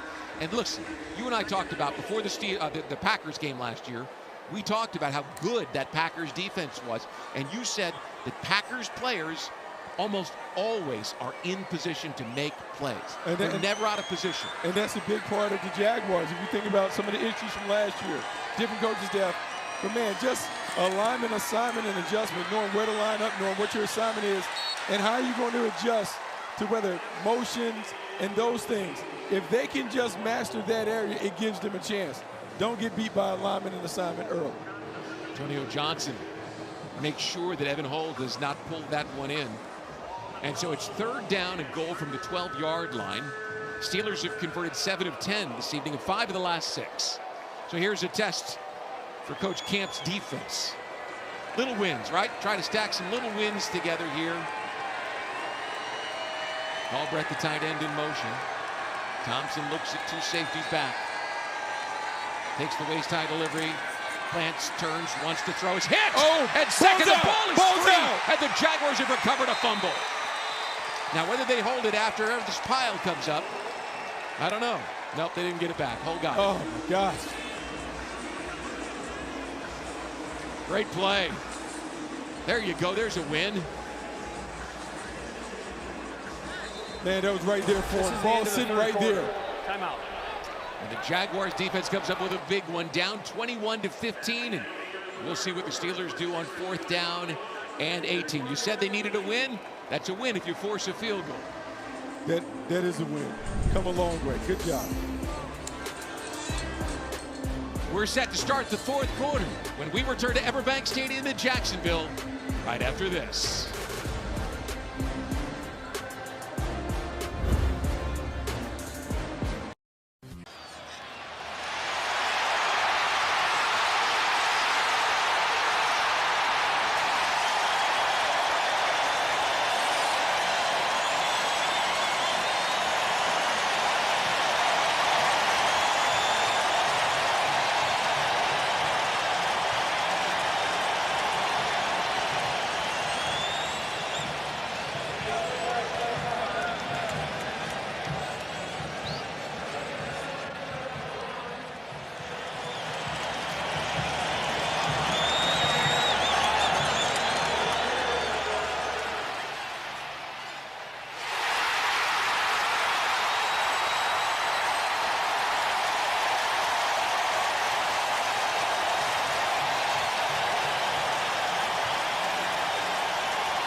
Jaguars football is presented in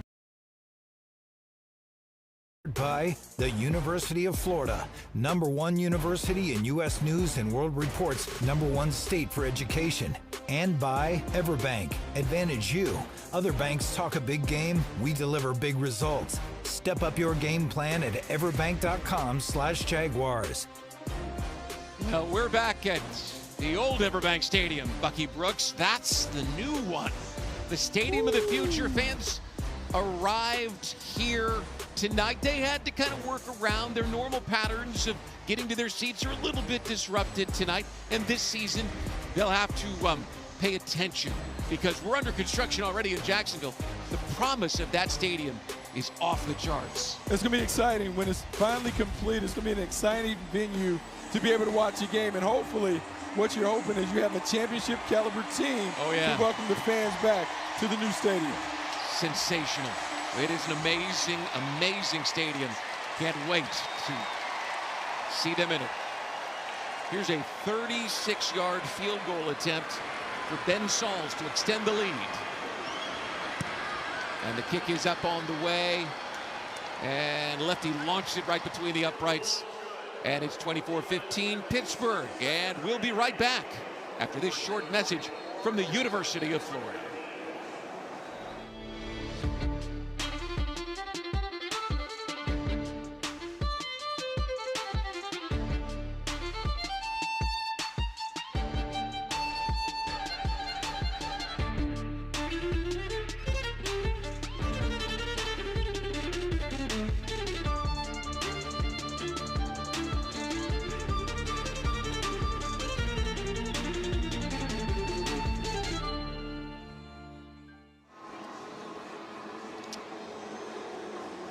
Time now for Finding Solutions, presented by the University of Florida, the #1 university in U.S. News and World Report, the #1 state for education, and something we've been talking about all night. Something that the Jaguars have to solve is their running game in short yardage, and we'll talk about that through the fourth quarter. First, though, see if the Jaguars can do something with this kick. And away we go. Coming out of the end zone. And Dorian Singer decides to bring it out. We're talking about finding solutions from the University of Florida. Jaguars got to get the running game going. What solutions have you seen this evening? What do you expect to see this season? Well, the biggest thing is Liam Cohen is going to make a commitment to the running game. When we've talked about it, he talked about you need the running game to set the tone in terms of a physical standpoint, but also you want the running game to be able to alleviate some of the pressure on the quarterback, not just by handing the ball off, but by creating one-on-one opportunities on the outside. If you can run the football effectively, it gives you big play potential in the passing game. Finding Solutions brought to you by the University of Florida, the #1 university in U.S. News and World Report, the #1 state for education. Singer just scooted up the sideline for 21 yards, and the Jags in business. Yeah, now this is a big part of the offense, being able to run after the catch. Great catch, makes the first defender miss, and what should have been a 5-yard game becomes a significant gain, almost an explosive play because he was able to run after the catch. The First and 10 line is brought to you tonight by PRI Productions, the official event production company of the Jaguars. First and 10 at the 47-yard line. Quentin Morris checks in at tight end. Tootin is in the backfield. He takes the handoff running right, stutter steps, tries to turn it back, but the Steelers were all over it. No gain on the play, maybe even lost a few feet. Yeah, good job by the Steelers. Penetration killed the running game at the point of attack. You want to get a better push from the front line. Didn't see that happen on this play. Never faced a second and long situation. Former Jagasese Odumewo made the stop there, and I said the name because I practiced it all year last year, and I wanted to see if I could still do it. I got it. I got it. Second and 10. Ball near the 47-yard line. And Johnny Wolford takes the waist-high delivery. Time in the pocket, turns and launches a pass, and this one is caught. And more. Look at him go. Down the sideline, Eli Pankow. And let's check in on the sidelines with Brent Martineau, our player interview presented by Farah & Farah, the exclusive injury law firm of the Jaguars after that 17-yard pickup. And nice pickup there. We're here with Trayvon Walker, trying to stop pickups like that all season long. Got a little work in today. Obviously not ideal, the result of it, but what do you think of the work? I mean, it was good to get the field, get back on the field with the guys, but obviously we can definitely do better. They did a little bit of hurry up, but like I said, it's the first time back on the field with the guys. I feel like it's nothing that we can't correct. How is this coming together? A lot of new faces and voices and parts moving around. What do you think on the practice field? Guys, we look good at practice. Like I said, we just have to potentially bring that energy, effort, everything from the practice field to the game field now that we're starting to get into the preseason and just continuously doing what we've been practicing on the whole offseason. How do you feel as a player as you continue to ascend here in year 4? You've been able to stack good seasons on top of each other. Where are you as a player in the league? I feel real comfortable, man. Like going out there today, I felt great. Just obviously, I know it's preseason, but I came into this game with the same mindset as I would coming into the regular season game. So now I'm a lot more comfortable. I just really want to go out there and play fast, and that's what the coaches are allowing us to do, go out there, play fast, and be us. How crazy is the competition between you and Josh, whether it's a sack counter or any other big play counter in that room? Man, it's always going to be competition between me and Josh because we both have the same mindset. We want to be both the best that we can be every day. We want to be the best in the NFL. He wants to win Defensive Player of the Year. I want to do it. I want to win it as well. But like I say, we got to come out here. We got to translate everything from the practice field to the game field.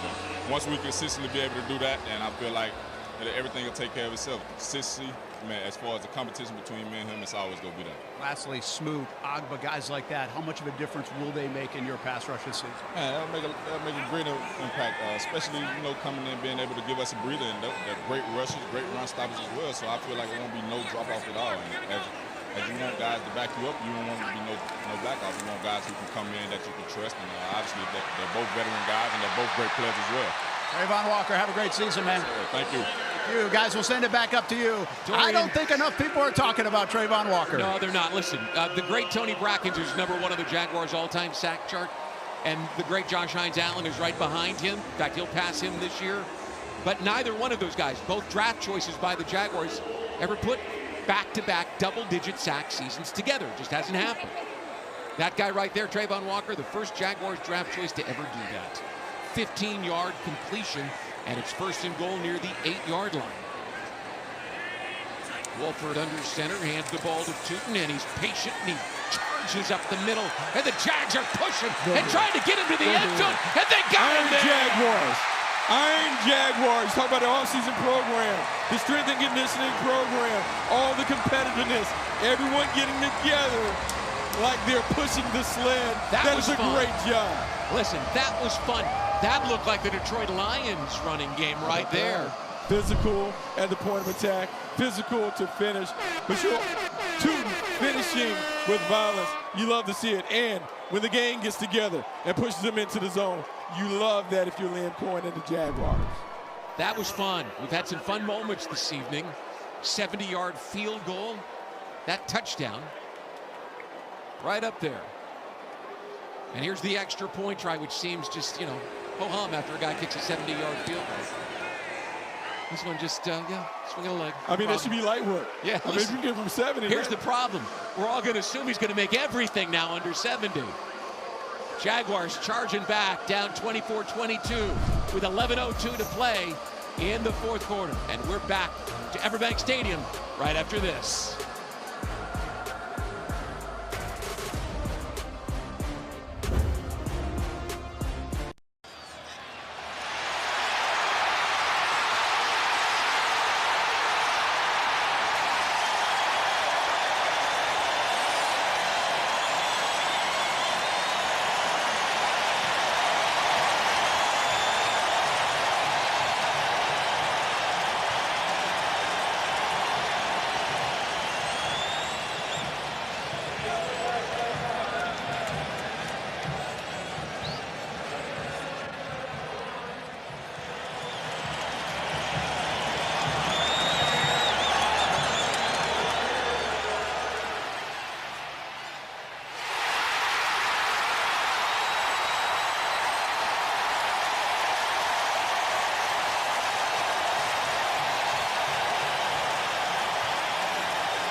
Well, we talked about wanting to see an improved running game.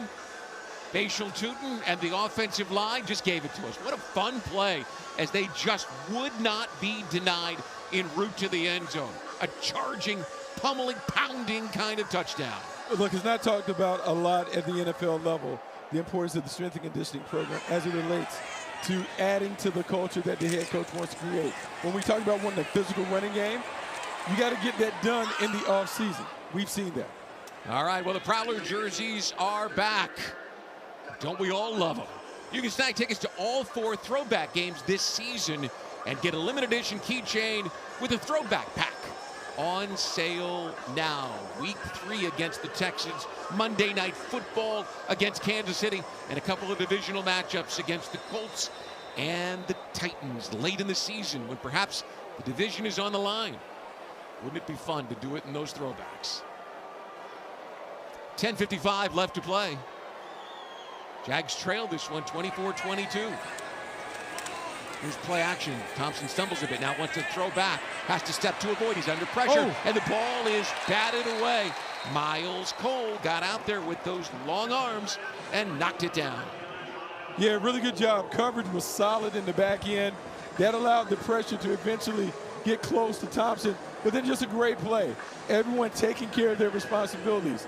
Alignment, assignment, adjustment. We talked about the importance of it.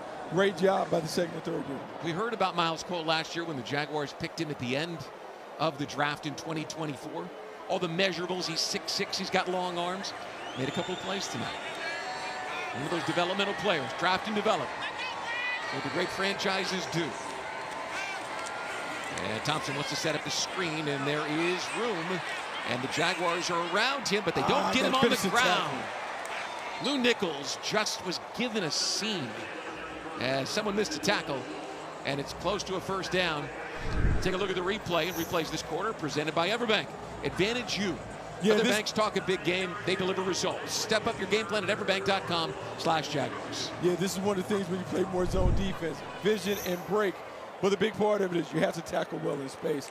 Close, but now you got to be able to get the ball carrier, the pass catcher, down. Tackling's one of the things that Liam Cohen told us yesterday they were eager to see. You can't really do it on the practice field.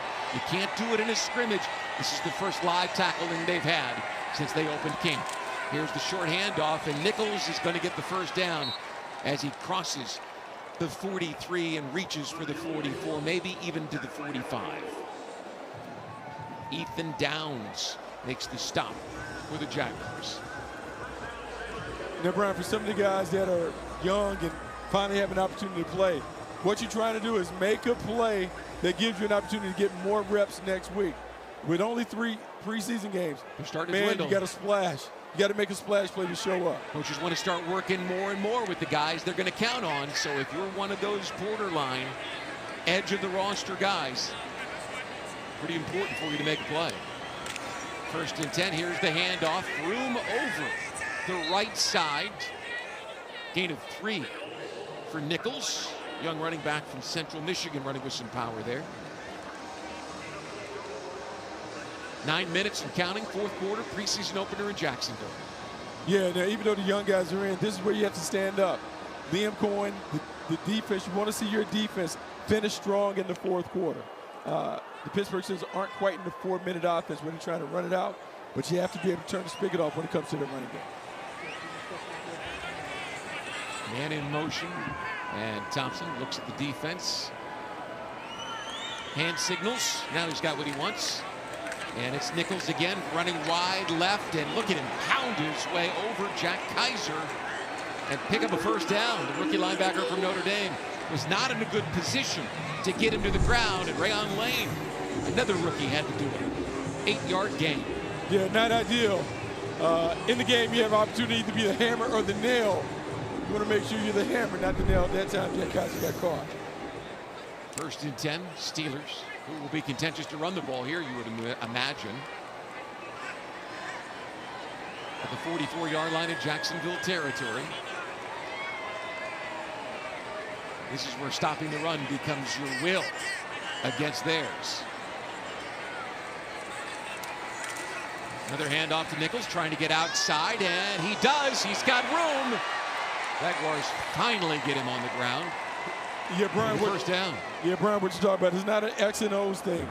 It's the will. It's your identity. Are you going to be a team that is tough enough to get these stops? Like it's a physical team on the ground. That's what it comes down to, your mentality. Go back to what we talked about earlier. Liam Cohen told us yesterday, we have to become a physically and mentally tough team. This scenario right here challenges both. He'd like to have something he could show him in the meeting room. Evan Holt checks into the game. And a timeout is called for. Before the snap, timeout, Jacksonville. Their first of the half. 7 minutes to play. 24-22, Steelers driving. We're back to Jacksonville in just a moment.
For our Seriously Nice player of the game, presented by Breeze Airways. Seriously Nice.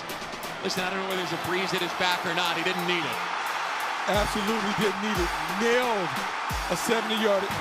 Never thought we would get to the point where 70-yarders could be made in the game. Cam Little just raised the bar for every kick in the National Football League. What a great moment shared by his team. Too bad it doesn't count. But you never know. Maybe we'll get an attempt in the regular season. Evan Hall in the ball game with 7 minutes to play. It's 1st and 10 for Pittsburgh, and the handoff to Hull, and he is dropped in the backfield, and a flag is thrown in on top of it.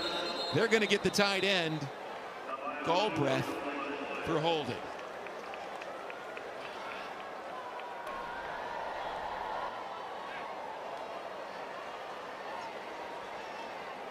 Yasir Abdullah wrapped him up. Alice Kemp still looking for the Jaguars to tell him what Holding. they want. Offense number 72. The penalties declined. 2nd down. 60 reports. Okay. So it's a loss of about 4 yards on the play. Yeah, loss of 4 yards. And one of the things we talked about early in the game, Liam Number Cohen. 60 has reported eligible. 60 is eligible. We talked about Liam Cohen, talked about managing the overall game. This is a great practice in terms of, okay, what are we going to do in these situations? Other teams in 4-minute offense, how are we going to use our timeouts? What are the strategies and tactics we're going to employ? Great practice not only for the players, but for the head coach.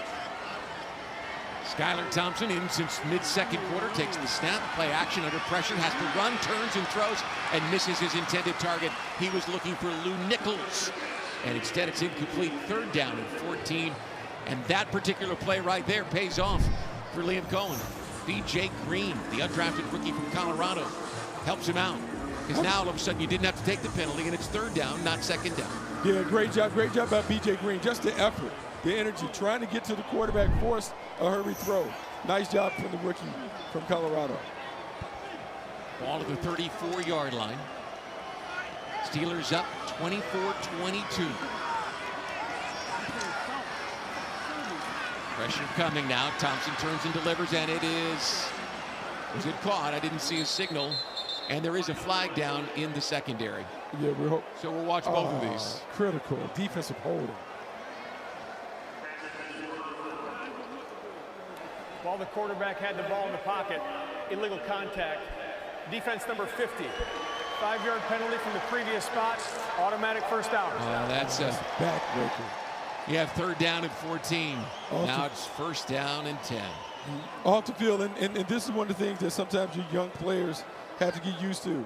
Different rules in the pros in terms of how long you put your hands on, those things. As they're adapting and adjusting, you can have some of these missteps, but man, that's a critical error. You see Anthony Campanile, a linebackers coach last year, just shaking his head because that was a linebacker. Gets to the outside, and the Jaguars cover him up after a few yards. Yeah, really good job shutting the door, not having any leaks at the point of attack, and then finally enough guys rallying to the ball to get the running back down. Clock continues to run. Steelers facing second down. Content to just keep running the ball. And that's sort of a coach's mentality in the fourth quarter anyway, of a preseason opener. Yeah, now some of this is tactical. You're working on strategies, but a lot of it is, okay, we got the work in. Hey, let's get out of here. Make sure all of our guys are healthy and available for week 2.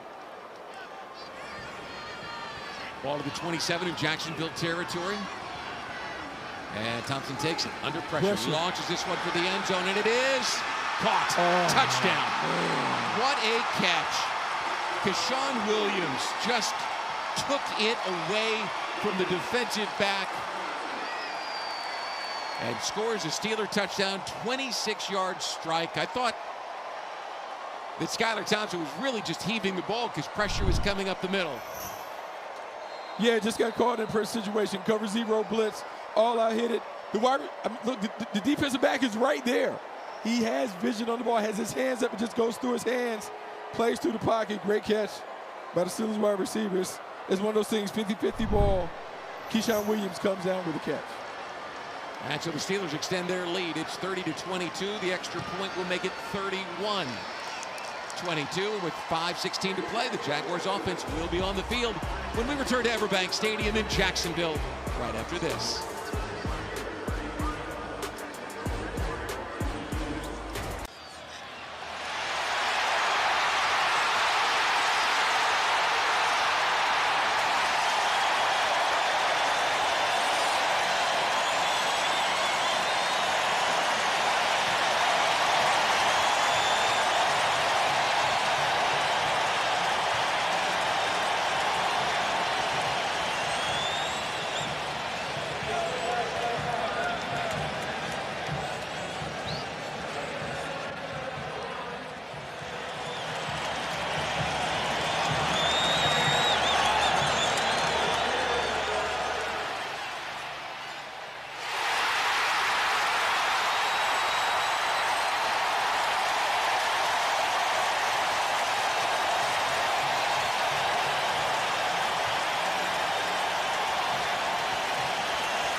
is presented in part by Farah & Farah, exclusive injury law firm of the Jacksonville Jaguars. And Whataburger. Bring home the W when the Jags win. You win a free Whataburger. And welcome back to Everbank Stadium. 5:16 to play in the fourth quarter. And Dorian Singer is back to return this kickoff if he can. And you see, we talked earlier about the impact of the dynamic kickoff last year. Pretty dramatic improvement, more than 10%. This year with the 35-yard line being the penalty for the touchback in the end zone, maybe go up a little bit.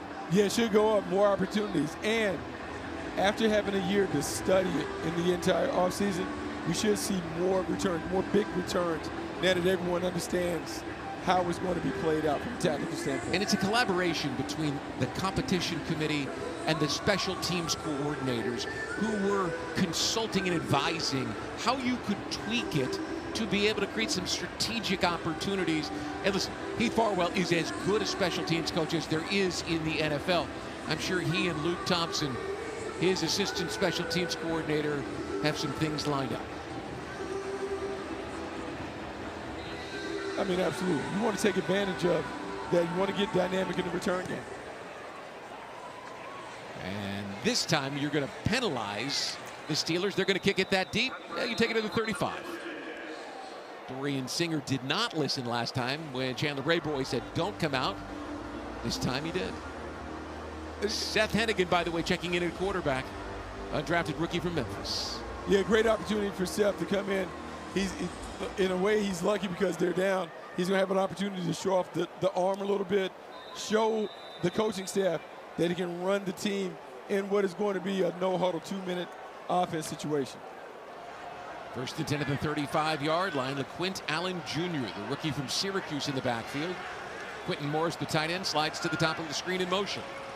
Steelers with a single high safety. There's the waist-high delivery. Hennigan turns and throws, and Allen has it, and he's up the sideline across the 40-yard line, and they'll put him out of bounds at the 42 for a pickup of 7 yards. It'll be 2nd and 3.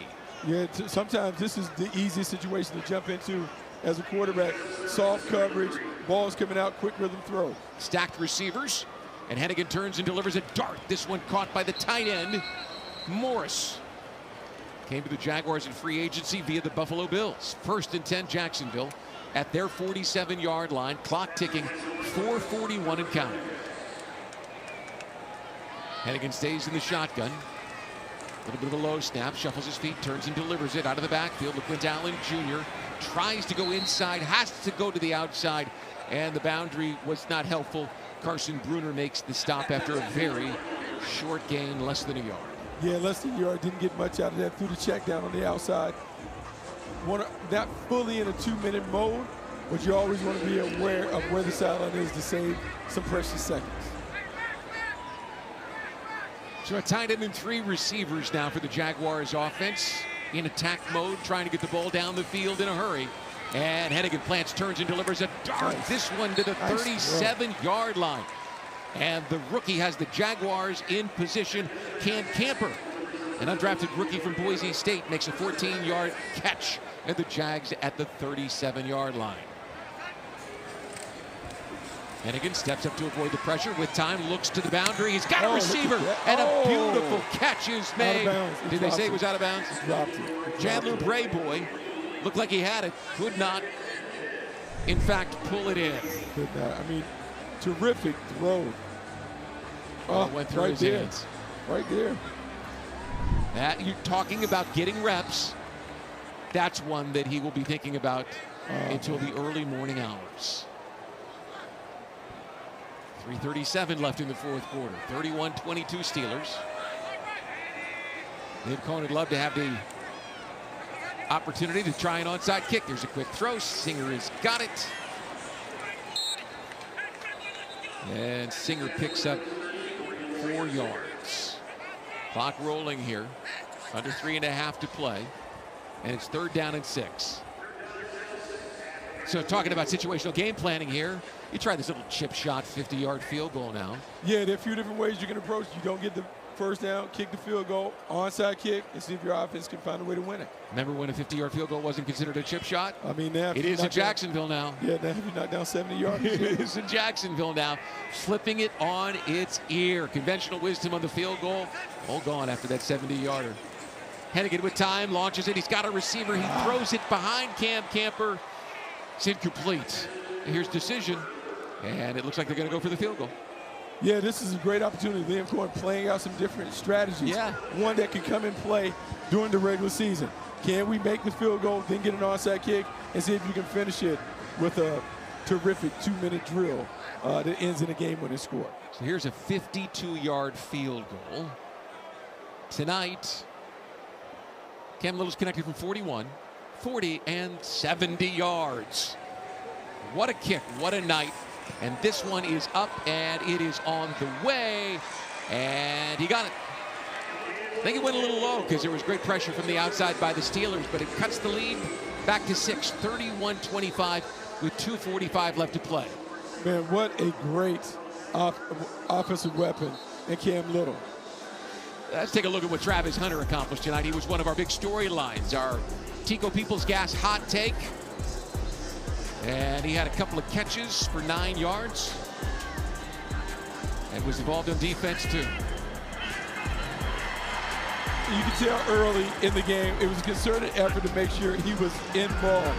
A couple option routes where you got the ball to him. And these things will expand as he gets comfortable. Then on defense, just playing in zone, has to come downhill. Got to make a better tackle, but he's active, he's aware, he was involved.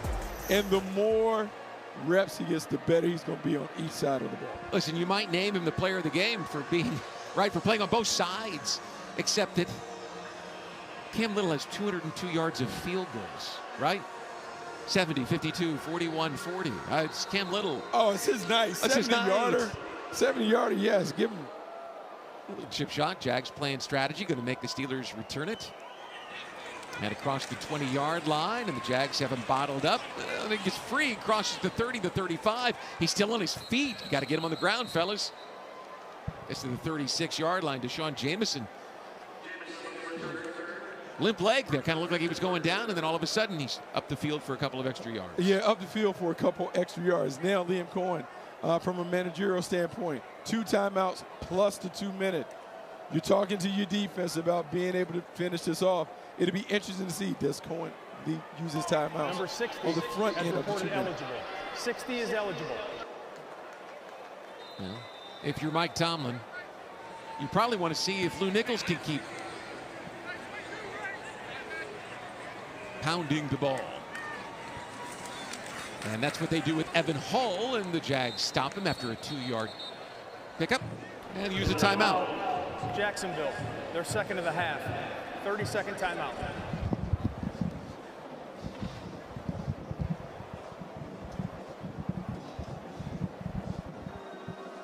Tomlin's been around this game a long time, Bucky Brooks. Long time, and you just don't stay around like that unless there's a level of consistency. We have seen Mike Tomlin has not had a losing season, just does a great job of setting the standard with his ball club each and every year. This is a team that prides itself in its toughness, its physicality, how they show up, and with some of the new additions that they've made in terms of some of the older guys, Aaron Rodgers, Jalen Ramsey, Darius Slay, DK Metcalf, this is a team that feels like they can go for it all. They're going for it, yeah. The 10-7 a year ago, as you mentioned. Logan Woodside, the quarterback here, with 2:29 left to play. It's 2nd and 8 at the 37-yard line. He hands the ball off, and the Jaguars defense stands tall against the run and will use another timeout. Yeah, now this brings up a critical third down situation. Their third and final. So Logan Woodside was just signed this week because their draft choice, Will Howard, from Kansas State and Ohio State, is injured. So Woodside's on the roster, handing the ball off here. You don't get the sense they're going to throw it down the field. Maybe punt and play defense. Yeah, you never know now. This is one where you feel confident enough in the quarterback to make a play to end the game. Is that they would do. Defense needs to be ready for anything. Tight coverage on the outside, man-to-man. Everyone has to hold up in their matchup. And then the front line, if they run the ball, you got to be able to get them out, get off the field. Now Woodside's in the shotgun. Jaguars stacking the line of scrimmage now, filling all the gaps. And he took the ball himself. And the Jaguars got him. He hesitated just long enough for Rayon Lane to trail him. It looked like there was no chance the Jaguars were going to get to him. And the quarterback sort of hiccuped. And now the Jaguars will use another timeout. Well, no, they're not going to. They're going to get to the 2-minute warning. They don't have to. Yeah. This is the 2-minute warning. Timeout. We hit the 2-minute warning. Jaguars have a chance here in the preseason opener. We'll see if they can make the most of it when we return. Go. Go, go.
Liam talked about this in the production meeting about just first-time head coach trying to go through all the mechanics.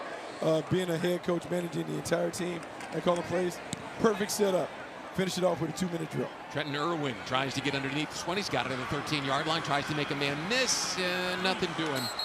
I get the sense he was put back there for his sure hands more than his ability to return that one. Yeah. All right, see what they can do. What do they got to cover? 80-plus yards. They need a touchdown. 149, no timeouts. Man, tough situation for the rookie quarterback, but this is going to be great. The situational awareness. Remember, one of the things we talked about, situational masters, understanding situation, getting out of bounds, all those things are in play right now for this young group. Wants his team to play fast, fundamentally sound, attacking, situational masters, and tough. Let's see how mentally tough this team is. Empty backfield for Hennigan, the undrafted rookie from Memphis. Takes the waist-high delivery and drops to throw. He's got time in the pocket, dumps it underneath. The catch is made. That's Morris, the tight end. And the Jaguars will hurry to the line of scrimmage after the 7-yard completion. 2nd and 3. Hennigan calm and cool. Again, plenty of time. We'll take the underneath. And LaQuint Allen Jr. makes the catch for the first down. Jaguars are quickly at the line of scrimmage. A lot of time taking the check down. Still got plenty of time. Minute 14 and counting. Again, they have no timeouts left. 4 receivers for Seth Hennigan. Plenty of time. Again, he's got to take the check down. Steelers are covering everything down the field. That's Allen. We're under a minute to play now. Yeah, the Steelers doing a good job defending the sideline. Soft, 2-deep zone. Corners are sitting outside and just squatting on all outbreaking routes. And Hennigan trying to run outside the pocket. Launches this one, and it is caught on the sideline by Morris. He got it, and he got out of bounds. Good job. The tight end makes the catch, and the Jaguars hurry to the line of scrimmage after that 14-yard completion. Rolling, they don't want to have an opportunity for him to replay it. He caught that. That was good. Hennigan's got it. Dumps it underneath. Nope. Instead goes back to the side, and it is incomplete. Gosh, another drop. He was looking for Eli Pancol, who was sliding towards the ball and couldn't pull it in. It'll be 2nd and 10 with 36 seconds left to play here in the 4th quarter. Yeah, so a huddle-up situation, 36 seconds. Still got some time to work the middle of the field, but if you do, have to have the next play ready to go at the line of scrimmage. At the 47-yard line in Pittsburgh territory. Hennigan barks out the signals, fighting those Steeler fans who are still here. Takes the low snap, pressure coming, steps to avoid, and he's going to get. He got it out. He got rid of it. He got it out. Look at that, LaQuint Allen Jr. into the middle of the field. And there's 23 seconds left. 12-yard catch and run. Hennigan has got to get the ball and snap it. That's a penalty on them. He doesn't have his helmet on. Helmet on and behind the line of scrimmage. And the Jags won. Defense number 79. 5-yard penalty. First down. Puts it at the 31-yard line. Braden Fehoko. It's a good job by Hennigan, just keeping it alive. A blind throw. Listen, he couldn't get it to a running back more suited for it. That's what LaQuint Allen Jr. did at Syracuse so very well.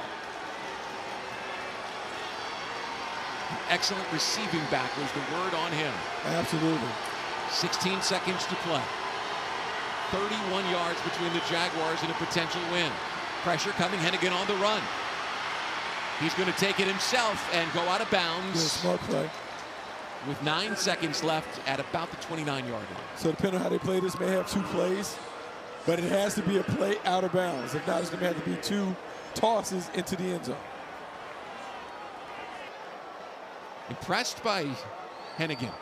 Look, Played a lot of football at Memphis. You don't throw for over 100 touchdowns in college without being a guy who understands the passing game and situational football. He played big-time high school ball in Texas, too, so chances are he's seen some situations in his young career, but not in the NFL. So what will he do? 9 seconds to play from the 29-yard line, and he's turning and throwing it quickly, and the catch is made inbounds. Pankol's got it, but he won't get back to the line of scrimmage, and that'll do it. That's bad. That's the end of the game. And the Steelers will hold on for a win, 31-25 here on the opening night of the preseason. Of course, we've got 2 more broadcasts for you. Next Sunday, we will be in New Orleans when these Jaguars travel to take on the New Orleans Saints. All right, an exciting broadcast, a 70-yard field goal. None of us in this booth have ever seen that before, ever. And we saw a couple of nice touchdown tosses, and then the rushing touchdown by Bashal Tutin. Yes, there's some things that you can clean up. You like what you saw Cam Little, though, the 70-yarder. That's going to be the headliner coming out of this one. I want to thank everybody, including Brent Martineau on the sidelines tonight, in our team up here. We've got Tracy, and we've got Will, and we've got Tom. We don't do this all by ourselves. And, of course, the excellent Winkler Productions in the truck outside, providing the video and graphic support. It'll be right again with a big hole and takes advantage down to the 12. Just a really good job of front, Chris. And I know I've talked about this ad nauseum, talking about this offensive line, but they're rolling a bunch of guys into those positions, and they're all performing well. There's that little gap run. You see the puller coming across the center there. They open up that gap right behind Jake Majors, the free agent out of Texas. And Owen Wright does a great job getting his foot in the ground and getting vertical and picking up some nice yards. Jalen Harrell, the injured player, heading over to the Titans sideline. Just over 7 minutes remaining in the fourth quarter. Remember, there are no overtimes in the preseason, so you settle for ties. We showed you earlier the new overtime adjustment rule, and fans are happy about that. The NFL, each team gets the possession within that 10-minute overtime regular season period. Of course, different into the postseason where you play on. On second down, 2.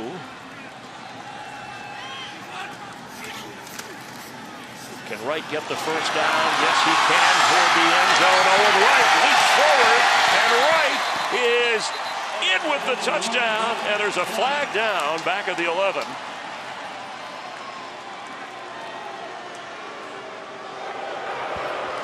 Holding, number 30 offense. 10-yard penalty if you spot the flag. Replay, second down. Well, the fans don't like the holding call on Jacob Harris, but it's a heck of a run by Wright. Yeah, and you see when Wright makes that jump out to the outside, number 30 right there, top right of your screen, he just grabbed onto the jersey. He actually didn't need to. Yeah. The running back was already out of phase of that tackler. Harris brings it back. But Owen Wright, I mean, like I said, he's making a case for himself. Can we redo the vote? Well, I know you said that he was overlooked. He's a 3-down back. I mean, he's got the tools to be that if he's in that role. Signed on July 31st. Last 2 seasons he was with the Ravens, mainly on their practice squad. Played 4 seasons at William & Mary, and then 2 at Monmouth. Grandson of former Washington star, Brig Owens.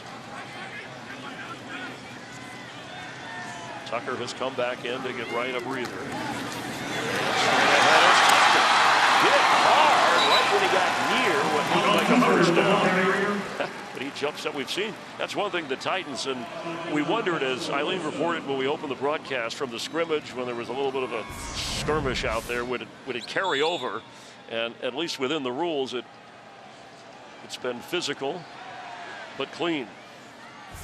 Guys fighting for jobs. Still impressive run up front. I'll reiterate, great run by Sean Tucker, but really good blocking up front by this Bucs offensive line, these young offensive linemen. First down review. Is that what they're checking here? So this is where maybe the Hawkeye version.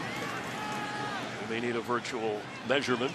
Again, the on-field crew spots it. We just want to make sure. And you'll notice there's still chain gang people down here. Yeah. That's not disappearing. That's only just in case technology lets us down. Right? That's for our visuals. And there you go. Yeah, this is first look at it to show us, and then so that shows you how far away. See, that's pretty cool. That is cool. That's good, and that's what we all want. If we can see it on TV and have the technology that let everybody else see it in the stadium. After measurement, the ball is short of the line to gain. It's third down. Take that, AI.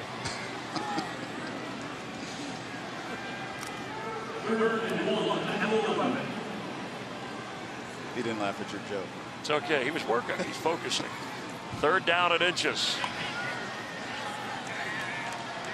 Owen Wright has come back in. And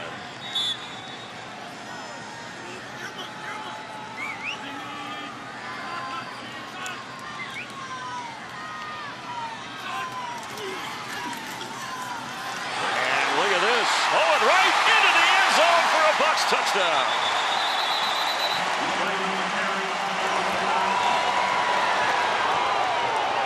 Wright's going to yell at somebody here. And there is a flag down. And yeah, you 10-yard penalty if you spot a foul. Replay, third down. Forget which Titans player got up and was just screaming at the official as Wright took off. It might have been David Benda. Not sure. And yeah, he just got smothered. I think it was Keith who they called it on. Well, they'll point it out in the meetings, but again. Well, he does such a great job usually. He does. Just an unnecessary penalty, though. I mean, when Wright's walking into the end zone and he's still holding on to the block. All right, so that's why we can rewind things. On 3rd and 7. 2 Owen Wright touchdowns. Penalties. Keep it at 13-7 for the moment. Why not give it to Owen Wright? This time no holding and no big run, but the clock will run to under 6 minutes. And field goal try. This time it'll be Ryan Coe, rookie free agent from Cal. After all that, that's all you can do is smile. 36-yard field goal try. This is important to at least make it a 2-score game.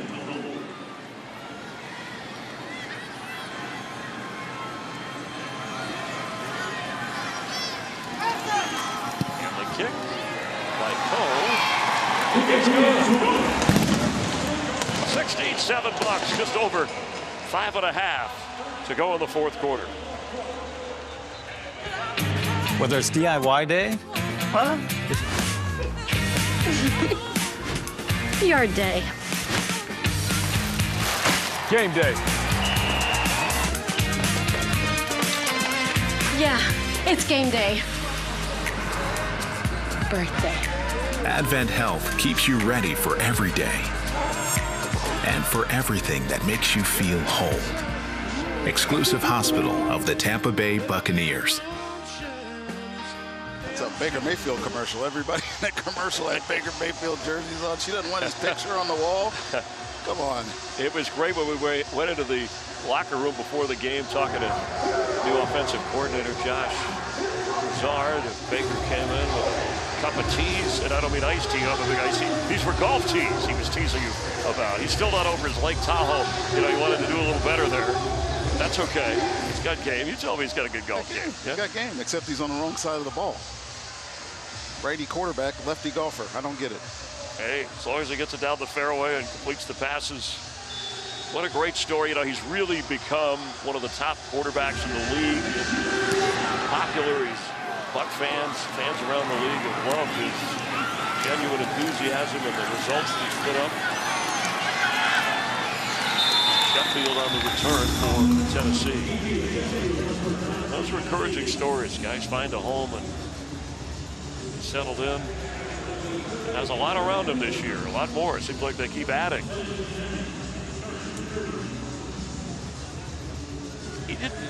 He did talk about, you know, great numbers that Baker put up, but he right away went to that 16 interception. That's one thing that's on my mind. None of his training camps. Like, got to clear that up. I mean, he's an aggressive guy. Yes, he's going to take the good with the bad somewhat with Baker, but 41 touchdowns offset that a lot.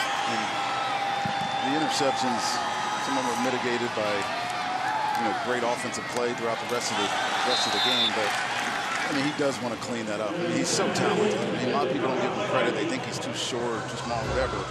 The guy got such a good arm, and he's an impeccable leader. And just from the moment he walked into the door 2 years ago, or I guess 3 years ago, he has been exactly what you want at the position.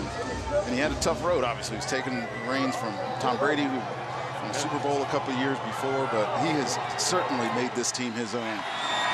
#1 overall pick, as Cam Ward was for the Titans this year. Boyle's throw incomplete. Down and distance brought to you by the Advent Health, the exclusive hospital of the Tampa Bay Buccaneers. So when you see that on the screen, you get a better idea where everything is. So the Bucs at Pittsburgh against, we may see Aaron Rodgers in that game next Saturday evening. And then on the Bucs preseason television network, and then home against the Buffalo Bills before opening against the NFC South Falcons.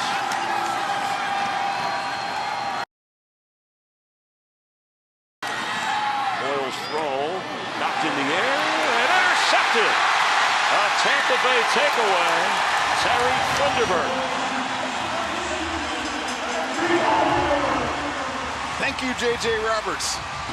Tyreek Funderburk is the one with this interception, but great coverage underneath by number 36. You'll see it on this replay. This ball is going to the receiver in the slot on this little 10-yard hitch, if you will, and just great play.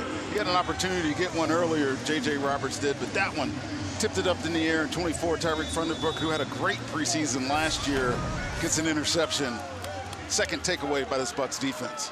In his second year from Appalachian State, we were talking about Baker Mayfield. It's funny, he said recently in an interview that I think our defense is going to shock some people this year. That sounds weird to hear about a Bucs defense shocking somebody, but the last few years it's been more of an offensive team, at least the headlines, right? For obvious reasons, there's a flag there.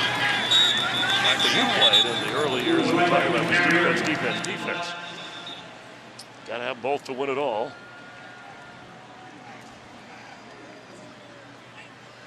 Well, I know exactly what Todd Bowles is going to say after this game. What's he going to say? He's going to talk about penalties.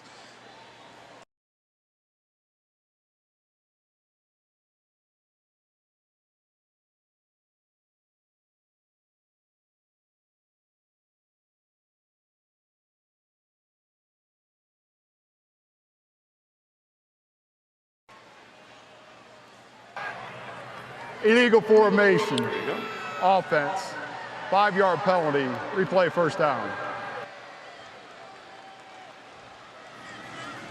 Well, they only had one through the first half. That is for Tampa Bay now the 5th penalty in the game. Seems like more, doesn't it? Well, I think they've all been in here recently. Tennessee has 6 total. To the chagrin of Owen Wright, who had 2 touchdowns taken away. But yeah, formation penalty. I mean, he's laughing about it now. But you know deep down he's seething. It's going to be the first thing he says in the locker room when they get in there. Yeah, he can't. Yeah, look at film and go, because that was something that came up during the week, even in practice, when they brought the officials in to call penalties. Big hole. He's still going on right. Near the 20. He'll check the spot if it's good enough for a first down. I think I'm going to give my game ball to the offensive line. Come on, Chris. He got the first down. Yeah, this is what they're at 100 and almost 150 yards rushing at this point. And that offensive line, I mean, it's a mixture of guys in different positions. Yes, it is. It's a bunch of guys trying to find out where they can fit into this team, and all they do is continue to open big holes for Owen Wright and Sean Tucker earlier in this football game. Well done up front. Yeah, we talked about the Buccaneers last year breaking through with incredible rush numbers, averages per carry with that combo of Irving and White. That's maybe worked there for Owen Wright. Yeah, inside the 20. I think they've just done a good job coaching. That's big, pat on the back to Kevin Carberry, who's the offensive line coach that, helped implement some of that gap scheme run that showed up last year. And these guys have really bought into it. It's technical. I mean, there's a lot of pulling and movement on the front 5, and they got to be able to move and find body, opposite color jerseys and create lanes for the running back. It suits Bucky Irving, to be honest with you. He suits his running style perfectly, and obviously Sean Tucker and Owen Wright are benefiting from it just as much tonight. And it's Wright. He's headed to the end zone, and Owen Wright has a Buccaneer touchdown. And I don't see any flags. Week 1, and the coaches collaborate together to create these schedules so that they can get variability in its start times. So on that first down, the tight end Neil Johnson lassoed that pass, got 6. Johnson is out of Louisiana. Adrian Martinez with the throw, still the QB, gain of 6 on first, second down and 4. Wongu is the running back and the call with the cut. And he drives face first into Herring and others. Bartlett was there, gain of 2. It'll be third down, and another nice hit made by linebacker Jared Bartlett. Hey, he really stepped up in the gap. He did. Put a nice hit on there. Would have been better if he could have finished going the other way, but nonetheless, a sure tackle right there out of Bartlett.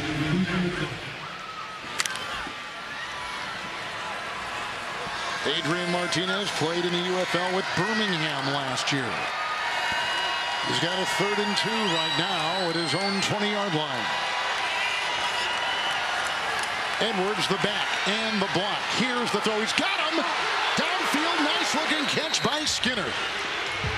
Beautifully went up for the ball. The rookie out of Kansas, Quentin Skinner, a 26-yard completion. The Kansas Jayhawk just got the pass from the Kansas State Wildcat. They're mortal enemies, I think. That was a nice catch.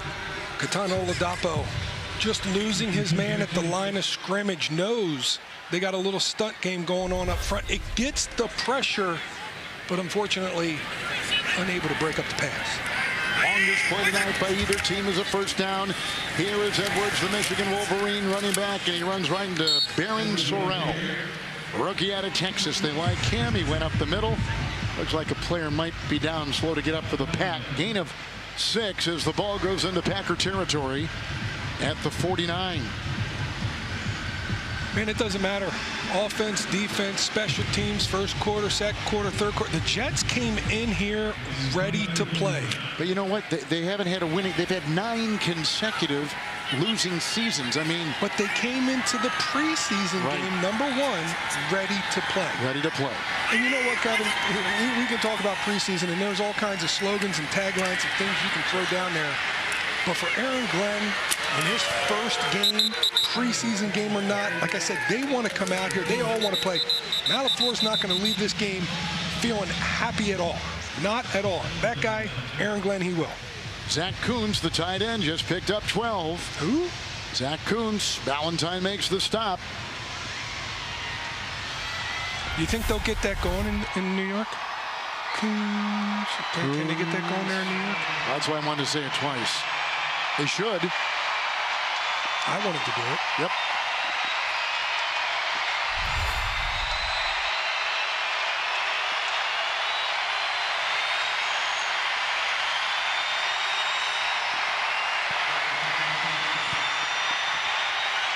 Aaron Glenn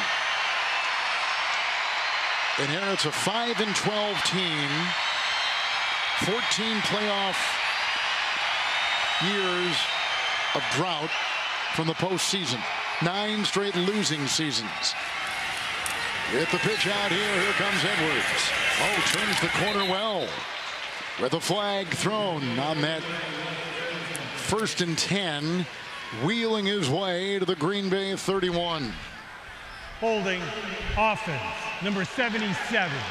10-yard penalty, remains first down. Marquise Hayes, who was on the Green Bay practice squad at one time. Now a Jet. Holding there on the second level, but you can see a nice little play here out of the Jets. Come down and pick Sorrell, the edge, with their wide receiver. That's something you can catch these young guys with early on in their careers because they don't really know what's all going on around them. They're locked in on the quarterback. They're locked in on the quarterback. Boom, the ball gets snapped. A little wide receiver from the side catches him by surprise. Ball goes outside. It's a spot foul. It's back to the 45 of Green Bay, and it's 1st and 18. Martinez again. Jesse pocket. Underneath he goes. Caught here by the running back Edwards. Getting a nice block downfield from Jamal Pritchett and then run out of bounds on the play by Jonathan Baldwin in the secondary. A catch and run of 21 yards to the Green Bay 24 and a first down. And again, just like they started the football game, soft over the middle, underneath the zone. This time Edwards catching it while he's moving allows him to create after the catch and get a lot more yards. Edwards played on that national championship Michigan Wolverine team a couple years ago for Coach Jim Harbaugh. First down and 10 after the 21-yard catch and run by the running back going underneath. And he gets the handoff here and he busts down the middle. Right to the 12. Hit by Johnson. Gains 11. Another first down for the Jets. Edwards has got his fingerprints all over this New York Jet drive, and it looks like they'll let the clock run to the 4th quarter. It's been all Jets in the debut of first-year head coach Aaron Glenn. And they take a lead to the 4th quarter over Green Bay 20.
How many times you see 333 versus 92, but through 3 quarters, that is the story here at Lambeau Field.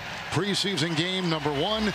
Couple turnovers by the Packers. Love played the first couple drives, 1 of 5. And the Jets are moving again.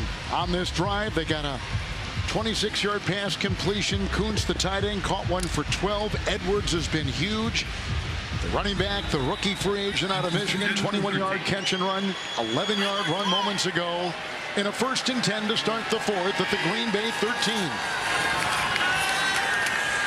Martinez into the end zone, and it was out of bounds, caught but out of play. And then Pritchett was in the vicinity, got the ball, but was not in. 2nd down and 10. And that was darn close, Kevin. Martinez put that ball right where it needed to be, and here's Pritchett. Let's see. One, and does not get the left foot down in bounds. Nice effort by the kid. Great effort.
Shields, Cardinals still out gaining Kansas City.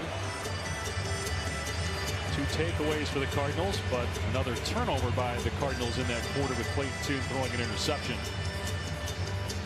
Tied as we go to the 4th quarter. Their preseason game number 1. Chad Ryland on to try to give the Cardinals the lead.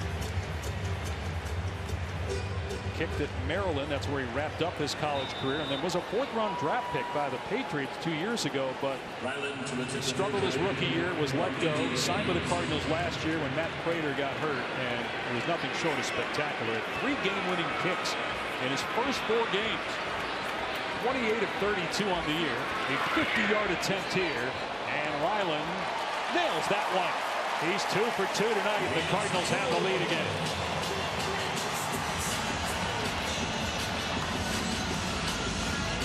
Cigna Healthcare is proud to sponsor the Kicks for Kids program for the 15th year. For each successful Cardinals field goal, Cigna Healthcare donates to Cardinals charities benefiting Community Bridges, Inc. help adolescents overcome behavioral health issues and addiction by supporting them to find a path to recovery, good health, and a better life. But the Cardinals kick off the regular season in New Orleans September 7th. Their home opener against the Panthers. They have a Thursday night game against rival Seattle late September. Their bye weeks basically right smack dab in the middle of the year. They'll have an extra day after the bye week because that November 3rd game is on Monday night in Dallas. They play the Seahawks on the short week for the second time. Wrap up the season with back-to-back road games. Both those Bengals and Rams games could be either Saturday or Sunday at the end of the regular season. Yeah, the back half of the season looks a little bit more difficult than the front end of the season. I look at the game versus the Rams, who they're obviously a division opponent right there. Look at the teams like the Bengals. You might want to get up to a fast start. Of course, you want to finish strong, but get to a fast start, get that bye week, get rested, and then finish strong. On the line drive kickoff, it reached the target zone. More on the return out past the 30. You mentioned the teams that the Cardinals will have on their schedule, and obviously the division goes twice. You touch on the Rams. As you look at the NFC West, what stands out to you about each team? Obviously the 49ers coming off a bad year. They had a ton of injuries. They moved on from some key guys that were part of their Super Bowl team. You have Seattle with a new quarterback there, and the Rams with the veteran Matthew Stafford. Yeah, I see opportunity. Of course, the Rams have won the division a majority of the last several years. Matthew Stafford is dealing with a little bit of an injury, so there's opportunity there. Yes, they added Devontae Adams, but opportunity there. There's a deep ball, and it is incomplete. Elijah Jones who comes. Go to Seattle. Sam Darnold, who was outstanding in Minnesota. Will he be the same without Kevin O'Connell, the head coach? Quarterback whisperer, so there's opportunity there. And then San Francisco, you might argue they're somewhat rebuilding. They let go of so much talent in order to pay Brock Purdy. So I think with Arizona ascending in the third year under Jonathan Gannon, this is the prime opportunity for them to win the division. 2nd and 10 for the Chiefs. They're going to keep it on the ground here. Smith able to get outside, and there's flags down. Looked like there was a hold. Tackled by Elijah Jones. Elijah Jones on the tackle. Santan Ford scoring drive presented by Santan Ford and Gilbert. Santan Ford and the Cardinals. We are Santan Ford. There are 2 fouls by the offense. Holding. Offense number 71. That penalty's declined. Holding. Offense number 62. 10-yard penalty. 2nd down. Seattle is going to be really interesting. Obviously, Pete Carroll's now in Vegas. But Geno Smith in Vegas as well. So now Sam Darnold, who was so good. You mentioned that. No Kevin O'Connell now. A lot of eyes are going to be on him. The health of Matt Stafford, and now that Brock Purdy's got the contract, can he back it up? Well, it's not even the fact can he back it up. It's that so many guys are gone. Look at it. Deebo Samuel is now with the Commanders. A lot of their defense is gone. Talanoa Hufanga is on a different team with the Broncos. And so there's a lot of missing pieces for the 49ers. Oladokun, the quarterback, dumps it off to Jared Wiley. And a game of maybe 1. I will say this in Seattle, Sam Darnold is the starter, but don't sleep on Jalen Milton. He got drafted there, 3rd round. He's an elite level athlete. If he gets an opportunity, he may turn some heads for the Seattle Seahawks. Quarterback out of Alabama was outstanding during his time there. He's different. 3rd and 18 now for the Chiefs. Cardinals backing everybody away, 10, 15 yards off the football. Got to keep it in front of the sticks and a wide receiver screen for Kansas City. Out past the 30-yard line and near the 40, close to the 1st down at the 42-yard line is Elijah Badger, a rookie out of Florida, and he got the 1st down. So inexcusable defense there to give up the 3rd down at 18. It is. So right here, Elliott Brown has to get out of there, get out of your stack. As soon as you see that offensive lineman let you go by, every defender has to run out of their stack, meaning go run at the football. They did that, but Elliott Brown, as the edge player, that offensive lineman is throwing you by. He's not going to let you sack the quarterback for free. Put your foot in the ground, turn lateral. You're the only one that can make that play. So fresh set of downs for Kansas City on its 42. And nothing doing there. We touched on the other teams the Cardinals will play in the division. The Chiefs will not be on the regular season schedule. What do you think of Kansas City? You expect them to be again in the mix to win the fourth Super Bowl and get there for the sixth time in the last 7 years. The biggest issue for Kansas City last year was protecting the quarterback. I believe it was 7 sacks in the Super Bowl. What did they do? They re-signed Trey Smith, made him the highest paid guard, not just a franchise tag, a long-term deal. They went and drafted offensive linemen. They got guys in free agency. Jalen Moore from San Francisco. So they addressed their weaknesses. Oladokun on the move. Keeps his eyes downfield, launches it, and incomplete. What a catch though by Smith. He didn't get the feet down. Incomplete pass. Kansas City as well. They are getting healthier at wide receiver. Hollywood Brown was injured last year, so there's help there as well. Take another look here to see clearly out of bounds. Well, 3rd down and 10. Can the defense get off the field? They gave up 3rd down and 18 moments ago. This is a time as a pass rusher where you just pin your ears back. 3rd and obvious, meaning it's obviously a pass. Bring out your best pass rush move. Have a plan. Have a pass rush plan. Work half a man. Put some good stuff on tape and help your team win. Cardinals struggled on 3rd down last year. Play clock was at 1, so Andy Reid calls a timeout. Arizona was 28th. 3rd down defense a year ago. Kansas City, the first of the half.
Have a 20-17 lead over the Chiefs. Cornerback Elijah Jones getting a lot of playing time tonight, going into his sophomore season, but in many ways is still a rookie after not seeing the field at all last year with a foot injury.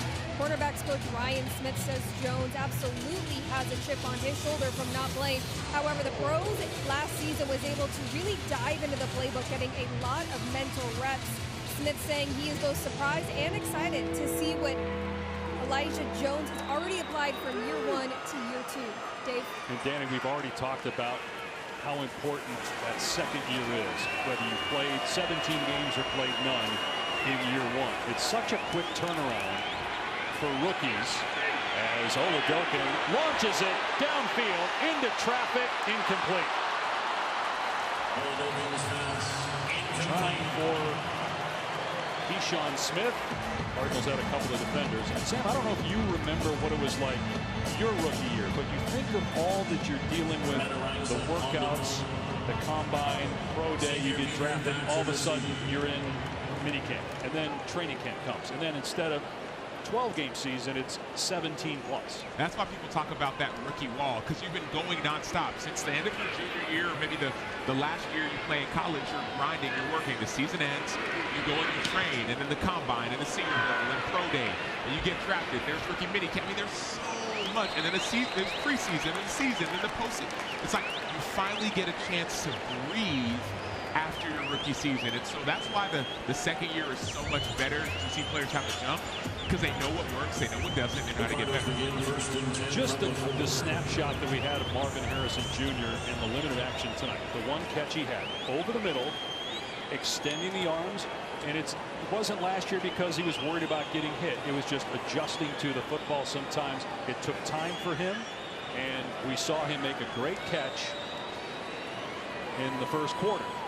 Yeah, and even we were talking to Danny's point about Elijah Jones, just the mental side of the game. Getting mental reps are invaluable. So he's going to be better this year, even though he didn't get a chance to play. Nice cut by Zonovan Knight, second year out of NC State. Avoided getting hit in the backfield, picked up 5 yards. Go places, take a look at our out-of-town score, sponsored by your Valley Toyota dealers. Jets up 27-10. Aaron Rodgers and the Steelers. How do you think that'll go this year? I have my doubts, just based off of the last several years with Aaron Rodgers. The best part about his game is his mobility. One of the best parts about his game is his mobility, where you're starting to see the sacks start to rack up. He's not as mobile, so that's where my doubts lie. Toon checks it down. And a first down from Knight out to the 20. And when I say mobility with Aaron Rodgers, he's not Kyler Murray. He's not running around like Lamar Jackson, but he steps up in the B gap, steps up in the pocket, gets the ball downfield. You see him step up, and instead of being able to evade, that's when some of those sacks happen. And so you talk about age for different players. Players capable of being 38, still playing at a high level, but sometimes you have to change the way you play if you want to still play against some of these young guys. Great Toon, bouncing back nicely from that interception, hands it off to Knight. A slip and pick up another drive. Talking about some of those roster spots. Running back is another position. Zonovan Knight's a guy that's trying to make this team. But that's when I go back to whether it's him or Michael Carter or DJ Dallas. It has to be special teams. DJ Dallas is a weapon on special teams as a kick returner. Michael Carter's trying to find an opportunity to make this team. So is Zonovan Knight. So big runs right now can help open eyes for this team or others. And given the change in the dynamic kickoff rule with on a touchback the ball coming out to the 35, coaches are anticipating as Knight gets another first down that we're going to have more returns, meaning more kicks are going to be to the goal line, forcing you to return it. Whereas last year, with the first-time new rule, not expecting a lot of kickoffs, that impacted coaches and GMs in terms of the back end of the roster. What do we want as our kick return? Now that you're going to have more returns, that may help somebody like a DJ Dallas, who we saw last year have a kick return for a touchdown. Correct, and that's when special teams coaches or coordinators or even head coaches say, how can we gain an extra 5 or 10 yards? And maybe it's in the return game like we saw. On the bootleg Toon. And through the hands of the intended target, incomplete Tristan Jackson. That was a pretty good throw by Toon. Mentioned his athletic ability. He was able to get on the move to his left and throw a strike, but Jackson couldn't come up with a catch. Look at our Fight for 53, sponsored by Desert Financial Credit Union. Assuming, obviously the top two, Connor and Benson, assuming DeMercado is on the roster. Then you got DJ Dallas, Michael Carter's on it tonight, probably for one spot. Correct. Potentially two, but more than likely one. More than likely one, and that one has to be what we call a 4-4 special team, meaning kickoff, kickoff return, punt return. You must contribute, not just be a guy. Knight with runs past midfield and inside the Kansas City 40-yard line. A gain of 27 for Zonovan Knight. One thing that does show up on tape for Zonovan Knight is explosiveness and big playability. You see it in other places that he's been, and that's what we want to try to show. I'm talking a lot about special teams, but there might be teams that say, hey, we need another running back that can bust out a big play. That's one thing that Zonovan Knight has in his arsenal. The Cardinals up 3, looking to add to their lead. They're in the midway point of the fourth quarter. Preseason game number 1. Cardinals will be in Denver next Saturday and then home to Las Vegas. The cut down to 53 is on August 26th. Tune dumps it off to Knight. Penalty marker down. And Knight gets him left.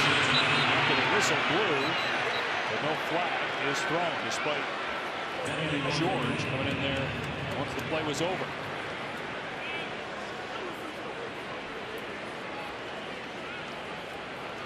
Holding. Offense number 61. 10-yard penalty. Replay. First down. The Cardinals were the second least penalized team in the NFL last year. Very disciplined. Turnovers were an issue. They finished -3. We've seen turnovers and penalties tonight. It's preseason. That's going to happen. But one of the staples of Jonathan Gannon's tenure so far has been few penalties. That's what winning football is. It's penalties and who wins the turnover market. That one piece of it, they got to get that second piece going. Even if it's the preseason, you don't want to put it on tape. DJ Dallas belted after a short game. It's interesting, Dave. We talk a lot about DJ Dallas as a specialist, as a kick returner. But if he can show a little bit of juice as a running back, that could earn him more of an opportunity, not just on 4th down, but on 1st, 2nd, and 3rd. Dallas, former Seahawk, entering his 6th year, spent his first 4 years in Seattle before joining the Cardinals last year. He had 9 rushing attempts, had a receiving touchdown in the aforementioned kick return for score. Pacelli, the intended receiver, couldn't get down there fast enough. Tune trying to hit him in stride with Azizi Hearn in coverage. Andre Pacelli, another bubble player, has been here for a while, whether on the active roster or practice squad. Hoping to get on the team as that number 5 and number 6 receiver.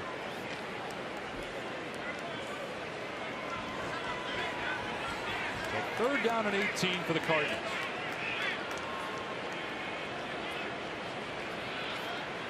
Tune setting up a screen to Dallas. And brought down at the 45. Made the first man miss, but couldn't get away from Bassa.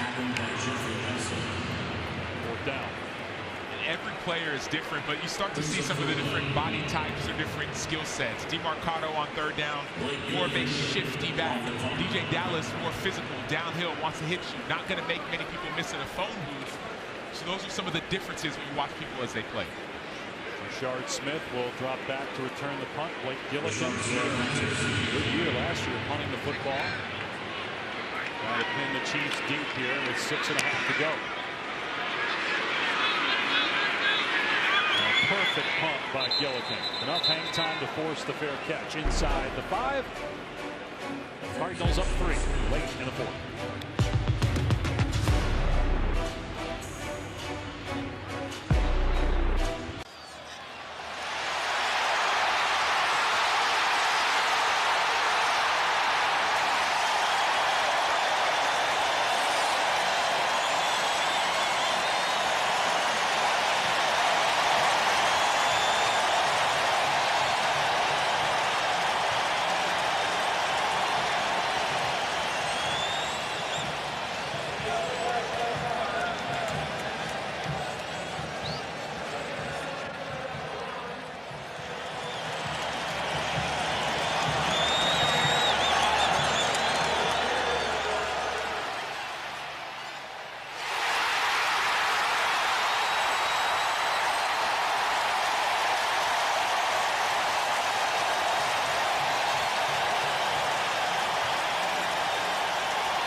check out our cool play of the game, sponsored by Circle K. The 43-yard touchdown by Emari Demercado in the first half.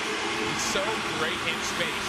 Third down back, but he didn't have to just be on third down. The patience, the poise, the vision, letting the blocks develop, setting up the safety, using a little bit of a stiff arm, and then using his speed in space to do the rest.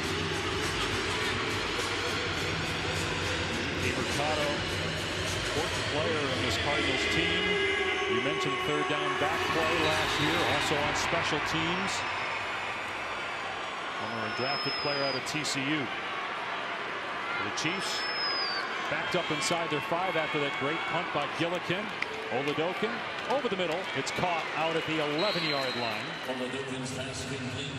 Elijah Jones in coverage that time on Al Presley, who made the grab. Valuable rep for Elijah Jones. You want to be a little bit tighter. You may not know what's happening, but sometimes you're watching film, you're saying, okay, it's 1st and 10. I'm looking at the splits. I usually see slant. Do I trust it? Do I not? That's why you want to be a little bit tighter on to try and get a pass breakup, a PBU, instead of a completion.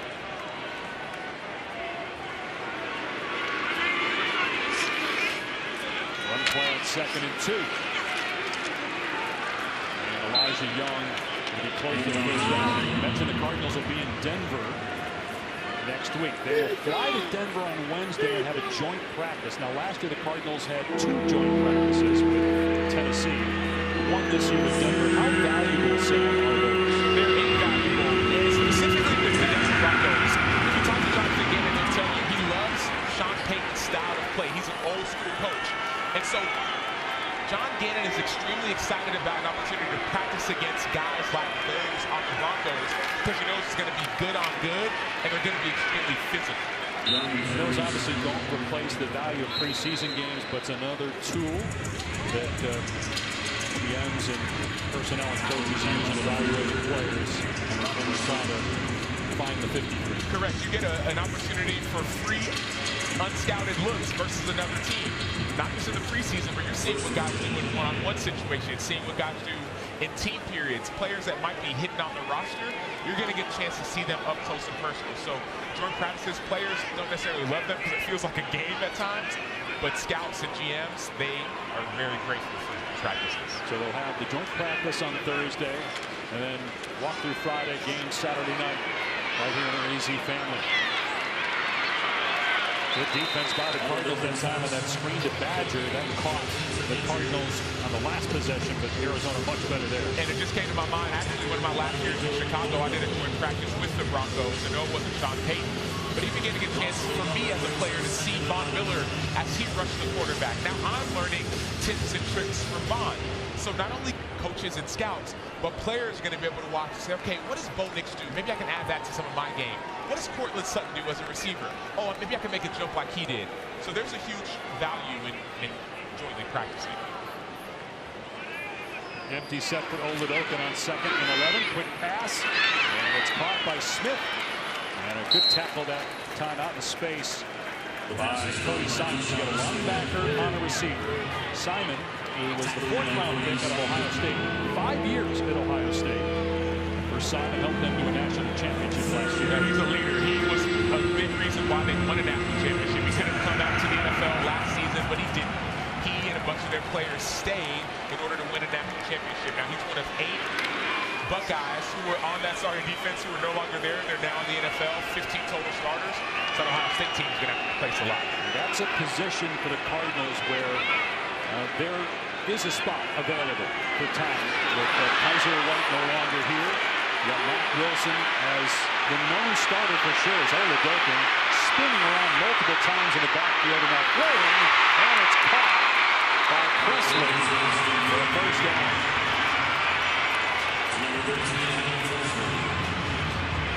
Broken plays are very frustrating for defenses. You feel like you got him there, and all of a sudden he's gone. He disappears, and he makes a great play on the run.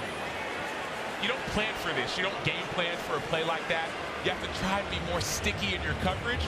When the quarterback has 8, 9, 10 seconds running around back there, most likely it's going to be a completion. Yeah, got an injured Cardinal trying to see the number at the 35. It's Elijah Jones. Danny already touched on the injury issue last year. Hopefully nothing serious for Jones.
Ground stats brought to you by Toro. Count on it. Zonovan Knight 47 yards in this fourth quarter here on the ground. Trey Benson had some good moments when he was out there along with James Conner. Michael Carter, 20 yards rushing. Well, fourth down and 3 for the Chiefs. And they've got the offense on the field with 3 minutes to go.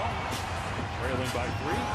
On the previous play, after video assistance, the ruling is incomplete pass. Fourth down. So the last play was incomplete. So you heard Land Clark, the referee, announce with video assist. That is something we will see more of.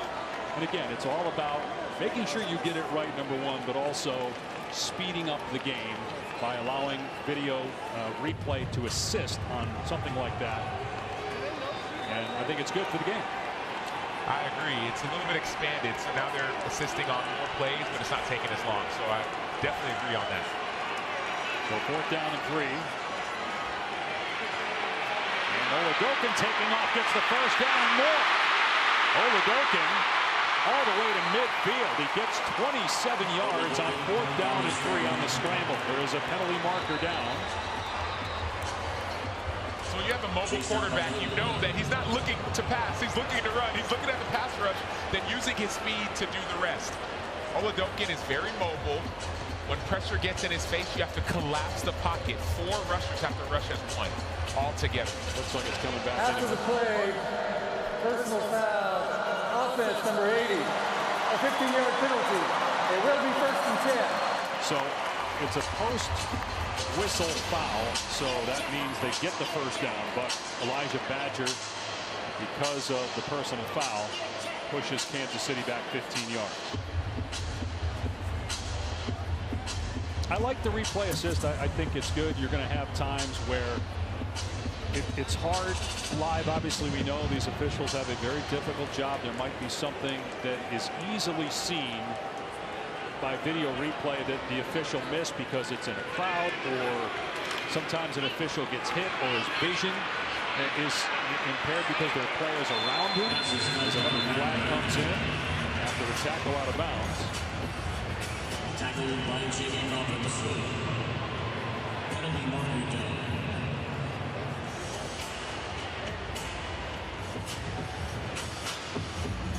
My old partner used to call the fourth quarter preseason games the witching hour for this very reason, when we start to see flags everywhere on every play.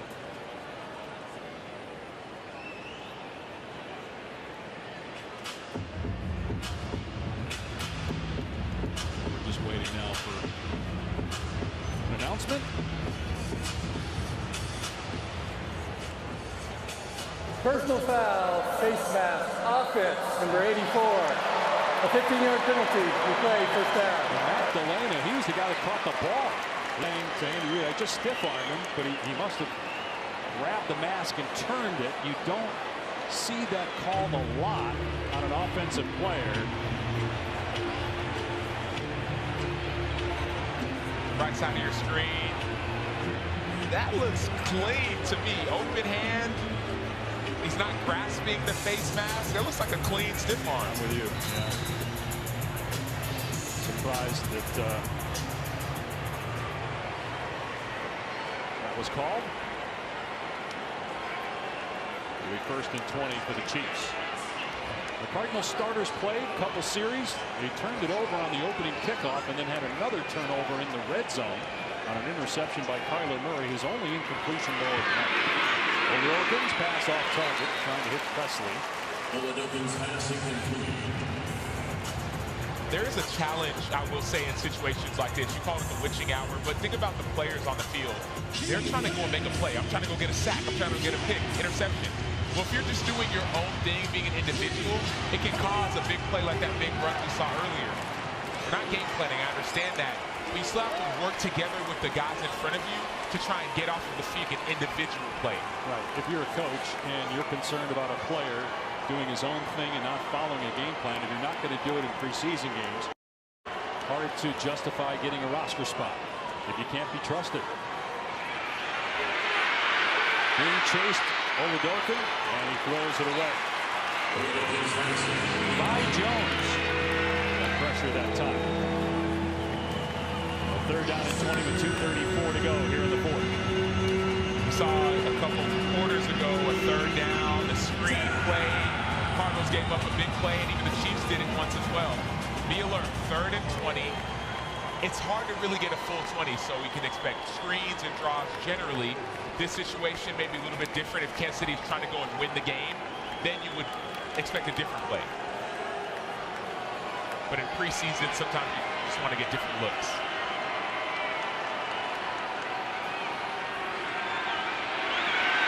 Oladokun, and it was caught, but well short of the line to gain. Now they're saying incomplete. And so 4th down. Plenty of time for the Chiefs to punt the ball and have a chance at another possession versus going for it on 4th and 20, but it is a preseason game, so the offense will stay out there. These are valuable looks. Rarely do you get a 4th and 20 in a real situation where you're going to try and do something with it. So the offense says, okay. Matt Nagy, offensive coordinator for the Chiefs, says, here's some plays I had in my mind. Let me give it a shot and see what happens. Great opportunity for Nick Rallis as well. Defensive coordinator, if you pretend it's a real situation, what do you do? How do you line up on 4th and nearly impossible? Got enough time, although obviously 1 first down for the Cardinals wins the game. If I'm the returner, I might be taking a couple steps further back. Of course, Jeff Rodgers, he understands the game plan. He'll tell you exactly where the ball usually lands. But Ariza booted that last one. So finally, Xavier Weaver, I'm at the 20 right now. Let me get back to the 15 a little bit, just in case. And this is a good rep for Weaver for what we talked about earlier, trying to make the team as a receiver, but show that he can return punts if need be. Contact to Ariza, no flag though, incidental contact. Weaver backs up to the 10.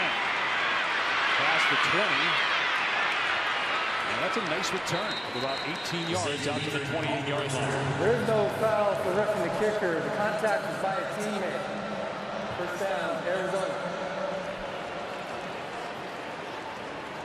The Cardinals with a chance to ice the game, leading 20-17. Clayton Tune has played most of the second half. Back out there, quarterback.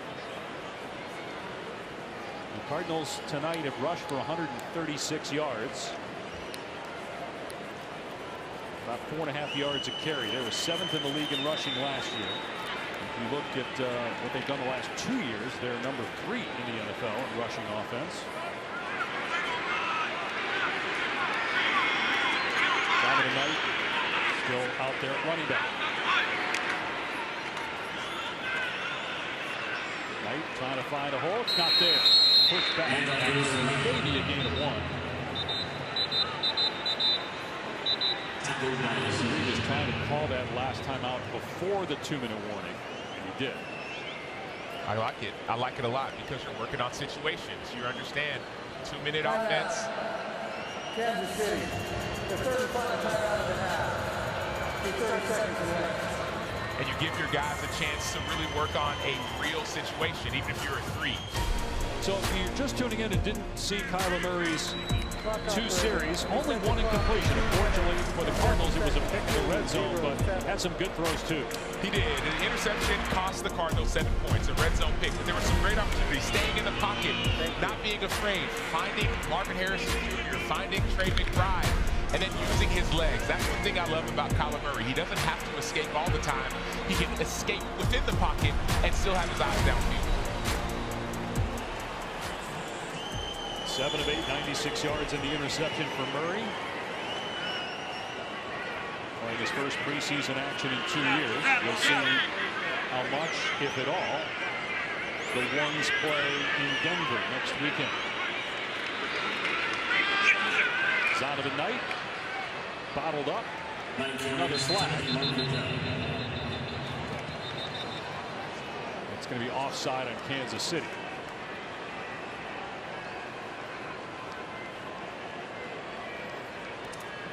Offside. Defense number 94 is lined up in the neutral zone. 5-yard penalty. Still second down. Sam, how much do the players that are bubble guys, how much do they feel it? How confident, like if you have a big preseason game, are you thinking about that? Are you feeling like you've elevated your status? How concerned after your first preseason game should these guys be? Oh, you feel it for sure. No matter what happens, good or bad. If you have a big interception, you're like, okay, maybe I'll climb up the depth chart. If you fumble the ball, you're thinking, man, will I be cut? You feel every single play and every single rep. That's why these games are so valuable to the players who are playing right now in the fourth quarter, because you know that this could be make or break for your NFL career. Bunch of penalties, look like offside again. There might have been more than that. And now the Cardinals are backing up. Perhaps because they blew it dead. A few yards back. Illegal shift. Offense number 39 and 45 were not set. 5-yard penalty. Second down. And for a talent evaluator, you've been watching these guys throughout camp. You're curious how they will do under the lights. You finally get a chance to see them. Will be interesting to see how the players that did well are evaluated, as well as the players that struggled tonight in the preseason opener. Back in a moment.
This broadcast is copyrighted by NFL Productions for the private use of our audience. Any other use of this broadcast or any pictures, descriptions, or accounts of the game without the consent of NFL Productions is prohibited.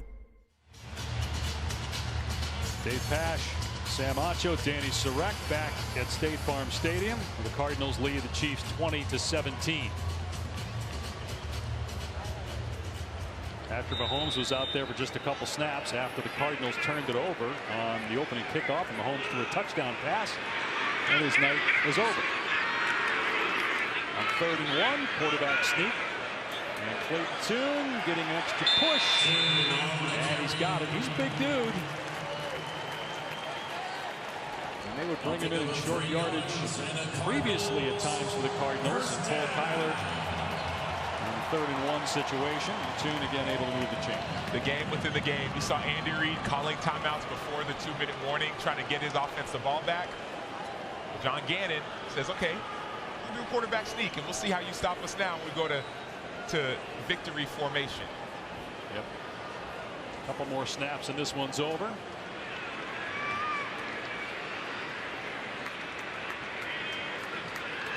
Tune will take a knee, and then one more. Cardinals again in Denver. They leave Wednesday. Joint practice with the Broncos this week. The game is Saturday night. Then they return home to play the Raiders in the final preseason game 2 weeks from tonight. And then just the one cut down to 53 players on August 26th. And then you'll have Monty Ossenfort and company looking at the waiver wire to see what players are available, and also of their guys who got picked up, and then form their practice squad. And that may not be the final roster. Michael Bidwell looking on. Cardinals will be evaluating everyone and everything from this game and beyond, all the games in the NFL. They've got scouts looking at the tape, trying to see how they can improve their roster even before the next game, but certainly before the regular season starts on September 7th in New Orleans against the new look Saints with Kellen Moore as their new head coach and potentially the new quarterback. Spencer Rattler right now starting the first preseason game for New Orleans. We got Jay Kaner there. A couple other guys the Saints will play in preseason, trying to figure out who's going to start week 1. Cardinals know who their starting quarterback is. Kyler Murray. Again, the mistake, the one interception. Otherwise, a solid showing for the Cardinals' 7th-year quarterback. Momentarily, we'll hear from his new backup, Jacoby Brissett, who had a touchdown pass in his Cardinal debut. 10th NFL season out of NC State. A lot of starting experience. Been on playoff teams as well. Hoping to improve that room, be a viable option should there be an injury to Kyler, and also provide veteran leadership in that quarterback room. I love this opportunity for the players to see guys they played with in college, played against in college, guys they may not play in the regular season. There's a brotherhood, a fellowship that you get a chance to have within the NFL, and that's the beauty of games like these. All right, let's check in with Danny. Jacoby, seconds before the first half ended, you found Xavier Weaver for 6. He had tight coverage. What was he showing you that you trusted he had that ball? Just routine plays from practice, trying to give him a chance, obviously trying to throw the ball as fast as I can just because of the window and with the clock running out. But he made a great play on the ball. Jacoby, your first outing as a Cardinal, 5 of 8, 81 yards, 2 touchdowns. What are you most pleased with from your performance tonight? I honestly didn't do much, but just the operation. I think that's what the focus today was, just clean operation, hearing the plays called, going out there calling the plays. And I threw a screen and I threw it 2 yards and the guy ran for 40 yards. I can't do nothing about that, but just pleased with the operation and stuff like that, and everything else take care of itself. Jacoby, appreciate the time. Congrats on the win. Thanks. All right, Danny, our stats for tonight sponsored by Shields. So this is how the Cardinals finish after a 20-17 win. 3 turnovers, 5 penalties. They had more yards than the Chiefs did. Held Kansas City to 92 rushing yards. And Kansas City had 11 penalties. Overall, Sam, pleased with what you saw? I was. After the first fumble and the first kickoff, I was pleased. The defense defense was physical. The offense got a chance to move the ball down the field. I liked what I saw in preseason game 1. Preseason game 2 a week from tonight in Denver. Thanks for watching Cardinals football on the Arizona Cardinals Broadcast Network. Once again, our final score: the Arizona Cardinals 20, the Kansas City Chiefs 17. Cardinals open the regular season September 7th in New Orleans. Tune-up number 1 is in the books. 2 more to go before the Cardinals trim their roster to 53 and begin the march to what they hope will be an appearance in Super Bowl 60. For Sam Ocho, Danny Surek, Dave Pash, this has been an exclusive presentation of the Arizona Cardinals football.